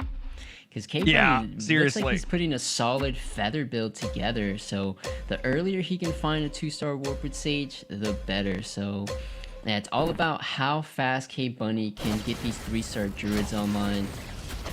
And the faster he gets it, the longer he'll keep that streak. So yeah, K-Bunny in a really dominant position right now. Yeah, absolutely. This will be the last round. We jump on board with K-Bunny for a while. We're pretty confident they're going to be up there towards the top for a decent amount of time still. Let's jump aboard towards the middle here. Let's jump on board with Devless down towards the bottom. See what Devless is getting up to with these Knights.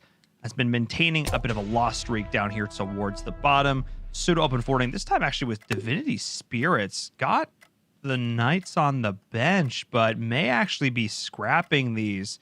I'm not 100% sure. Is just running enough to keep the loss streak alive and make sure they don't go down to Vincent here, I think. Actually, I'm getting my players mixed up. It's Vincent who's running our Divinity Spirit. There we go. There we go. Yeah, looking back at Devless there, really interesting decisions because it looks like he wants to keep that loss streak, but yeah, not really having the proper economy that you would want by this round. So yeah, just right in the middle is Devless. But here's Vincent, who still is on the loss streak, and yeah, their eco is at 40. So yeah, pretty standard stuff for Vincent. Not on a full-on open fort, but a pretty solid loss streak. Yeah, and still but 62 HP, which really isn't too bad, all things considered. Seeing, the 7 loss streak there. Wow, looking actually pretty solid at this point. We've definitely seen players at this stage in the game be below 50 HP in the 40s and struggling. Not the case here. Got the early priest in, was able to sustain well. We're going to ignore you, AI player, down towards the bottom. But let's see what Obstra's getting up to as well. Obstra playing in the middle, playing with warriors and beasts and cave clan. So we'll see how they are going to opt to play around this here, as we're seeing a good diversity of builds coming out so far. I mean, I would say the most of any we've seen today. Yeah, from what I'm seeing from the scoreboard, it looks like potentially the top 2 players, K Bunny and Benny, are positioning themselves to put together a feather build, while the next 2 players, Pearson and Osher, are looking like they're going to put together a 6 beast build, actually. So there's some overlap in the druids in both of those builds, so it's interesting to note that 4 players in this lobby are going to be relying on these druids. Yeah, I mean, druids just offer, you know, a good amount of utility. With the tankiness, the Warpwood Sage, the summons coming in as well. Definitely going to be adding value here. And yeah, beasts are going to be the name of the game here for Obstra. K-Bunny still up at the top, maintaining, you know, decent economy overall. But, you know, that win streak looking good. Let's jump on board with PZ. Let's see what Pearson's getting up to. More beasts coming out here as well. So our 2 beast players sort of right in the middle really comes online. We're able to hit that 6 beast. It looks like the Fallen Witcher could end up being the potential carry here.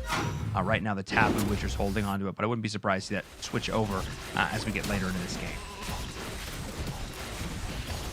Man, PZ just slowly working towards that 6 beast build and going up against the AI player who, unfortunately for Devless, is actually running some knight units as well. So Devless trying to get creative, just trying to go something that you don't normally see run with some Glacial Knights, but unfortunately that AI player is thinking the same thing. So hopefully Devless still able to find the pieces that he needs, unless he's full on looking to transition out of that Knight start, which looks like he is. He looks like he sold every single Knight unit, and looks like he's going to be transitioning into maybe some kind of Divinity build. I'm not even sure. Yeah, he has 3 warlocks in there, has the priest. Yeah, could be insectoids as well, right? Yeah, I mean, he has to find them, obviously, but with the Venos here, potentially with the Kira, I mean, that's what I'm seeing now. I mean, could make a claim towards mages, could make a claim towards beasts, but with the Poisonous Worm, with the Veno here, I think we might see an insectoid shift, but a lot of pieces still need to be picked. I mean, a lot of pieces still need to be picked up here for Devless. We'll see as he's facing up against Rhaegar in this matchup, holding on just a little bit longer. Desperate Doctor getting desperate indeed, but it all comes down to the hyper carry Venomancer, who is going to be able to, I think, out-sustain. The Shield Bash is going to do a lot of damage, but not enough, no. This is going to be a slow but sure demise for Rhaegar. Yeah, and very tough decision making from Devless. So the game kind of did present him a bunch of Knight units early. Unfortunately for him, he wasn't able to 2-star either the Hell or the Lightblade Knight. So yeah, really tough to try to transition at this point in the game. Normally you want to have your build already established, at least somewhat. But yeah, Devless just taking the chances here, just trying to play towards a win, try to top 4 at least. And it looks like he's going to try to do that. Yeah, I think you're right with the Insectoid call, because, yeah, at least he does have the Kira, has the Warlocks. I would imagine the Priest is just in there to help mitigate damage. Yeah, let's see. We'll have to see in a couple rounds if he's able to find the rest of the Insectoids, because we see it time and time and again. Once the full Insectoid build comes online, it's just so powerful. I also think if he doesn't find the pieces he needs, maybe we could... We did see some Warlock sort of glacial builds come out before. I think it was game number 3. That ended up doing pretty well. So that's potential. My gut instinct here, though, is still Insectoid, but we'll definitely keep an eye on that.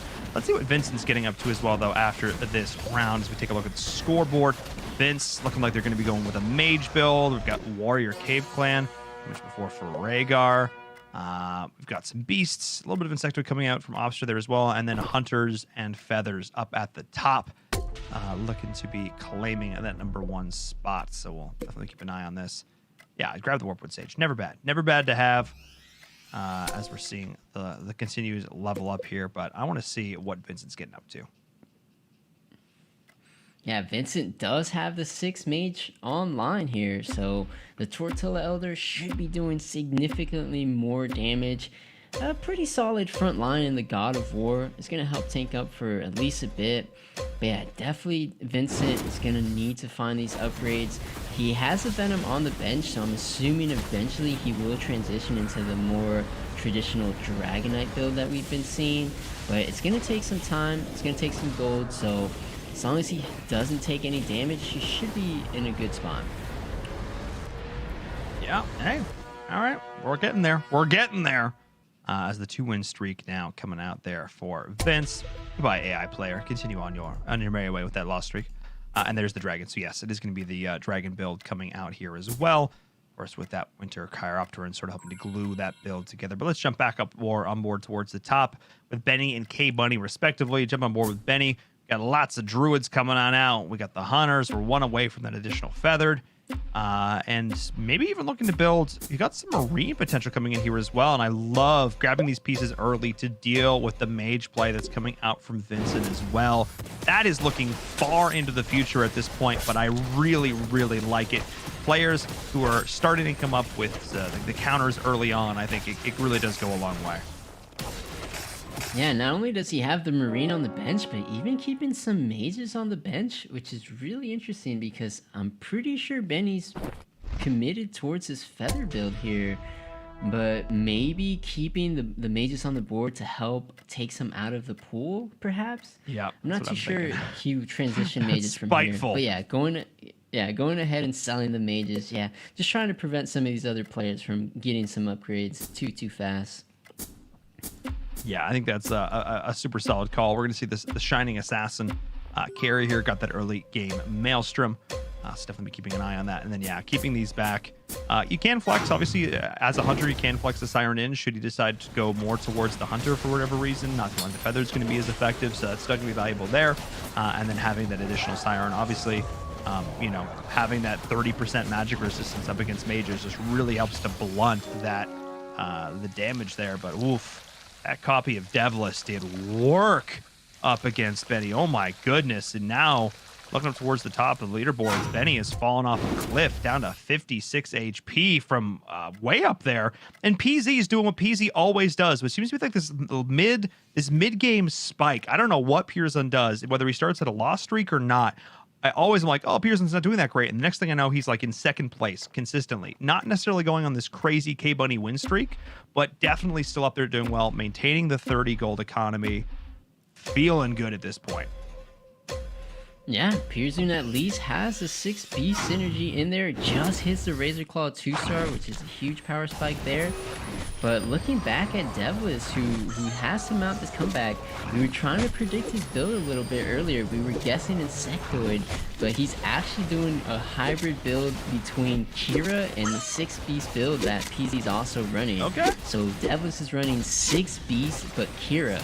Normally you see 6 beasts with Fallen Witcher carry. Devlis is doing 6 beasts with Venomancer carry since he's thrown in the Kira. Interesting call. And yeah, I mean, I don't hate that decision at all. We are going to be seeing the level up here. So there is a little bit of Insectoid coming into play here. Obviously, having that additional beast synergy does help out. So, not the biggest deal in the world here. But I'm just trying to... I was slightly right. Very slightly. Okay, never mind. No, is going into this beast, though. Beast just so powerful. Getting the 6 beast. The summon's going to have a huge impact here. But not the biggest items on this carry. So definitely going to be seeing how else we are going to be kitting out this Venomancer here to make it just even more of a threat. Yeah, it's going to be close. I'm not sure where the power level lies with this 6 beast Kira build. I don't see it too often. I've ran into it a couple times in ranked games, but I have not seen it completely dominant like the 6 beast Witcher build we've seen. So I'm not sure which one's going to be stronger. I think this game would really decide it.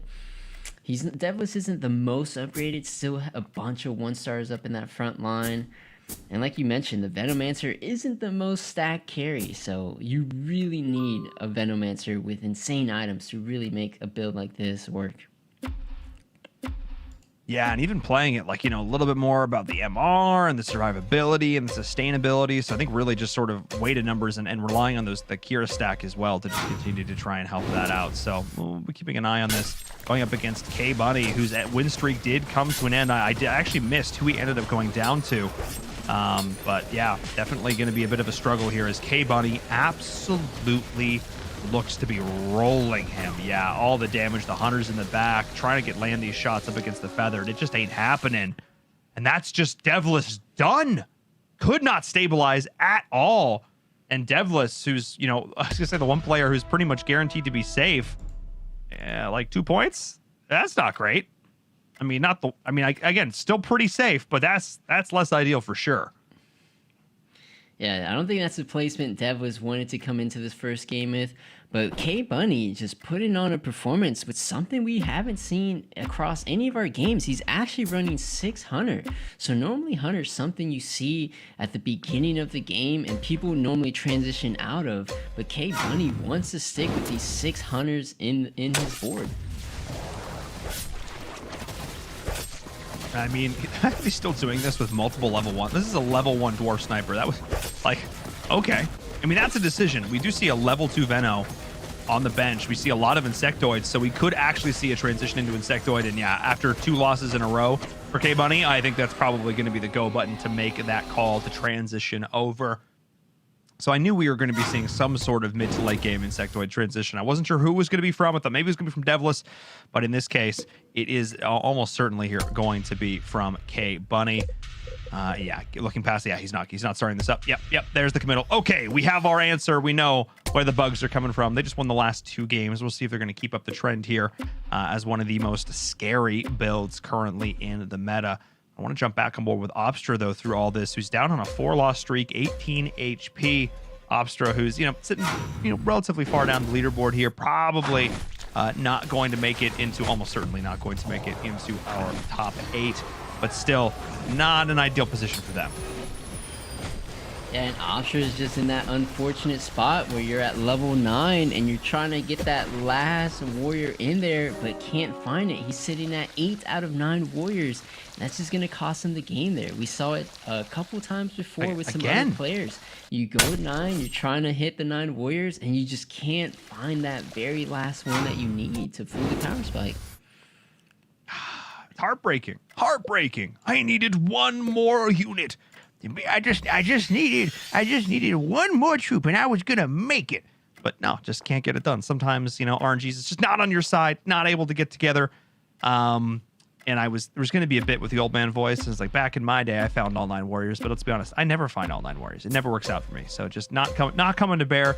Speaking of 9 warriors though, who did get it, it's Rhaegar. Yeah, and Rhaegar has a pretty solid lineup right now, actually able to have the 2-star Doom and 2-star Berserker. So whether the game calls for a melee carry or a ranged carry, Rhaegar's prepared for both. It just comes down to his matchups against some of these feather teams, which can give Warriors a bit of trouble. Yeah, and we are starting to see the Warriors get ripped apart here. Like you mentioned before, the feather, just a bit of a struggle bus for them. Not really able to deal the damage they need to in the big, beefy Warpwood Sage with the Ice Plate Mail. It's like peanut butter and jam, you know what I mean? Those just go together so beautifully. And Rhaegar only down to a handful of gold, trying to find the level 2-star Pirate Captain. Level up to a 2-star Pirate Captain. There we go. We got there. Like Rhaegar, though, I don't think is going to be good. I mean, top 5 is definitely great. Really, really solid, but I think this is probably close to where this journey is going to end. Yeah, the points are way too close that even a top 5, although not the worst performance, it's not going to be enough, I believe. The points are just way too close. You really need to finish these last 2 games with the top 3 to really beat out some of these other players. Yeah, I know. I mean, that race chart's going to potentially help out there quite a bit. But yeah, I mean, man, right now this lobby is basically coming down to who can beat K Bunny. That's really what it comes down to, is who's going to be able to get it done. PZ's up there towards the top though as well, and Benny is in the action too. I mean, Benny 49 points coming into this, so I mean theoretically, a couple of like top 2 finishes for Benny, could put him in contention. Like, you know, Leroy, Wills, Arfton, like they are at 65, 63, 62 points respectively. They're right on the cusp. So, oh man, this last group could really, really break some hearts. Yeah, it's going to be insane to see how it plays out. And here we have Pure Zoom with the 6 Beasts going against Benny's Feather. And yeah, as long as that Fallen Witcher is staying healthy, it's going to keep pushing forward for PZ. It's going to slowly just whittle down every single Feather unit that Benny has. Yeah, PZ is going to be taking, or going to give Benny a huge chunk of health there. Yeah, and that's, oof, the beasts today have just been such a threat. Now the level 3 Razor Claw, that Spirit Bear, he's just getting so scary. As we do take a look at the board, though, multiple insectoids up towards the top. The mages from Vincent, though, we haven't talked enough about Vincent so far this game. Vince, who is, you know, down, unfortunately, now towards the bottom of the leaderboard. Kind of surprising. Currently, you know, just not having the strongest time overall. We'll see if the mages this game, though, can breathe some life into the play from Vince. And as you say that, he's literally facing against one of the toughest matchups for the mages, and that is an Insectoid. So even though he has the 6 mages online, all these 3-star insects are going to be inflicting so much damage to Vincent. I just feel like, yeah, I don't know. I just feel like mages are good. Like, they're definitely, like, if you want to make it into the top 4, mages are solid, but just not enough here, unfortunately. We're seeing so many Insectoid players coming out now that it just makes mages really, really hard to run.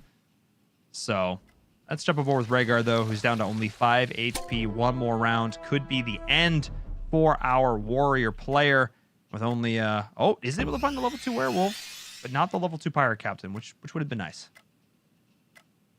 Yeah, and is he opting to stack the Doom or the Berserker? A little bit of both. A bit of both. Oh, okay, so yeah, the Berserker does have the Infused Mass.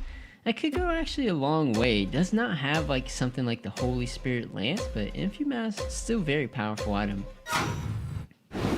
Yeah, no, it really is. Again, that legendary tier item does go a long way. Once the fervor stacks start to ramp up, it does chunk through a lot of these beefier units. Like that Warpwood Sage getting absolutely popped.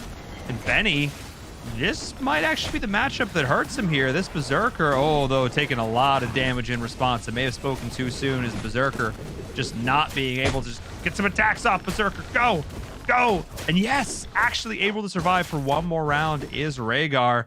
This wolf will not say die.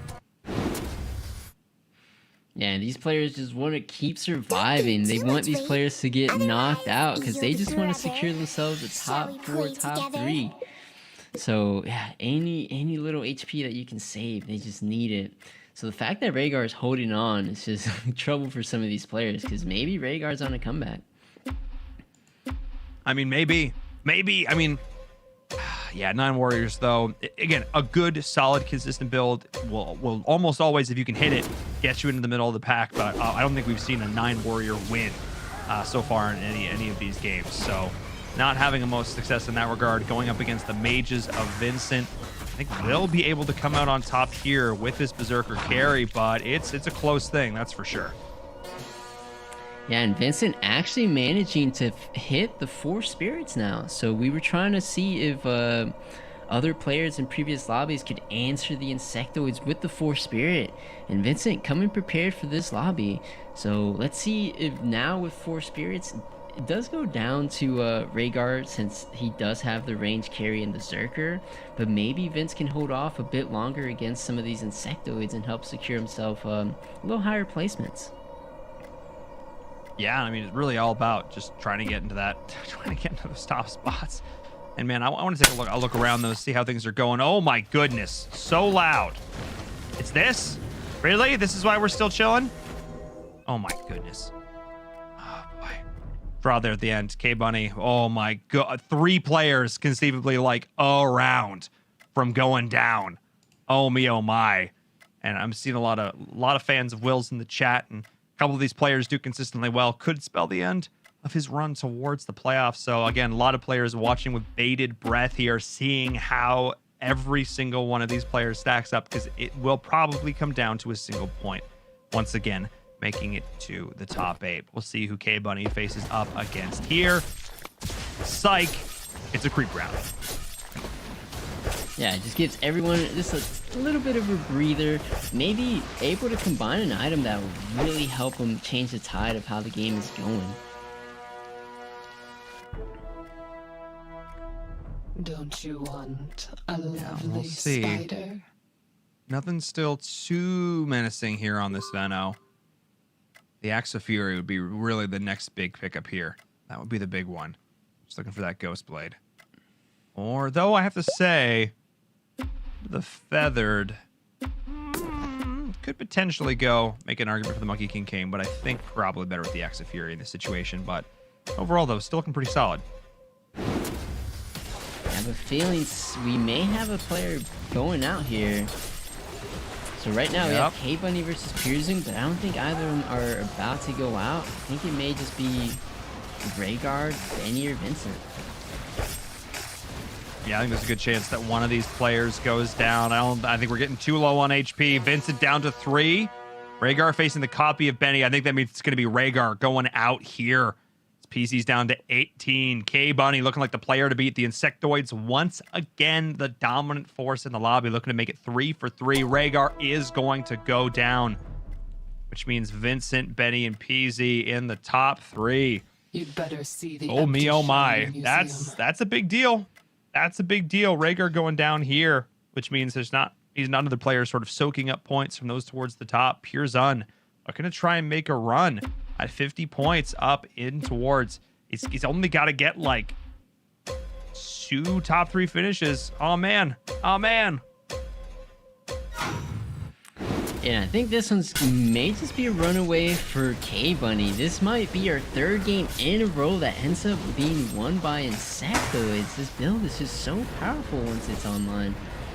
'Cause I don't see what's stopping it. And again, there's Vincent even had 4 spirits, and it's just not doing anything here. Man, yeah. So that's sort of the build that I think of being the hard counter. If that's not even working, as Vincent goes down, Benny goes down. Wow. Okay, both these players out. So in an instant, it's PZ and K Bunny. Pure Zun looking to try and make it into our top 8. Oh boy. And that's not what the Wills fans were looking for. But the fans of Pure Zun gotta be celebrating that one. It's now PZ is really close to making it into our top 8. K Bunny, the same. K Bunny coming in with 56 points. Can they make it? Yeah, K Bunny is definitely in at this point. No doubt in my mind, making it top 2. K Bunny was our lobby leader, or our overall leaderboard to start off this tournament, and wants to try and end on a similar note. That just might be the game here. This matchup, yeah, time and time again, we've seen it. Fallen Witcher versus Venomancer. Ooh. Yeah, this Venomancer is just getting the edge over these Fallen Witcher builds. Yeah, not happening. Not happening for Pure Zun. I don't know what the possible changes that there could be to try and survive here. Oh man, just taking a look. Fallen Witcher trying to get it to a 3-star, be huge. The Claw one, not gonna be doing a whole lot against the Insectoids. Definitely fantastic against the mages though. But I think this is just gonna be it. We'll watch it from K Bunny's point of view as we go into what is very likely going to be our final round here. A shorter game this time around because K Bunny's Insectoids came online early and have not looked back. As we take a look at this, oh my, they're just getting absolutely wrecked. Trying to carry through as Fallen Witcher, but I think the Insectoids are going to be too much. But maybe I was speaking too soon. It's going to come down to the wire. It all comes down to if that Venomancer were to die there, and it does not, which means that I think this is going to be the game. If the Fallen Witcher goes down, that's going to be it. And yes, that's it. K Bunny is going to take this game. Yeah, that one wasn't actually as close as some of our other ones. K Bunny, just with the 600 transition into Insectoids, just such a dominant performance on this game 1 from him. And this is not the first time we've seen hunters transition into insectoids and find success. So clearly a recipe that other players might look to copy going to our 6th and final game of the day. But as we go to our one of our last breaks, one of our last ones, I need to remind you all, of course, social, ! Social, do it, heard me say it, Twitter and Instagram. All right. And of course, our giveaway. If you haven't joined the giveaway yet, please be sure to do so. ! Giveaway. You can win 12,000 donuts, enough donuts to kill several elephants. Don't do that. You spend them in game on cool cosmetics. But I'm just saying. Okay, we're gonna go to a break. When we come back, our last game of the day, the final game to determine who will advance to our top 8, the finals for the ESL Mobile Open Season 6. It all comes down to this. So don't go anywhere.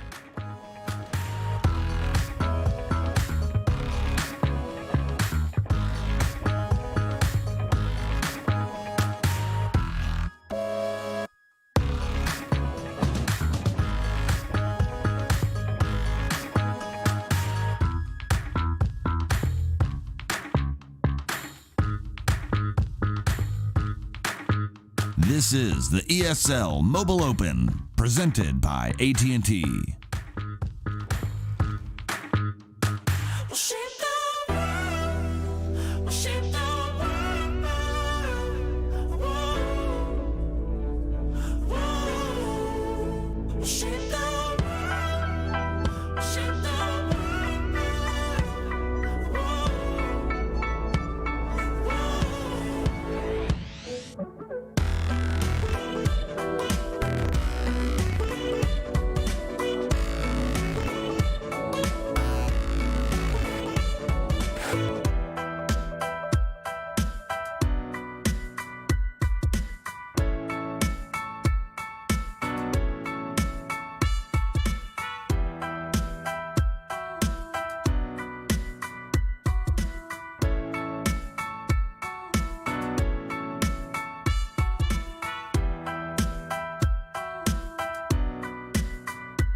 This is the ESL Mobile Open, presented by AT&T.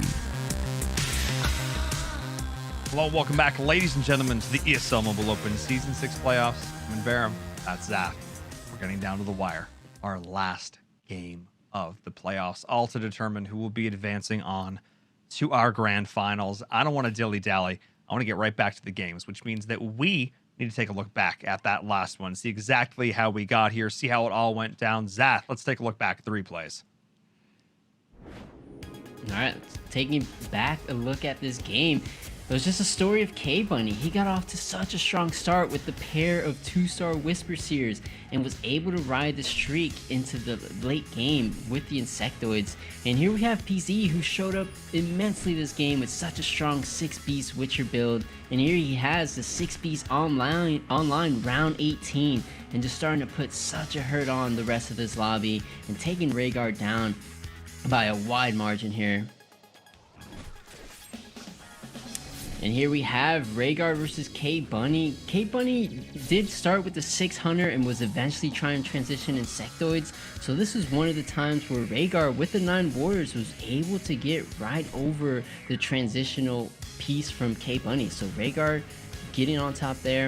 And here we have Vincent, who tried to piece together the 4 spirit build to try to stop these Insectoids, but unfortunately for him, Rhaegar came prepared with the ranged Berserker carry that's gonna stop Vincent there. And here we have top 4 situation, PZ versus Benny, and the 6B's just looking way too strong right now and just making quick work of this feather build here. And just top 2, K-Bunny just could not be stopped. PZ's beast build just could not stop the Venomancer, and K-Bunny just ends up closing out the game with a very strong Insectoid build all the way from start to finish. I mean, you saw it there. K-Bunny looking like the dominant force we saw early on in the playoffs, showing up again. The other big story here, of course, PZ making it to top 2. Now only, I believe, a top 3 finish away to making it into our playoffs. So we're really getting down to the wire here. Another player, of course, who's still up in there, coming in for group number 3, is Devlis. Didn't have the strongest start, but you know, that's okay. It's okay. I got some points to burn. Let's take a look at our updated leaderboard and see exactly where all these players are at. Pierzun currently sitting at 58 points. K-Bunny at 66, and Devlis still up there at 70, securing that top 8 finish for Devlis. Whew. Sigh of relief. I mean, there was a very little chance that he wasn't going to be. I think he was fine. He came in at number 1. It was going to be fine. But in any case, just feeling a little bit better. And K-Bunny, of course, got to be feeling ecstatic after that one, also securing the top 8. But that's the only one set in stone. Benny gets first place here, would make it in, assuming Pierzun does, like, goes out in like 2 or 3, or goes out like 1st or 2nd. And then Pierzun, though, gets a top. There's a couple of different iterations here. There's a couple of different iterations here of how this could go. But I still have to talk to the player up there at the top, because Devlis has looked incredibly solid. And just because he was knocked out early in that last game doesn't also mean that Devlis couldn't throw a spanner in the works for some of these players. And, you know, that might be something he's looking to do. We actually got a chance, Zap, to sit down and chat with him a little bit earlier, get his thoughts going into the game, hear about his mindset. So let's take a look. Hey, Devlis, thank you so much for joining us. Welcome back. Interview here for Season 6. Obviously, you're a player who's been competing in the Mobile Open for a little while now, but you've had some little bit of historical context on this. Tell us, how has it been competing this season in Season 6? Well, it's the same old, you know. Just play auto chess at the competitive level and just do your best.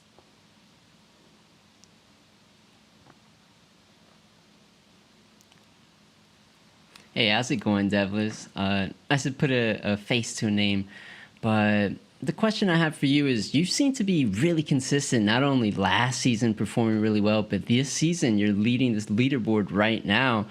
Is there anything you can pinpoint towards your game? Like, do you just know what to play in these types of games? Is your adaptability anything you could pinpoint? What would you attribute to your success so far? I think you really have to, like, adapt your playstyle after each meta, after each patch. just have to play differently. You have to know when to roll, when to level, what comps to play. It's always different. Just have to figure it out, I guess. And how do you go about doing that? Do you dive a little bit more into your process? Do you like theory craft with other players? Do you just grind out a ton of games? Do you watch what players are doing over in Asia? Like, what are some of the things that you do to try and make sure you stay at the tippity top of your game?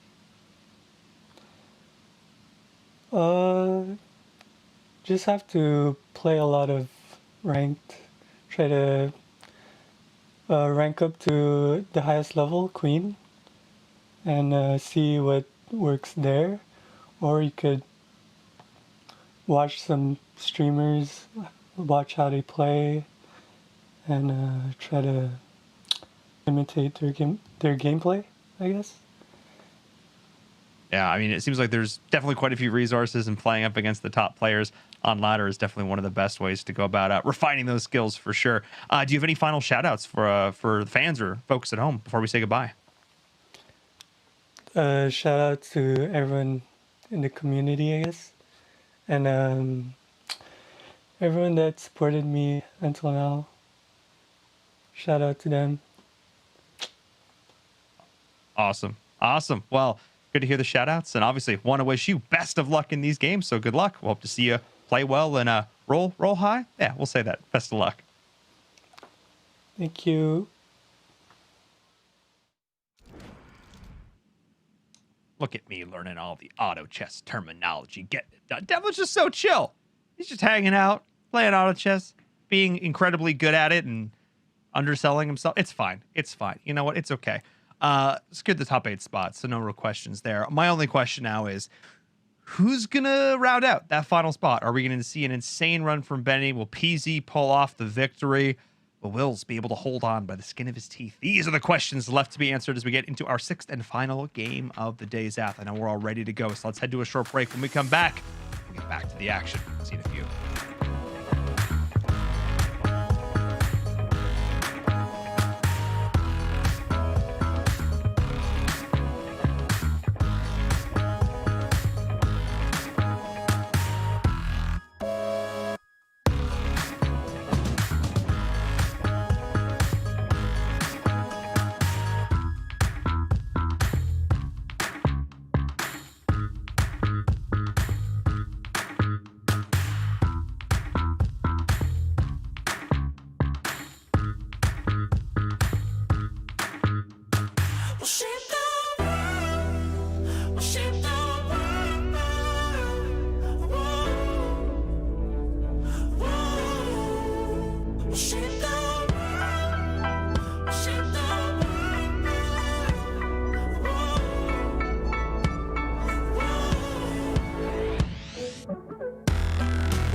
is the ESL Mobile Open, presented by AT&T. Welcome back, ladies and gentlemen, to our sixth and final game of the day here for the playoffs, the ESL Mobile Open Season 6. As we get into it, I'm in Verum. Zath is here as well, bringing you all the action. And boy, there will be action. As it all comes down to one game, 3 players fighting for one spot. Oh boy, here we go. Yeah, who are the 3 players that are right on the bubble so we can keep an eye on those? For sure. So it's definitely going to be up top there. It's Pierzun, who needs, I think, a top 3 finish. I will get our admins to confirm that for me. I think it needs a top 3 finish in order to make it in. It's then Benny, who needs for PZ not to do that, and then also to win. And then if neither of those things happen, if both Benny and PZ get knocked out, I think 5th and above or 4th and above, then Wills will make it in from our last group, our other group. So yes. I think that's how the math works. It's going to come down to the very end here. It is indeed. I'm getting confirmation from our admins what position Pierzun's going to need. I think that's probably the most likely scenario here is Pierzun and Wills fighting for that last spot. So that's what I'm going to check. I believe that is the case. That will bring him up to 64 points. Yeah, Pierzun top 3. I can do basic math and also remember what all our placements are. Yes, top 3. I do recall. Excellent. Excelente. That's it. And he did just have a stellar first game, so maybe he's warmed up, maybe he's feeling it today, so it could be PZ's time to make it into the finals, so it'd be really exciting to see. Go Knights, you coward. We will. Sorry to get you off. Yes. Go Knights, you coward. Do it. Play the Knights. He won't actually do it. They're just stronger, the game units. Anyway, yes, we'll see. We'll keep an eye on that. Ton of different strategies. Maybe pulling some Sins out. Got the early Abyssal Crawler. We'll keep an eye on that. But we're definitely keeping an eye on Benny as well. These are sort of the players that we've got in our sights. And I'm curious to know, are players like Devlis and K Bunny, are they just going to pretty much sit this one out and let the other guys play? Or are they still going to be trying to give it their all? I mean, I guess it depends who they're a fan of. Who do they want in the top 8? I mean, are you going to try and as players going to try and mess up PZ? Are they going to try and snipe his build? I mean, hopefully he's been nice to he's a nice guy. We had him on last season working with an analyst, got the opportunity to hang out. Good dude. At the same time, players can be fickle. We'll see. It's going to come down to execution and a little bit of luck. At the end of the day, that's what auto chess is all about. Nope, regardless, you're always going to need a little bit of luck on your side. Yeah, and Pierzun not off to a bad start. Already has a Fallen Witcher on his board, which is a great unit to have early. We've seen it time and time again be one of the main carries for teams. So, yeah, could be off to a solid start here, whether he wins or loses. Yeah, does get another Abyssal Crawler as well, so just have a couple of options of carries he can play through. We'll keep an eye on that. We're going to jump on board over with Benny as well, see how Benny is starting off, and taking a look at our scoreboard as we're seeing. Excuse me, AI player once again going Knights. Quelle surprise! Sorry, Devlis. Oh, and Devlis opted to grab some Knights early again. He grabbed some Knights last game, but did end up selling them. So maybe he just wants to try it out. Feels pretty safe. Maybe he just wants to go a more experimental build this game. Also, if you take a second to appreciate the sound asset that is attached to our Porky Pet when it's summoned and stuff, that is the best little pig squeal. Oh my goodness, that is hilarious. Absolutely fantastic. But yes, no, I expect the selling of the Knights once again and an adaptation there. So there it is. Yeah, we're just seeing a bunch of early game hunters like we've been seeing. So K Bunny, Benny, Opstra, even Vincent are all leaning towards these early game hunters right now. But Opstra, way further ahead, he has not only a 2-star Shining Archer, but a 2-star Dwarf Sniper? Wow, what? Talk about an early high roll. Oh my goodness. Okay, Opstra. I see you. More like OP-Stra, because he's overpowered. That's not how you pronounce the name, but intuitively, if you're in esports, it's OP. I'm going to blame you, Opstra, for spelling your name that way. All right? We're going to blame you for it, but it's all good. It's a good thing. We're blaming you in a positive way. You've got many 2-stars. Hunters are strong in the early game. Opstra, once again, could be one of these players to beat. Oh, boy. Oh, boy.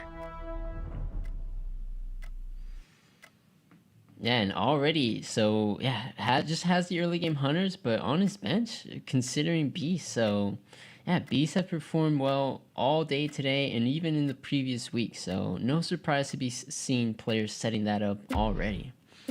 It seems to be, as soon as you find an early Fallen Witcher, it just seems to be a build that you can just consider and try to build around. Oh, yeah, no, I mean, it's such a good carry. It scales so well. Like, scales better than any low-cost unit, like, has a right to scale, you know what I mean? Like, it just does so much work, especially if you can get the Holy Spirit Lance. You can just start ripping those attacks around. It is just so impactful. We can see it here already. Just, oh, my goodness. Doesn't get the ult off. Doesn't even matter. Do I need to metamorph? And actually, no, I don't. Want to take a look at Pearson's board. We may be seeing a classic Pearson special this game. He has a 2-star Abyssal Crawler and a 2-star Soulbreaker. And I mentioned before, PZ loves his assassins. And we haven't really seen assassins show up too much aside from Will's initial game with the 6 sins. But yeah, maybe this is exactly the type of game PZ needed. Just something he's really comfortable with, that no one's really running right now, and he can just slide by and secure that top 3 that he needs. Yeah, I mean, Sins could definitely do it. I mean, 2-star Razor Claw is kind of nice to help try and deal with that. But yeah, no, this is just looking really strong for PZ already. Top 3 finish. Looking a lot more likely if he can keep these Sins up and rolling. He's definitely going to keep an eye on that. Has this Fallen Witcher still once again, so still has some options as well as his Warpwood Sage. If you get the level 2 Warpwood Sage, you drop that in the front. You've got your big beefy tank. The rest of the Sins jump into the back, jump around. Oh man, I mean, this is looking so good. Already a 5-win streak here for PZ. As we take a look down towards the bottom, our 2 lose streakers, AI player, probably not intentional. And Devless, certainly intentional. Hey, going Glacier Knights, at least for now. As somebody in chat would say, it's a bit of a Lindsay maneuver.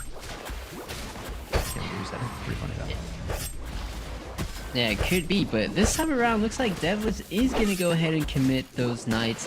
If you look at his bench, it's all just Glacial Knight pieces, so I would not imagine that he's going to go ahead and sell everything. Last time, I believe he committed to, because he had some Venomancers that he could build around, but this just looks like a Glacial Knight build through and through. I wonder if he heard me calling him a coward. I didn't really mean it. It was a joke. I mean, if you're gonna do it, I'm all about it. But it was a joke. You could not. You don't have to, Devless. I understand that you made it to the top 8. I understand, but also, you didn't have to, buddy. You didn't have to.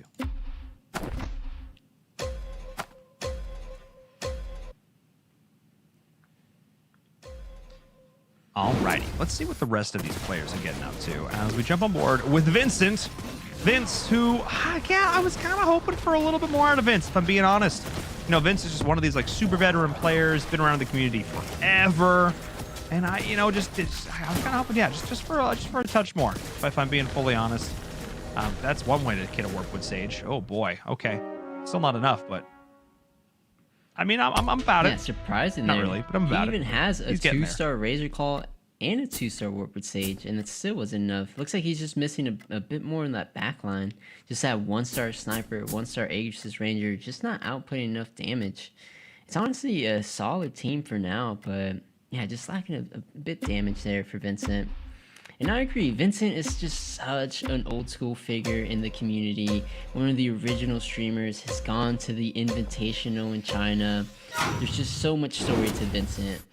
So yeah, it would be awesome to see him just show up even in this final game. Not necessarily playing for the top 8 position, but it's always awesome to see Vincent do well. Oh, for sure. No, definitely just one of those staples in the community.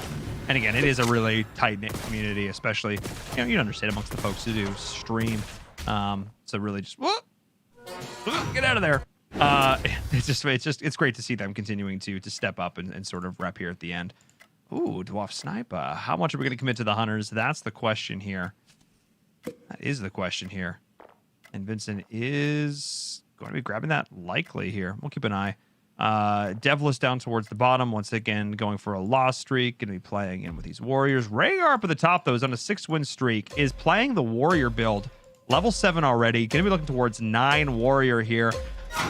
Not a build we've seen have success, but the only time we've seen it do pretty well was in the same position that Rhaegar is in right now, which is when playing from ahead. Trying to make 9 Warrior work off a loss streak, nearly impossible. Trying to make 9 Warrior work when you've been able to get the early 2 stars, been able to get tempo, actually not bad.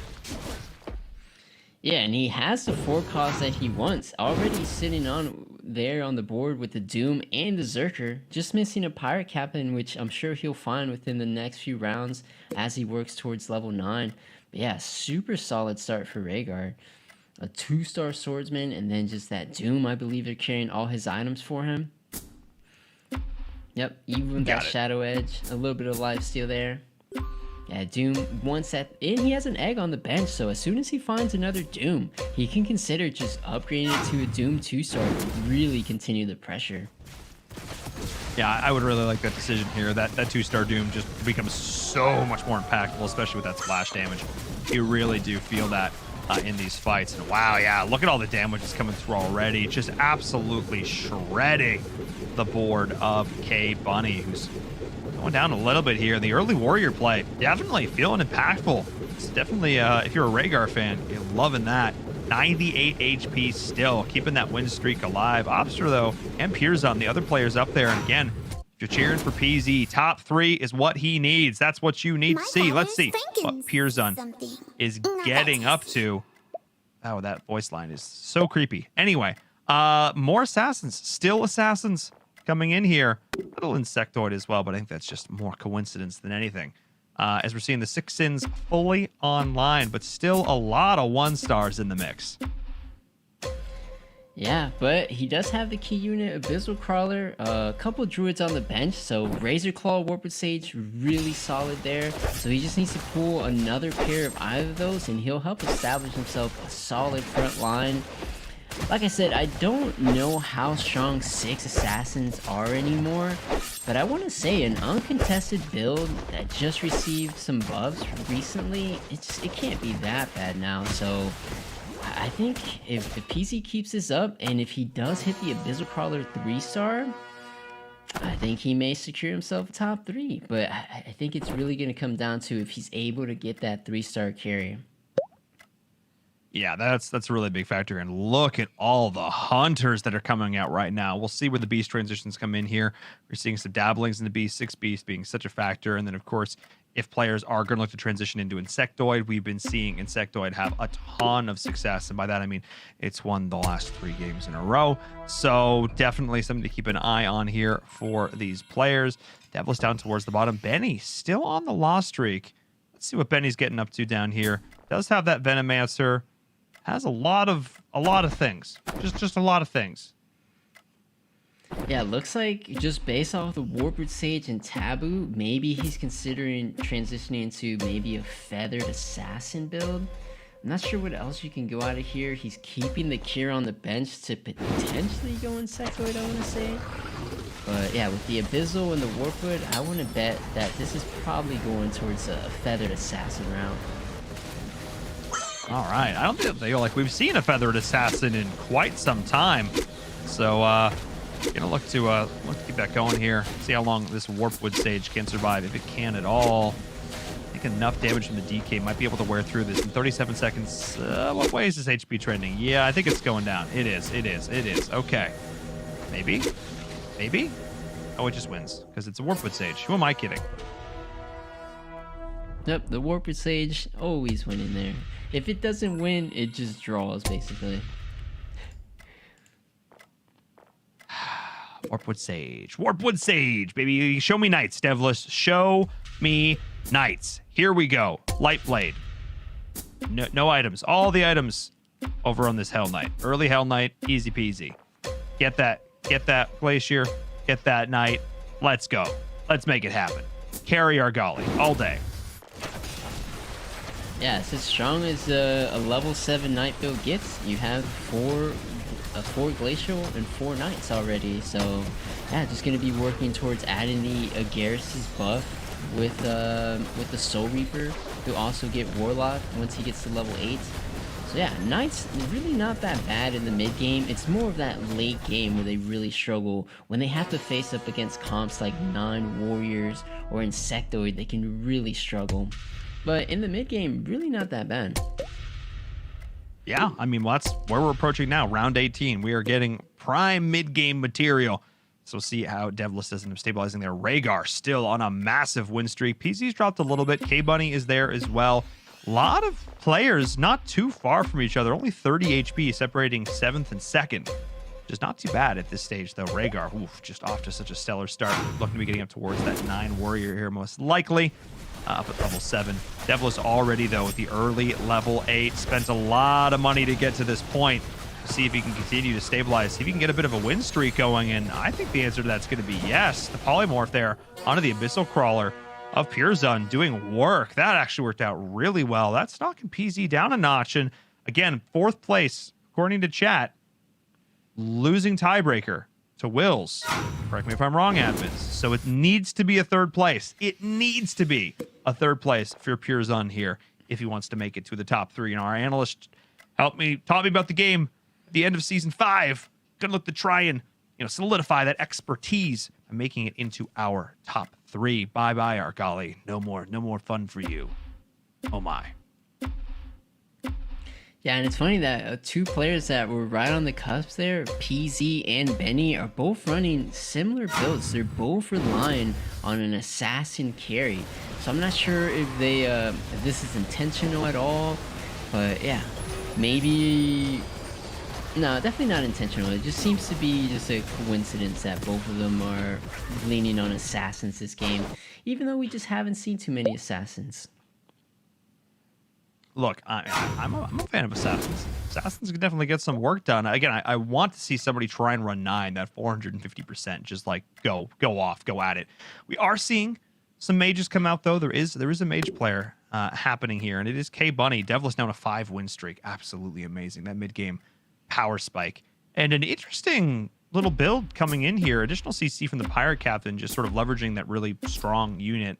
But the only 1-star Tortola Elder with none on the bench. That's making me feel a little bit scared here for K-Bunny, whose build has a long way to go. Yeah, he's sitting on 4 humans right now, which makes me wonder, is he going to want to do a 6 human build? Normally with Dragon Mage, you don't really have time when the competition is this sweaty to set up 6 human. 6 human is when you want to go ahead and try to get to those level 11, level 12, but it can be tough to get to. But maybe K-Bunny's feeling a little secure in his placements. Maybe he just wants to do it. Tough to get to, ain't that a fact? But yeah, that one's going to be tricky. We're seeing the big roll down now, though. The big roll down. Looking for some of these key units. Not able to find the level 2 DK. That was a big one. Did get the level 2 Flame Wizard, so let's see. We're going up against the Knights of Devless, who, if I'm going to be honest, if there's a build that's going to do well against the mages, this one's probably going to be it.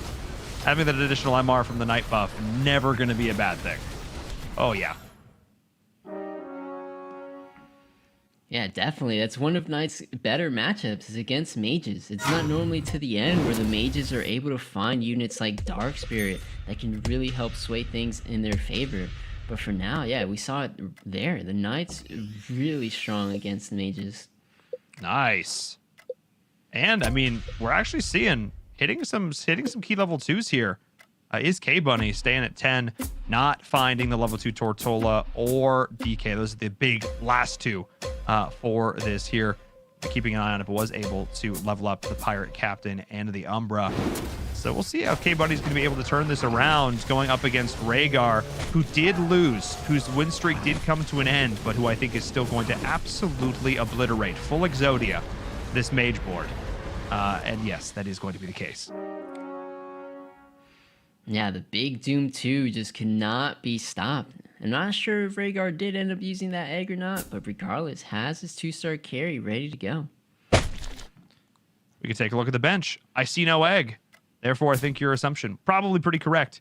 Going to be looking to try and keep that Doom Arbiter up and alive. Going to be able to level up his werewolf as well, which is fantastic. Still keeping a good amount of economy going.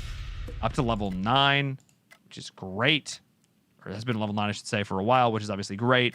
Really far ahead out in terms of the lobby. The only player to hit 9, being able to just capitalize on that insane, I think, 12 or 13 win streak. So, in any case, yeah, looking solid. But PZ, though, still in second place. Benny, again, would need to place below Pierzun for Pierzun to continue to make it through. So, if you're PZ right now, you're wanting to make sure that Benny cannot get anything going. And we're seeing Benny now facing up against Rhaegar. And this looks like it will be another loss for Benny.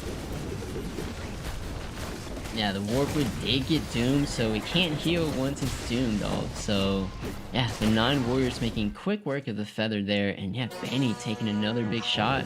And if you're a PZ fan, this is good news. Actually, that wasn't Benny's board, was it? It was, but I don't see that. Yeah. Oh, it was a copy of Benny. It was the Benny it was copy. a copy. Oh. I understand. So he didn't no actually end up damage taking all that inflicted to damage. Benny. Oh, that's okay. That's okay. Benny's still looking to make it to the top 1. Or just above. Top 2, but above Pierzun. So 2. 1 or 2. 2 would just spoil PZ. 1 would, I think, ensure he could make. I don't know. There's a lot of math. There's too much math. Fam, there's a reason I talk about video games for a living. Being good at math is not a factor in that at all. Let's jump more with K-Buddy, though, who has secured that position in the top 8. They're struggling in this game. Yeah, it looks like he's the only player trying to put together a 5-dragon build. Just in a transition's been a little rough for K-Bunny. Some of these other players, just their build's a little too strong at this point. And K-Bunny just really doesn't have anything going for him. No 2-star Tort, no 2-star DK, even has his 2-star Pirate Captain on the bench, unfortunately. Yeah, I wanted to make sure it had that Dragon and Mage gone. Just, I guess, not valuing the additional. Oh, it's just gone. Yeah, I mean, you're really playing it for the Ghost Ship, for the CC burst there, but really it's these 2 troops right down here. These 2 pieces. There they are. DK, Tortola Elder, big bushy eyebrow man. Very oddly. Why is his beard? Why does he cut his beard like that? I don't like it. I don't like it. That's not how wizards should grow their beards. I'm just saying, putting it out there as an expertise on wizards. Yeah, this is K-Bunny looking like down and out. 1 or 2 more bad rounds for him could be him right on out of there, which means that if you're a top player, if you're Pierzun, looking at who else in the lobby could contest you getting top 3, having K-Bunny down and out, that feels pretty good. Yeah, definitely. But I think K-Bunny is just feeling comfortable with his current position. But the 2 players I want to look at in terms of the board is Pierzun and Benny. Both of them are working towards an Abyssal Crawler 3-star carry. But Benny's a little bit closer than Pierzun. If we look at Benny's bench, yeah, he's only 2 Abyssal Crawlers away, and if he's able to hit that, that's a big shot to PZ, because it makes it that much harder for PZ to 3-star his carry, and PZ really, really needs a 3-star carry to even have a chance at top 3 in this game. Oh my gosh, not a single Abyssal Crawler. Not a single Abyssal Crawler. Oh my goodness, this is a full roll. This is a full roll. Wow. We just saw Benny roll like 30 gold and not find 2 more Abyssal Crawlers. That's actually a big deal. Yeah, it's definitely good news if you're a fan of PZ. You don't want to make sure Benny is too strong at this moment. Yeah, Benny going up against non-warriors. Usually warriors perform well against Sins, but yeah, still going in that direction. Looks like the warriors are gonna clean up these assassins here. Oh yeah, we are getting down to the wire now. Rhaegar back on there's the Abyssal Crawler. Of course, ain't that the way. Oh my goodness. Yeah, 1 more. Is he gonna roll all the way for it? Get them all out of here. Oh, that's an egg. Oh, and finds an egg. Yep. Oh, and gets the level 3 Taboo Witcher as well. Okay. Does he have enough pieces on the board? 8. Yes, he does. Okay. Woof. Woof. Here we go. Power spike time. Big old power spike time. Let's go up against PZ. This is the matchup he really needs to win. Oh, this one's actually huge. Level 3 Taboo Witcher is soaking up a decent amount of HP, but it's all about getting this Abyssal Crawler up and going, getting those stacks up. Can he break through this Warpwood Sage? That's the question. The answer is no. So Benny going down. Pierzun almost doing the lethal blow. This is a huge deal here. Pierzun needs to get top 3 in order to make it into the playoffs. He will knock out Wills. This is really the last conversation we're having here. This is the last spot that is still up in the air. The rest of the top 8 has been solidified. Whew. We're getting down to the wire. That's for sure. It's just insane. And I really thought with the 3-star carry that Benny would probably get the edge on PZ, but PZ's teching in some units that are really paying off. Teching in with Dark Spirit for the Spirit and some key Spirit procs really helped against that matchup.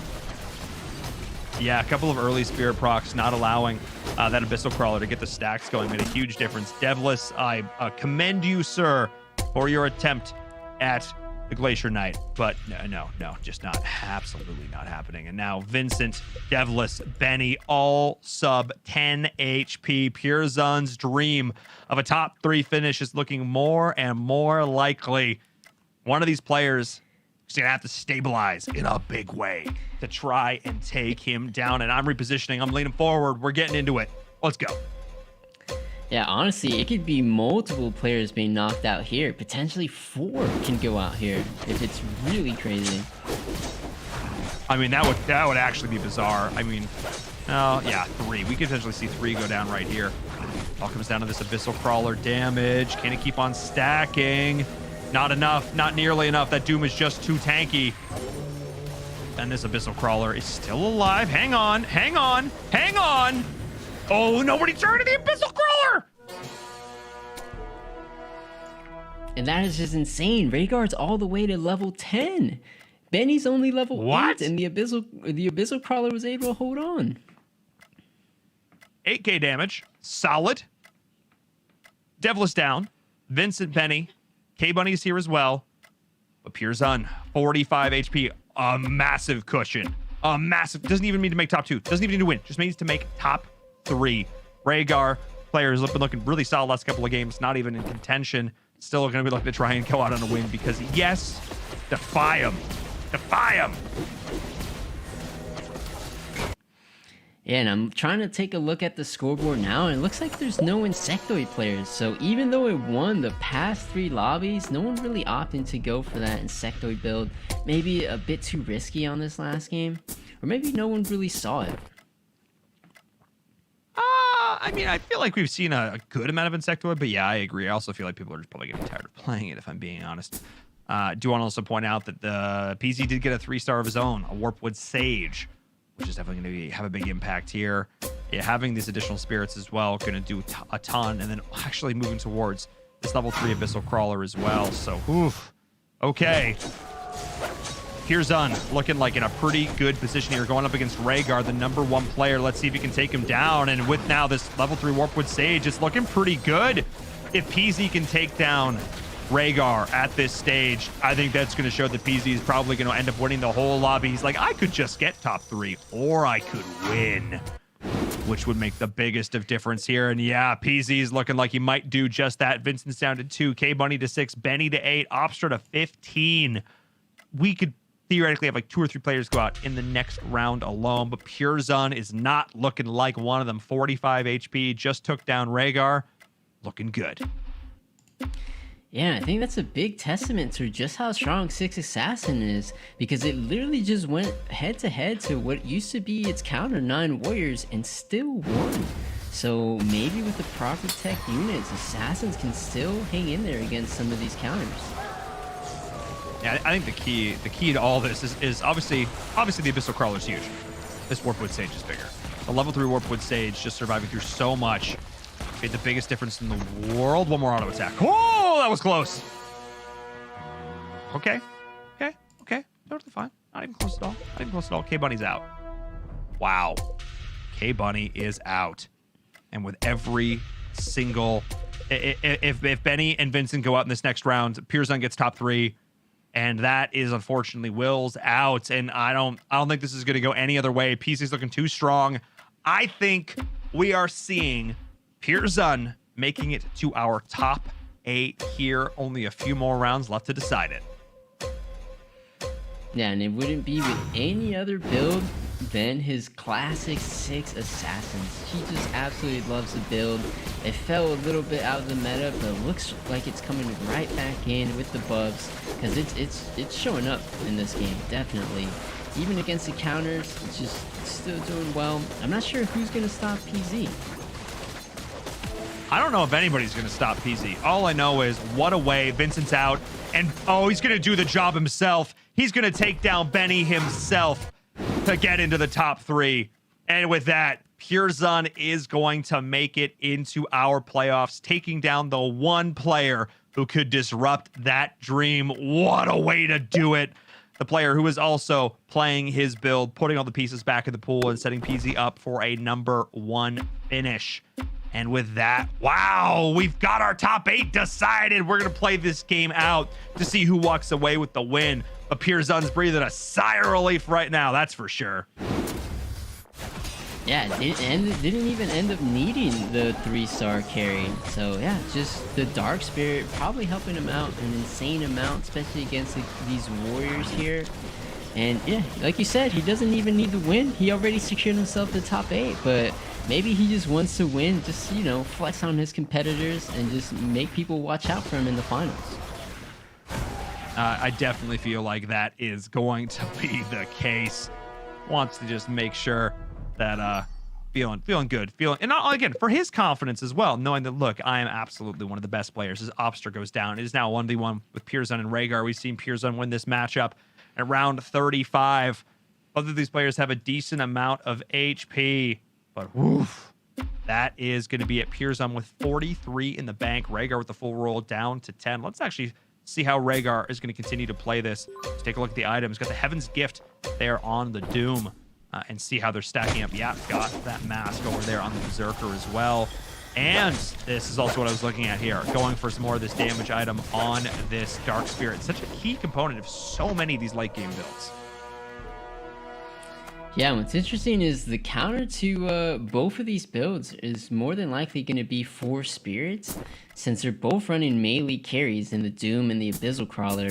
So if these players are going to try to counter each other, they can try to squeeze in the 4 spirits. The 9 warriors going to have a way tougher time to squeeze that in, because there's honestly no room for it. So yeah, Rhaegar can't fit it in. PZ, he actually can, because he's running Water Spirit and Dark Spirit. So he only needs to find some wizards and a Thunder Spirit, and if he really needs to tech out the 4 spirits, he can do that. But if he's already winning against Rhaegar and doesn't need to make any changes, then yeah, you probably won't. Yeah, we'll see. I mean, it's still gonna be really close. Like, these aren't decisive wins in either direction.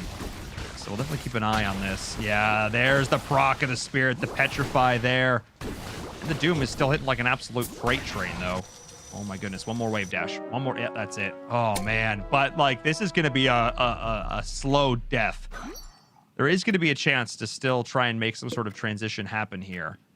So level 2 Dark Spirit would do it, but I think it's going to come down to itemization and a Sacred Lancer that is absolutely stacked. I think that's maybe the only way that Rhaegar is going to be able to dethrone Pearson.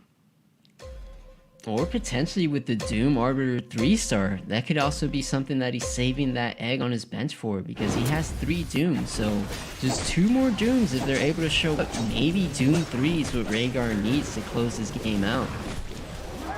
Yeah, no, that Doom 3.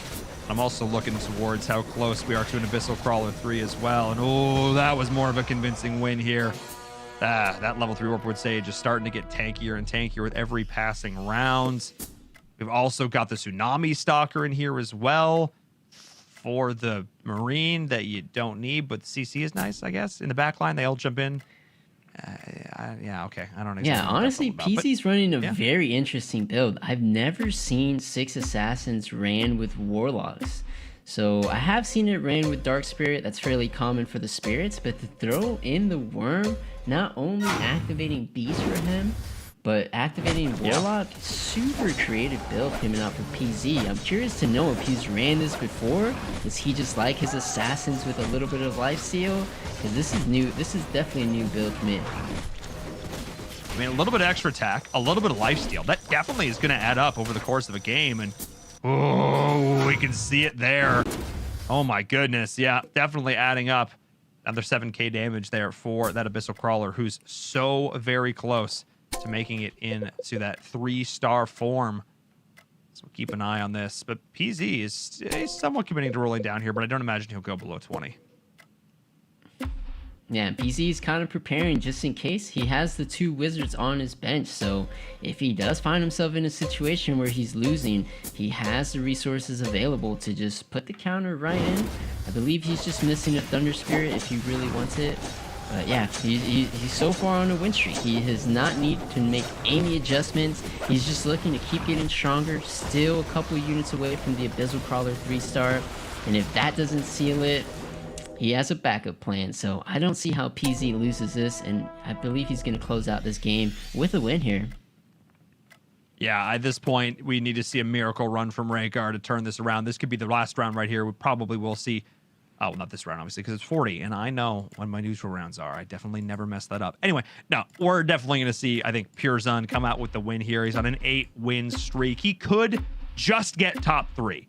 He could just coast in to the top 8. But instead, it was like, look, guys, I was the analyst for season 5. I was the expert that you called on to help guide, the broadcast crew through to analyze and understand what these top players are doing. This season, nah, I am the top player. I am, coming in, making this look really good. And he is indeed, because he is going to make it into the top 8 in style. Has plenty of options of where he wants to go with his items. And yeah, definitely feeling good. Would not be surprised to see a full roll down here just to try and get that level 3 Abyssal Crawler. Let's see what kind of luck he has. He's going to continue to roll on down. Nope, playing conservative still. Hang on. Come on, roll for it. I believe in you. There's the Lancer. Just get it out of the pool. All right, that's where we're stopping.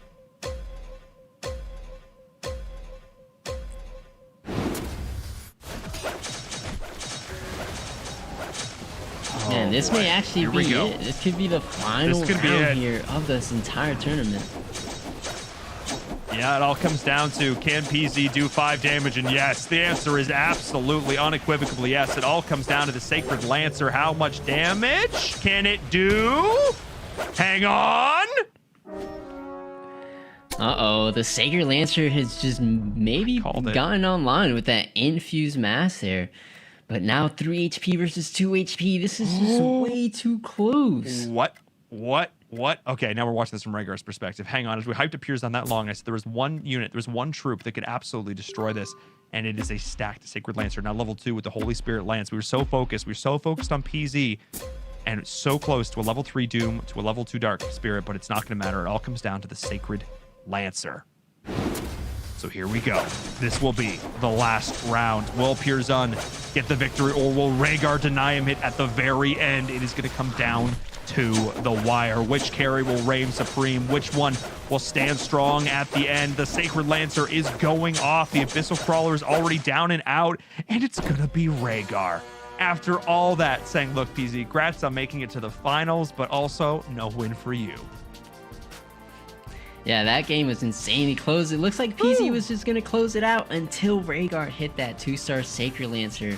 And that just made all the difference there. Just goes to show it's never over till it's over. It's never over till it's over. We were so convinced. We had Rhaegar written off. We're like, it's the PZ show. And I'm like, well, there's one way. There's one teeny tiny way that this game turns around. And Rhaegar's like, yes, that one. I'll take it. That one point of light at the end of the tunnel, that's where I'm aiming. That's where I'm shooting my dart bullseye, and gets it done. But I just want to take a look back at that game. I just want to recap our very final one. Zach, let's take a look back. Let's see how PZ made it to the finals. All right, so PZ just needed a top 3 to secure a spot, and he's all off the gate. Just started off with 6 assassins. He found himself the early Abyssal Crawler and just went with that as his carry. And here we have Rhaegar, who's also ended up winning this game, but with the 9 warriors. We mentioned it earlier, the best way to curve into the 9 warriors is from ahead, from a win streak. So definitely more successful than some loss streaks, and Rhaegar just proof of that. And here we have Devless versus K Bunny, Knights versus Mages. We haven't seen anyone play Knights today, but Devless feeling comfortable bringing out the Glacial Knights and actually getting a round over K Bunny there. And here we have K Bunny versus Opstra, and K Bunny did opt to run the 5 Dragon Mage team. And unfortunately for him, just not able to piece it together at the end and just going out early, similar to Devless' situation this game. And Vincent, the old school classic, trying to piece together a 6 beast build and does take a round over Devless there. And here we have PZ versus Rhaegar, foreshadowing this final 2 situation. As you can see at this point in the game, round 31, they were the only 2 players with HP left. The other players were just 1 fight away from going out here. And in this match, the Assassins come out on top.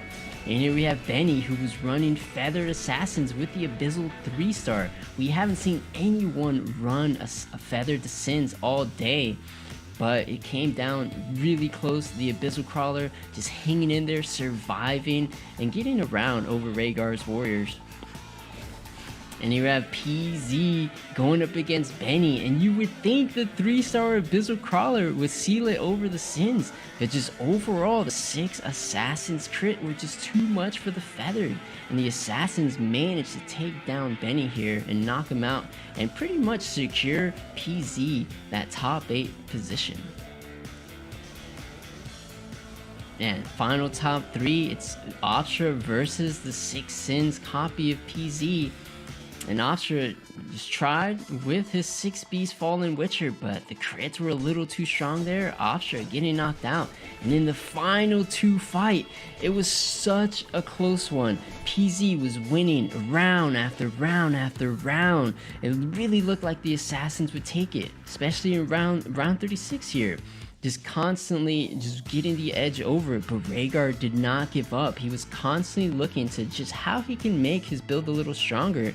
And it looks like by the end of the game, what he needed was that 2-star Sacred Lancer. So Rhaegar finally found it, puts an Infused Mask on it, puts a Holy Spirit Lance on that Sacred Lancer, and that Sacred Lancer made all the difference. You could see it there just popping off against the entire enemy team. PZ's Assassins could just not handle the absurd damage from the Sacred Lancer. Yeah, and 3 HP to 2 HP, you did not know which way it was gonna go. Could have been some crazy Assassin's crit, but at the end of the day, it was just this Sacred Lancer that was just so stacked, closing out the game for Rhaegar. And that was it. And that was it. Pearson still gets the job done, but doesn't quite get that extra bonus cherry on top of walking away with the win. Congrats to Rhaegar, though. A fantastic, stellar couple of games from them there as well. So, yeah, you know, obviously not quite making it to the top 8, but still showing that they can go toe-to-toe with anyone here. The competitive auto chess scene in North America is just so robust. So many amazing players. This top 8 could have gone a ton of different ways. And, of course, at the end of the night, after all those fantastic games, that's the perfect time and opportunity for me to shout out AT&T, of course, the presenting partner of the ESL Mobile Open, without whom none of this would be possible. That stellar finish, that nail-biter of a finale, coming down to the last final game. I mean, that's what the Mobile Open is all about, creating those hype moments, that energy for the community here in North America. All of you fantastic mobile esports fans, I'm looking at you, Auto Chess community. Thank you all so much for showing up tonight, supporting your players. And Zath, on that note, that means it's time for us to say goodnight. Do you have any final words for the players, for the fans, as we now know who, well, actually, we're going to confirm here as with our leaderboard, but as we get towards the finals? Just a big thank you to everybody. You guys have been insanely supportive with my stream. It's just an overall. So I hope you guys enjoy these games, and the finals are going to be even more insane. So I hope you guys tune in for that. Absolutely. And now that we've said all this, it's Let's take a look at our leaderboard. Let's take a look at it as we see our top 8: Nova, Monty, Legato, Silent, Devless, K-Bunny, Purzun, and Leroy, who have all made it into that top 8. I was wrong. It didn't come down to 1 point. It was 2. The difference maker there, Wills, unfortunately, for all those in the fan cheering, all those fans in the chat cheering for him, unfortunately fallen down. But still, when I look at all the games we've had today, Zath, and all the games we've had over the last weeks and months, these top 8 players 100% deserve to be there. Yeah, absolutely. They fought against the very best of the best, and the top 8 remain. So now they get to fight again in our finals to see who's going to be crowned Season 6 champion. As we take a look down towards the bottom, a ton of still absolutely amazing players. I mean, we had like almost the entire group was above 50 points. That's how evenly split it was. Nobody was like super far ahead. Any one of these players could have had a pop-off day and totally upset all of this. So I have to give so many props. Every single player who made it here into our top 24, you are still absolutely a beast. And thank you so much for being part of our tournament. It has been an absolute blast. So, oh man, with that, Zath, I think it's time to say goodnight. You have been analyzing up a storm here. So if you guys are in chat and you're not following Zath, if you're not following him on Twitter or his stream, make sure you go do that. Say goodnight to you, bud. I will see you at the finals. Go take it easy. Have a great night. And as I say goodnight to all the fine fans at home, I need to remind you, of course, one more time. ! Social. Do it one more time for me. There you go. Perfect timing on that lower third. Ooh, so good. Thank you. Just absolutely stellar. Yes, ! Social. Twitter and Instagram. Do it over there if you haven't already. Find out when the finals are. That's one of the best ways to do that. We'll be releasing that info soon. And of course, we'll see you at the finals. For myself and Verum from the cast and crew here at the ESL Mobile Open, thank you all so much for supporting us and the players. We'll see you at the finals. Have a good night.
This is the ESL Mobile Open, presented by AT&T.